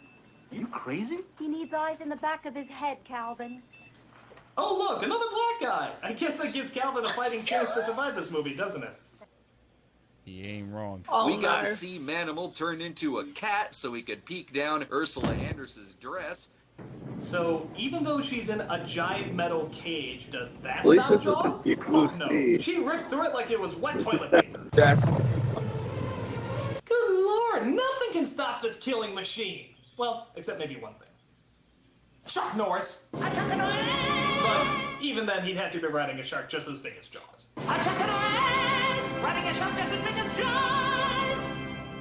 So they finally get the people Beautiful. out, as I'm sure they reenact the audience's reaction of leaving this movie. Unfortunately, Jaws starts floating towards the base. Oh, and I don't mean swim, I mean float. Having actual movement would require another AA battery.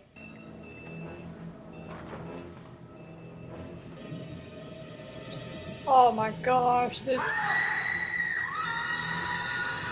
Yep, and I'm going to be watching The Little Mermaid at some point, because I have it saved.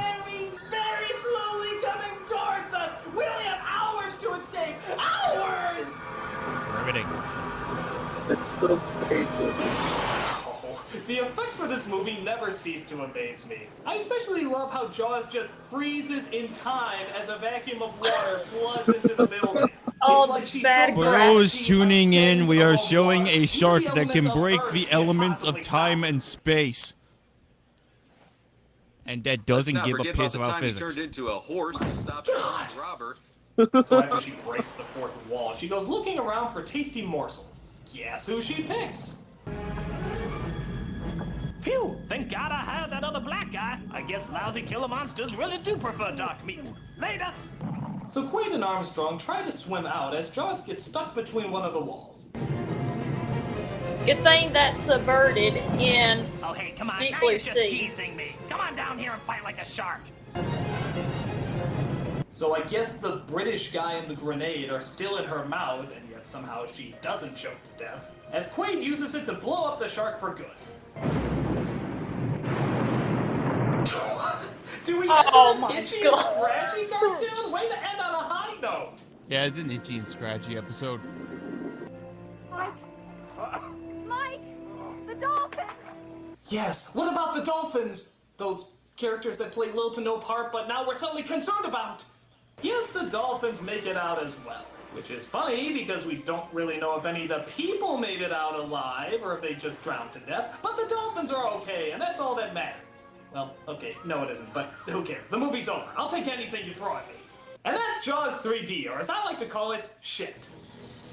Not only are the special effects terrible, even if you have the 3D glasses, Did he do but one the on story is Deep Blue just Sea? ludicrous, and the characters are so boring that there's literally nothing that can save it. Even if it was my in 3D. favorite review. And that's all I gotta is- say about. You I know, really I like the review of The series was canceled on December 17th, I really like his review 1983 of, due to poor ratings, with it being put on Cinema Snob. Dallas. I'm the nostalgia critic guy from Memories Now, Simon McCorkindale's appearance in Jaws 3D marks only the second time that McCorkindale has been featured in something that has featured sharks and the Jaws theme. Now, am I saying that there's a scene from Manimal where... Anywho. I like As his a review request. of there you go. Shark movies at? Yeah. Oh my god, shark movies! Shark movies! There's a shark movie! Oh, look, there's another shark movie! And I will be back in about maybe 50 Shark movie, minutes. shark movie, shark movie, shark movie, shark Okay. movie, shark I need movie, a shark damn movie, shower, shark movie, shark and I'm gonna movies. leave this going on for God knows how long, The so shark, it the feels shark, like it's shark! live. Deep Blue Oh my Sea. God, so many Good shark movies! movie. So many But- shark movies! Look at all these shark movies! Look at all And no these one fucking burned down shark nothing while movies. I'm gone. Nobody's the one to burn down anything. Shark movies. Shark movies. There's enough shark movies to fill the ocean. If I had as many brain cells as there are shark movies, I'd be a fucking genius. Wait, I am a genius because I'm about to put together the best fucking Oh list man, ever we got the of sci-fi best stuff. of the worst shark movies ever made. Sci-fi effects. That's right. We're not looking for I just quality got- here. We're talking about the ones that are I heard so it was bad they're good. actually wasn't that bad. I actually got Steven Spielberg popularized the idea of the killer Into shark the with Blue Jaws, Ridge, and whatever. man, did everybody that Blake copy Lively it. shark movie. Stupid fish. But when I Spielberg haven't was seen making that. My Jaws, mom did he was though. essentially My mom and I my heard it was sister. actually not that bad. Except he As far turned as They thought like, it was mainstream good. Academy Yeah. Award-winning blockbuster. He missed I mean, the most point. just He got made it it because I too like good. her, but Audiences used to be satisfied with cheap I special like effects her. and poor acting. I don't mind Now Blake everything's Lively got to be all high quality as a and person. shit. So let's take a My- look at as all far the as shark acting, like movies that brought the the genre back only to movie its I've ever actually low-class liked roots. of hers is There's so many, I had to be you very ever seen selective. So I narrowed it The down Savages? to 40. So No, let's I dive do in. know that's an Oliver It's Stone movie. Cinemassacre's Yeah, that top one's really 40 cool. I like that movie a lot. Scratch that. I think we It's need to like she's update dating this these two video. guys. Made They're it in like 2013. drug He's dealers. kidnapped by Yeah. John There's been a whole shit Travolta's ton character. more I think it shark had to do movies with since. drugs or something. No, it's Make it, Salma Hayek, but top like he's like a 50 detective or shitty something. shark movies. Like, I don't know. It's just a really cool like if you like you Number know 50. Oliver Stone, it's Sky Shark. It's political. There's There's a an Nazi undertone. top I know secret about his experiment stuff. I actually have involving JFK. plane sharks I have the who are director's being cut of piloted by JFK. mutated So- I zombie just have soldiers. natural What born the killers. fucking fuck?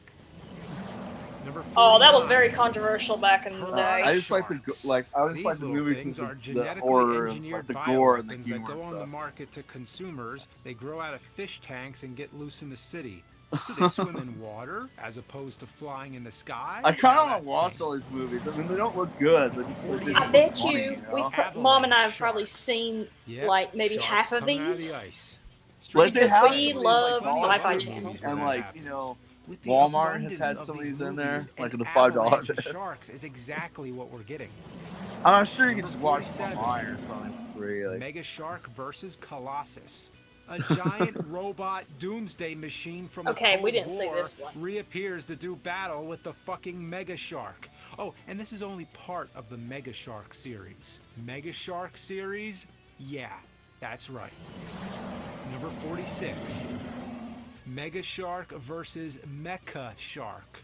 Just when you're trying to grasp the concept No, of we Mega didn't see this Shark, one. I think let it me bring was- Mecha Shark to your attention. No, we did I have see to Shark say, Octopus. Putting these two names together. have you seen that is one shark movie, like ingenious. 47 below Number 45. whatever meters? Sharktopus versus It's the one with Whale like Wolf. Mandy Moore's in it. Dude, Whale Wolf. Like Whale 47 No, we below. didn't see this one. Number 44. Something. It's called like 47 below. Three-headed shark attack. There's like a sequel of it Yeah, too. It's Danny like, Trejo has to put up with some three-headed shark bullshit. It's the sequel, I imagine, to Two-Headed Shark Attack. Yeah. Number 43. it'd be funny just to watch Zombie Dan shark. Trejo. and You everything. wouldn't want to meet a regular shark, but damn, zombie sharks. This movie is also called Shark I Island. think Mom as if saw one that. title wasn't enough. Number 42. Robo Shark.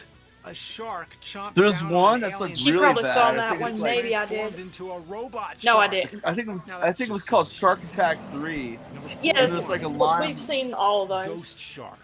There's like Yes, one the like. spirit of a shark. There's like has one the where like ability the to guy go has a anywhere motorboat. as He long as rides there's into water. like this I'm probably missing this a this, bunch this of shark's these mouth. But It what looks can I so do about fake. it? Nothing. And there's like a Coming scene out where so like the fucking guy fast, is like nobody talking to can this stop girl. it. And he's like, So let's get on with the rest of the and he's list. like, you know, Number I'd really like to 40. eat your pussy tonight. And it's just like Jaws 2.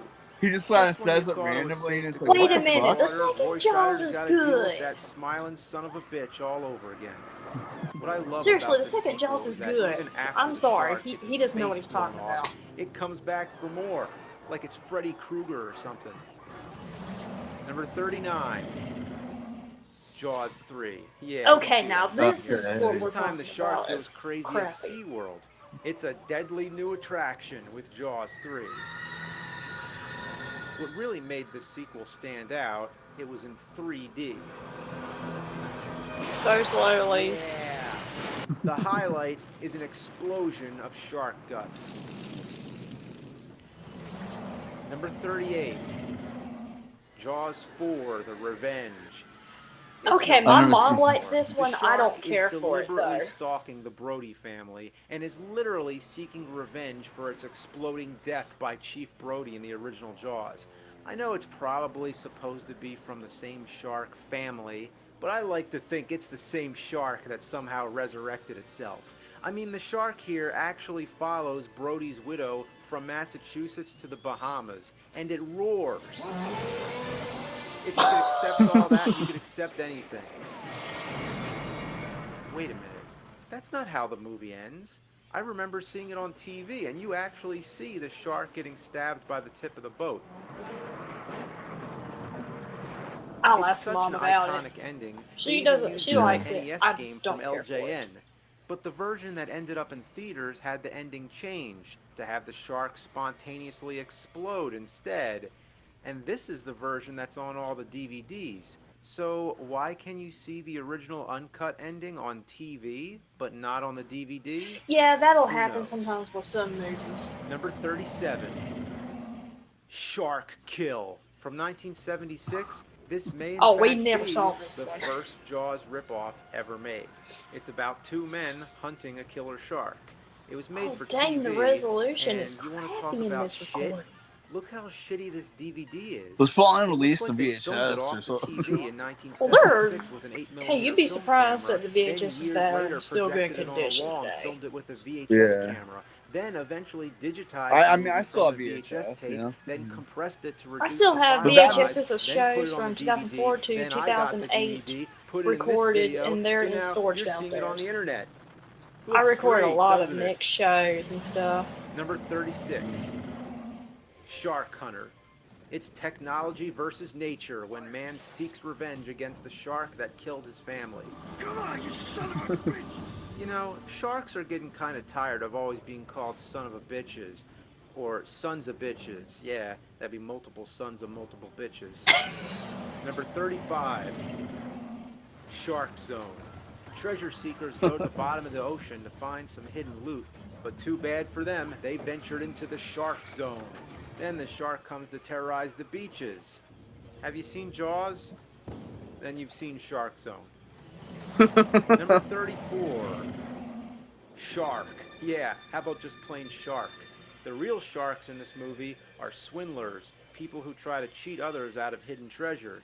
But we do get some shark action. If you want to call it action. It's just chasing him. I think we've been spoiled with all these newer shark movies. But this one has a very unique distinction. It predates Jaws. Number 33. Dang, that's good footage for 69. Terror storm. After a cyclone hits, a group of people are stranded in the ocean, and then our favorite eating machine comes and picks them all off. Number 32. Sharks in Venice. We have a son seeking his missing father, a long-lost fortune, mafia assassins, That's one of the Baldwins. a kidnapped Yes, girlfriend, it's Stephen killer Baldwin. sharks. We saw this one. Yep. We actually liked All it. in beautiful Venice. Number 31. Spring Break Shark Attack. A bunch of people on vacation It get was on attacked by Sci-Fi. sharks. I didn't care to watch it. Lots of them. I have year, a movie called Spring Break Frenzy. really bites. That's a shark movie that I just got at Dollar Tree. Number 30. It's probably shit, but... Monster Shark. Marine biologists and the local sheriff hunt down a creature in the marshlands that's one part shark and one part octopus. Oh, It's yeah, a that's hot crappy. time in the old town tonight. Never seen that. Number 29. Dark Tide. Holly Berry plays a shark expert who returns I to haven't the seen that waters one. after a year of being haunted by a terrible shark encounter. But the nightmare from the deep is still lurking. More carnivorous. I mean, if it's got and Halle hungry Berry, than it's ever. probably a lot better than the other Oh, yeah, probably. Number 28. Blue Demon. Scientists are trying to train sharks to protect the American coast from terrorists. But when the sharks break loose, everybody's in real trouble. Your deepest fears lie Oh, beneath wait, the we've surface seen with this. Blue Demon. Number 27. Bait. A freak tsunami trapped shoppers inside a supermarket with a great white. We're going to need a cleanup on aisle 7. Number 26. Raging sharks.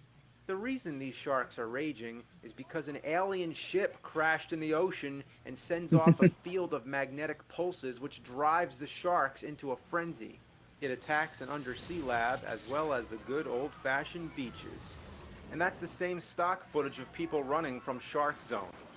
If you want a movie that's both The Abyss and Jaws, then look no further. Number 25, Dark Waters. This time, it's a deep-sea oil rig in the Gulf of Mexico which gets attacked. Oh my gosh. Experts go underwater to investigate, but have to fight against the sharks. You son of a bitch! Wait a minute. I think I might have seen that. 24, Shark Swarm. When a greedy real estate developer releases toxins into the ocean, the sharks I've seen that somehow dude before. I get forgot a his major name, but- appetite. Alan. If you watch this movie, you better have a large appetite as He was well. from Judge Dredd, It's the nearly original. 3 He's like hours long. the bad guy.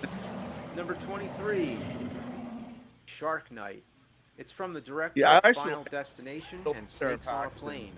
It's But from the apparently same you people don't who need did like something Oh, Monster yeah. Snakes on a Plane because Three. sharks in the That's, water don't seem to get sorry. old for anybody. That's a Sarah Paxton. Forget about jumping the Yeah. shark. This time, the shark jumps you. In town, awkward. Number 22, Red Water. Ocean sharks, lake sharks. This time, it's a river shark. Sooner or later, it's going to be Yeah, a that's shark what a in bull fucking shark is. bathtub. Update. Oh, a shark in a bathtub? Yeah, that's happened. Ghost Shark. Came out less than a month. Less than a month after I made this video. Shark in a bathtub. All I had to do was say the magic fucking words. I've heard that Shark one. in alien robot Never saw vagina. it. Never Is will. that gonna happen now? This shark terrorizes hapless swimmers and deep-sea divers looking for treasure. But there's no treasure to be found in this shitty shark movie. Yeah, the shark Number ate it. 21, Hammerhead.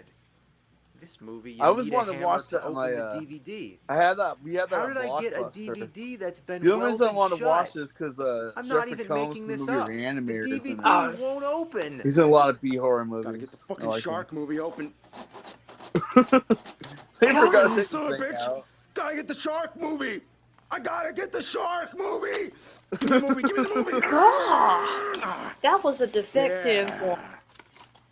No, they just left the. Anyway, like when the you rent a setting is some movie, kind you know, of they're science supposed lab to where take that Jeffrey thing Combs, out. the animator, tries to cure cancer. Yeah, using see Jeffrey shark Combs, DNA, Reanimator. But it turns He's a the newborn baby mad into a scientist. hammerhead.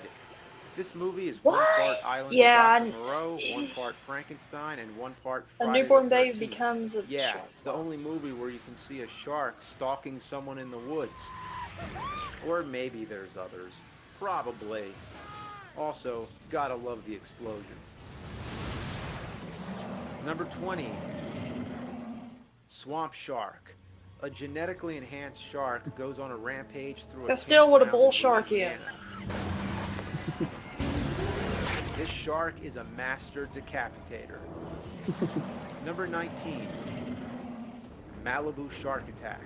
When Okay, Malibu is this one flooded, we've seen. all these prehistoric goblin sharks come with it, and a group of lifeguards have to stop them. When shark movies start using rare species such as goblin sharks, I think we Those might are have only had in enough. much deeper waters, though. They wouldn't really come to this. Number 18. Shark Attack in the Mediterranean. Let's be specific now, because it's only about the 800th film with Shark Attack in the title. The plot centers around a helicopter pilot whose wife was That's killed by fun. a shark, and there's all this drama and shit, but who cares? Number 17. Megalodon. A deep-sea drilling operation seen in the this North one. Atlantic waters accidentally releases 60 feet of prehistoric terror, the Megalodon shark. Yeah, we did see this. Number 16. Shark Attack. In an African fishing village, the sharks begin attacking the population.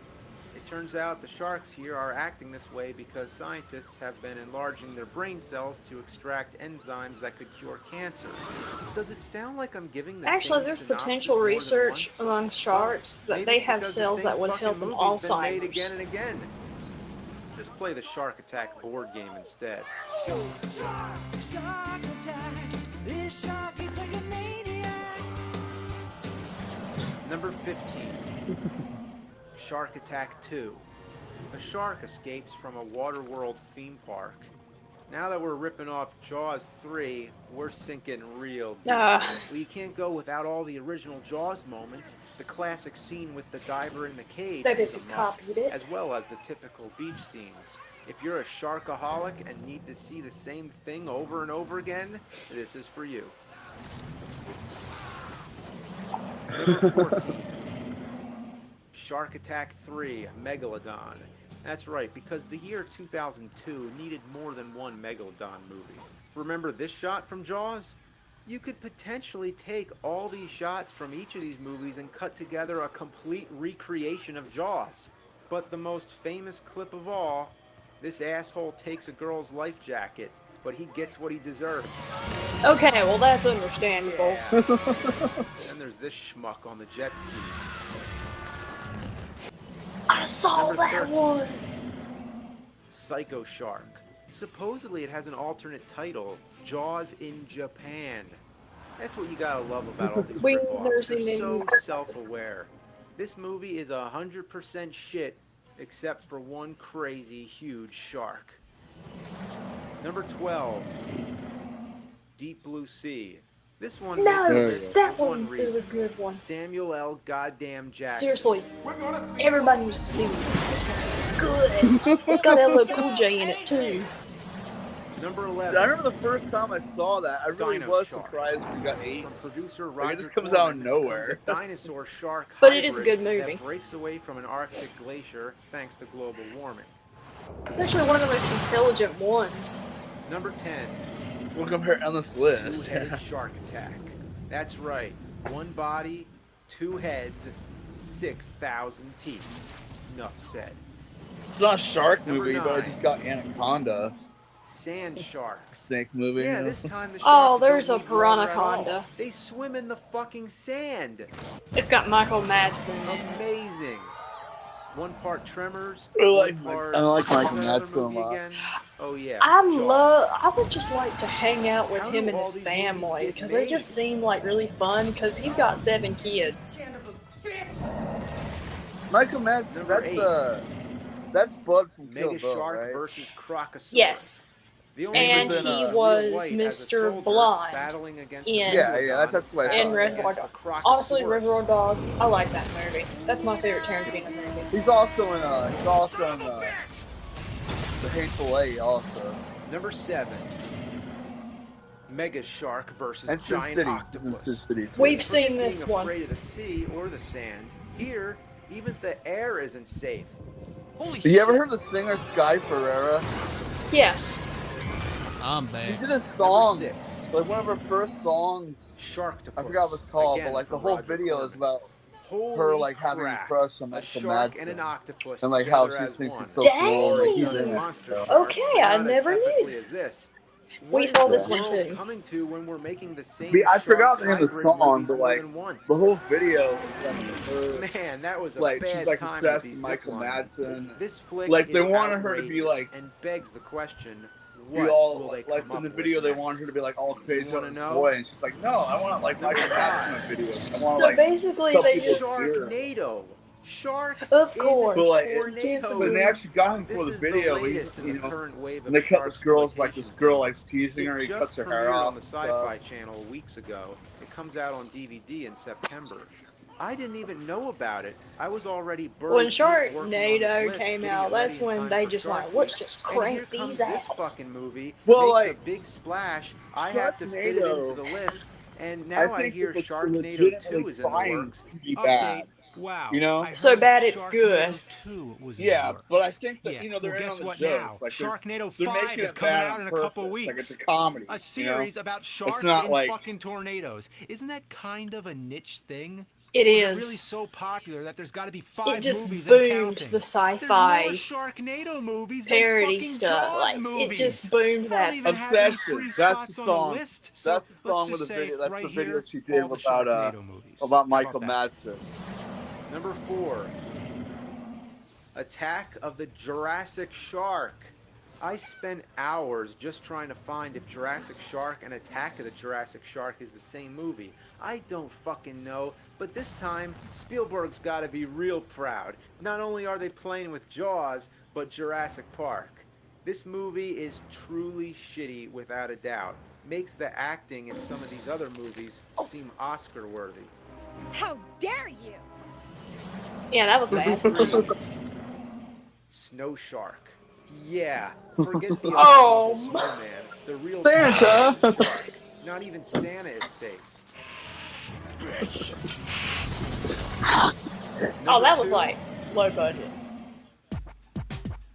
Jersey Shore Shark Mom Attack. saw this one. What makes this different from all the other shark movies, or at least all the other shark movies from It's a 2012, Jersey thing. is that it's set in Yo, Seaside South Park. Heights. All the characters are in some way Nicky knockoffs likes of people so from the much. Jersey Shore TV show. Every character is exaggerated to be as annoying as And then possible. Futurama. About the cave woman or whatever. So, if you want to see a bunch We of want Snoop douchebags Snoop. getting eaten by sharks, don't miss this. Boy, all these shark movies were a mouthful. But yeah, now Mom saw we're this down one. To the last bite. Number one.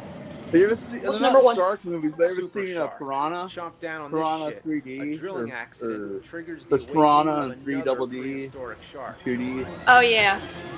This has everything. Those are It funny, has too. awful acting. It's terrible all around, and has a shark that is not bound by the water. This shark is completely out of control. The army can't even stop it. Oh, and it my gets God. better. They bring in the mecha weapons. What can I say about this movie? Yeah, Just I look don't at think it. we saw You want this a one. shark movie that's shitty but amazing at the same time? Check it out. Super Shark is super shit. To have sharks with frickin' laser beams attached to their head. Nostalgia critics. Hello, I'm the nostalgia critic guy. Remember it? So I really you liked don't his have review of Remember the movie Jaws? Food Fight too. That scary film that made everyone That afraid movie's to so go bad. I'm gonna have to It took pass the world on by this storm. one. The Spielberg classic was I about a do giant not killer like shark this who roamed one. the seas, The killing fourth Jaws. What, the fourth? My mom Luckily, likes Roy it. Schneider I came don't. and said, "Smile, you son of a bitch," I and mean, flew he's the making monster to fun of Kingdom it, so, Come, you know. allowing our heroes to live happily ever Okay, after. I actually have to use the bathroom, but y'all can Oh, continue. until he made an unexplained comeback in Jaws 2. Funny, I didn't know sharks could put themselves back together so neatly, but no matter. Schneider is back to save the day. He fights the creature off and once again blows him to smithereens, allowing once again for our heroes to live happily ever after. I feel fine. God, that is until Jaws 3D, where once again the shark can't take a hint that we don't want to see him anymore. Okay, you know the drill. Shark screaming, blow him up, Zero regrets granting filming privileges, and once again our heroes live happily ever after. I feel happy. Oh, Christ, another one! This shark has more life than a soap opera lead!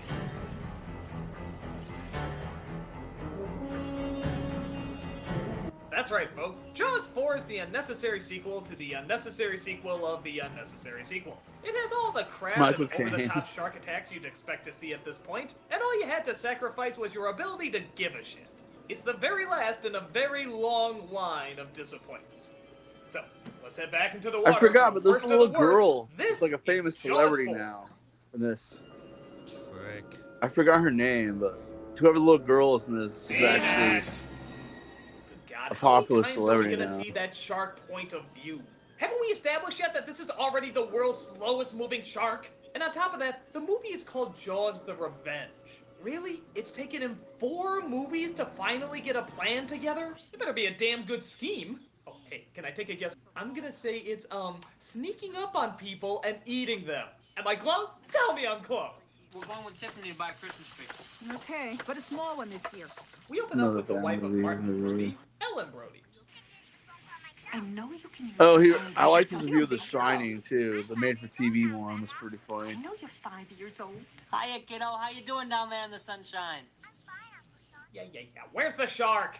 How come you get to leave early? Because my desk is closer to the door. Okay, I guess the shark's got a while, so let's introduce the appetizers. This is Sean, Ellen's son. This is Michael, her other son. Where's Roy Schneider, you might ask? Well, he's right there! Yeah, I guess they figure if they hold on this picture for a good 5 minutes, somehow that'll count as him making an appearance. That bad, huh? Actually, they say that he died in between films. And I have to admit, I always find it weird when they kill off characters in between movies when we clearly know the actor is alive. Like with Sean Connery in the last Indiana Jones movie. Brutal couple of years, huh, Charlie? First Dad, then Marcus. Oh, really? He died in between films? Yeah, well, I sure hope you kept that receipt for that cup of everlasting life. Kind of false advertising, don't you think? Is an old dock pile and drifting in the channel, stuck on a channel marker. So Sean is called That's out to just get rid because of you an want old to come dock back pile. for that piece of To shit. do this, he has to go on a boat. Okay. How long until he gets it? Do I hear 2 minutes? 2 minutes, 2 minutes, 2 minutes. How about 3 minutes? Do I hear 3 minutes? 3 minutes. 4 minutes. Do I hear 4 minutes? 4 minutes. All right. All bets are off. Let's take a look.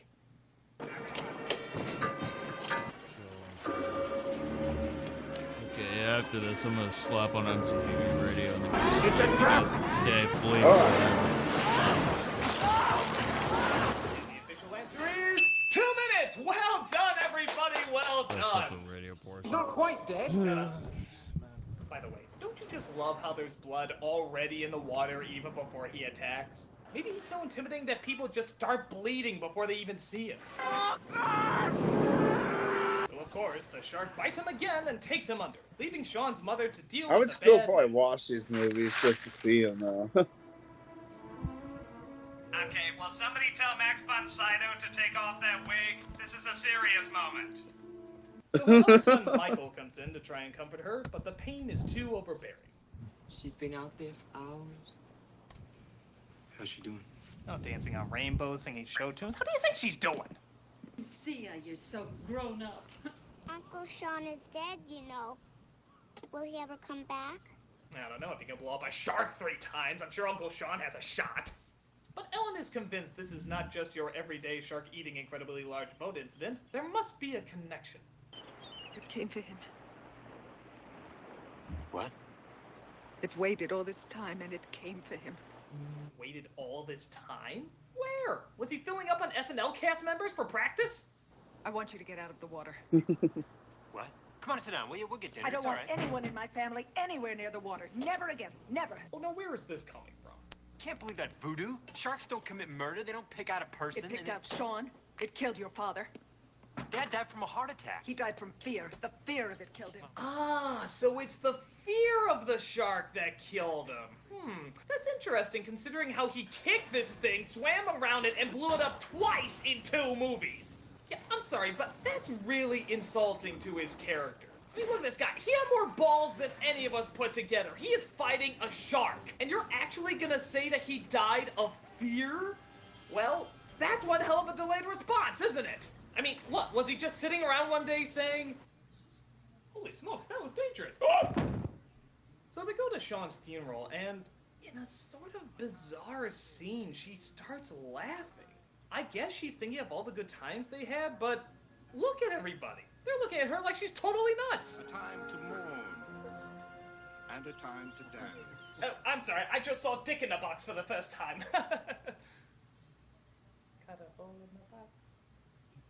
So Michael offers his mother to live with him down in the Bahamas, hoping that being surrounded by even more water will somehow cheer her up. Okay, here we go. Airplane ride.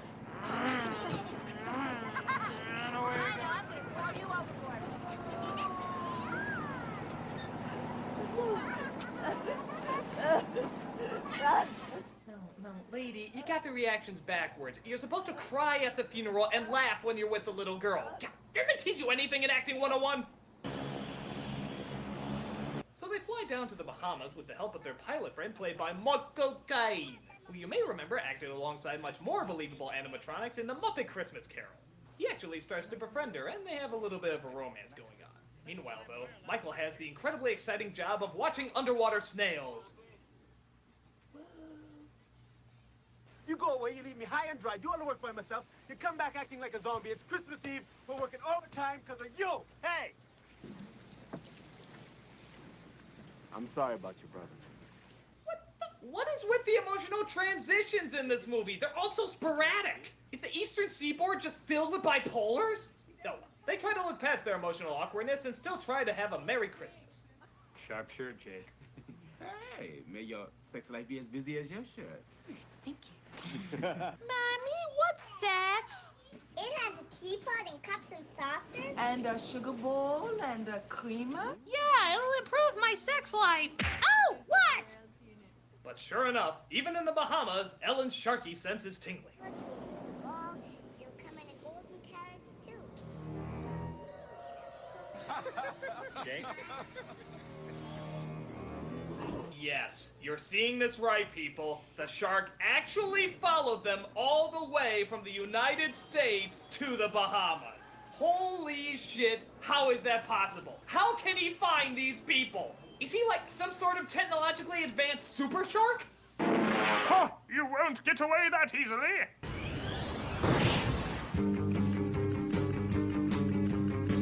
He attacks the ship, and oddly enough, the crew looks less terrified and more annoyed. Christ! Oh, that is so annoying. We should report him. So, rather than saying, "Holy shit! Sharks can travel miles and miles solely fueled by grudge!" Michael decides he wants to study the creature. Now we're gonna do some real research, boy. Do me a favor, will you? Don't say anything about this to my mom. She would totally ground me. I mean, last time I went out with a shark, I came back after my curfew, I was in so much trouble.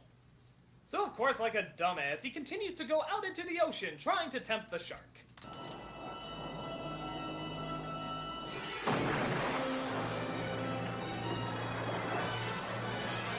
Boy, Jaws' revenge plot doesn't have much focus, does it? I'll travel miles and miles across the sea just to get my revenge. Ooh, cowling. Nom, nom, nom, nom, nom, nom, nom, nom, nom. Boy, you guys don't go around for the cheap stuff, do you? Oh, you cockhole! Damn it! Eyes on the prize, J-boy, eyes on the prize! So, to be honest, most of the movie is just Kane and Mrs. Brody getting to know each other better. While once in a while, they'll cut to a shot of the shark. That's it. Yeah, it's like Terms of Endearment if it was interrupted by, oh, I don't know, a Jaws movie! But over time, Jaws manages to get the dart off. I guess he had one of his undersea friends with opposable thumbs help him out. So of course, they have a hard time looking for him. But don't worry, he finds them pretty easily.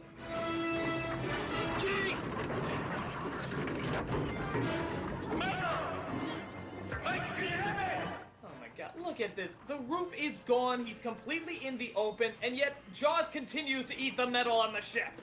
You know, for a movie called The Revenge, the actual revenge is extremely clumsy. Dude, just eat him. This is what you do. This revenge will only have 2 steps.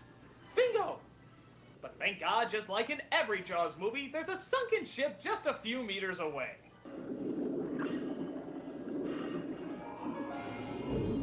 You know, he doesn't look as scary when he's just wiggling his way through tiny halls. You ever see a really fat person try to get through a tiny door? Kind of the same reaction. Oh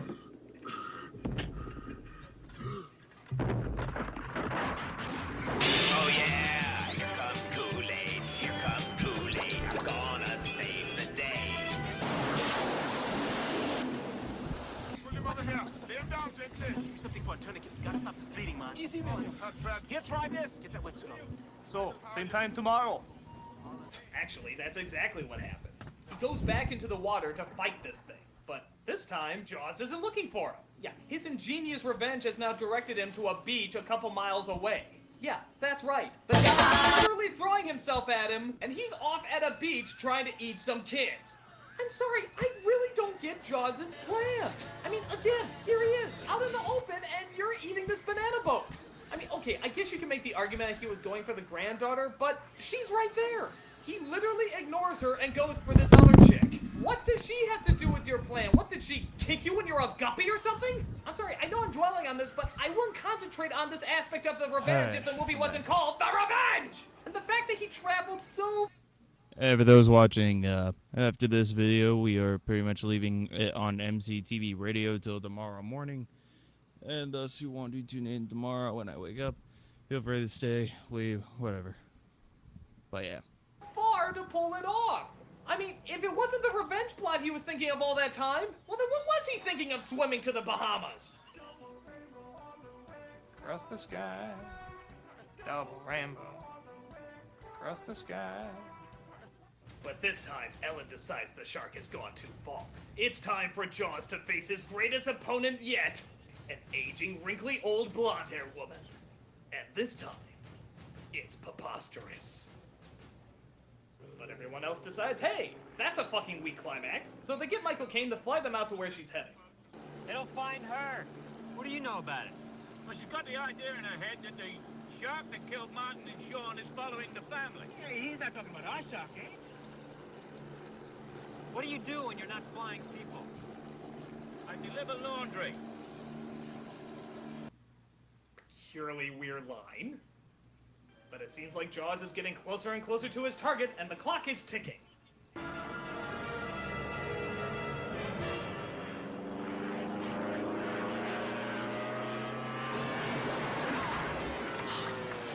It's okay! Sharks are terrified of aviation! Everybody knows this! So they land the plane in the water, which means now Jaws has 4 people he can munch on.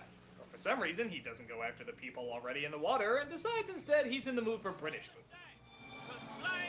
Oh, shit. Okay, this movie might be worth it just for that one line. Oh, shit. I wish I could be so nonchalant about a great white coming after me. Winning.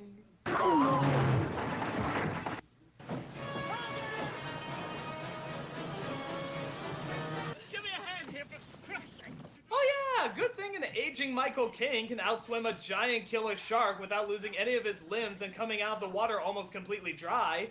Yeah, to quote what you just said earlier, ah shit. But it turns out Jake might have an idea about how to fix the problem.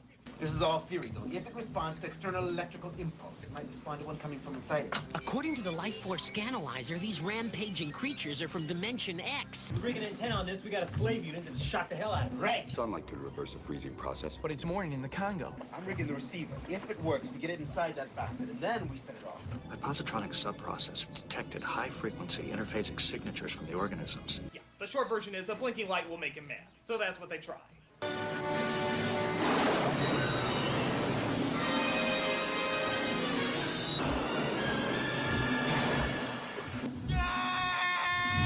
I do my impression of a dolphin humping a goat for you! Well, because it worked so well the first time, they're gonna try blinking the light on him again.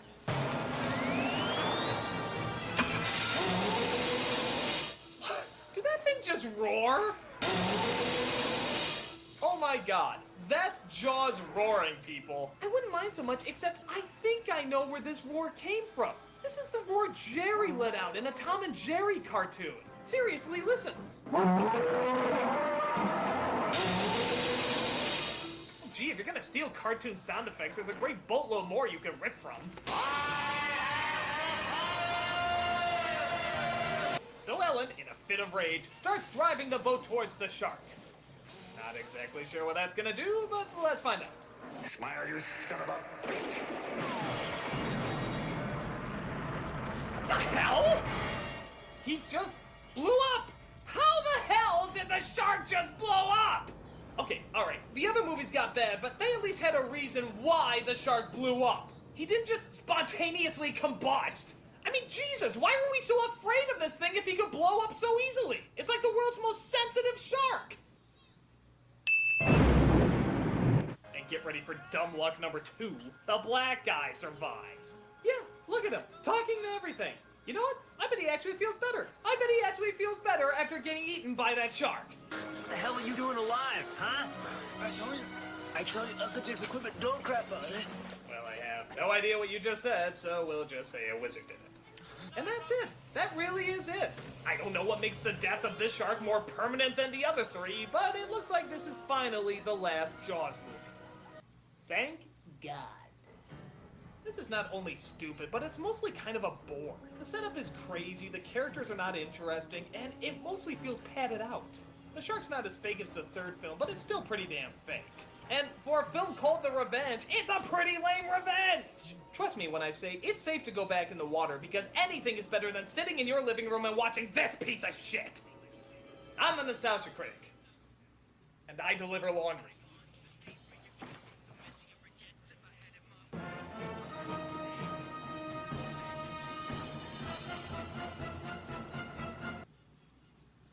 Alright, we're starting MCTV radio, folks. Gonna be going on until I wake up tomorrow. So, yeah.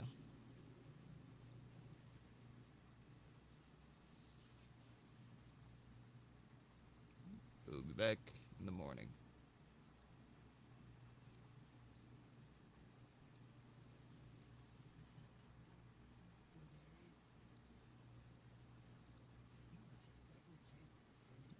since some people in chat. Until I wake up night. So yeah, see you tomorrow. Have a good one. Enjoy the music for the next God knows how many hours.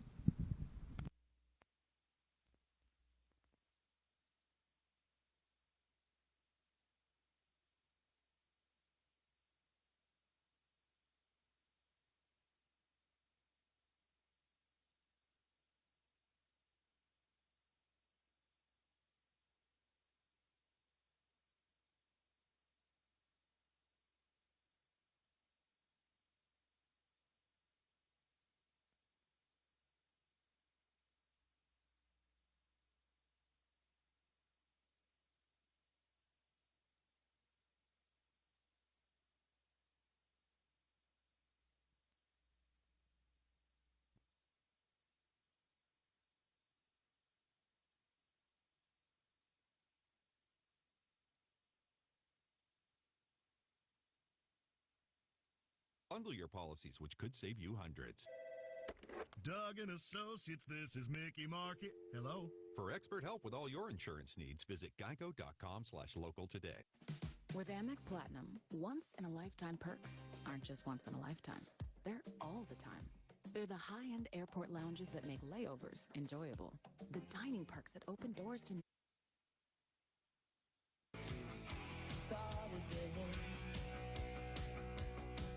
It's a nice day for a white wedding. It's a nice day to start again. Hey, little sister, who is it you're with? Hey, little sister, what's your vice? Hey, little sister, shotgun, oh yeah. Hey, little sister, who's your Superman? Hey, little sister, shotgun. It's a nice day to start again. It's a nice day for a white wedding. It's a nice day to start again. Oh, sorry I'm late.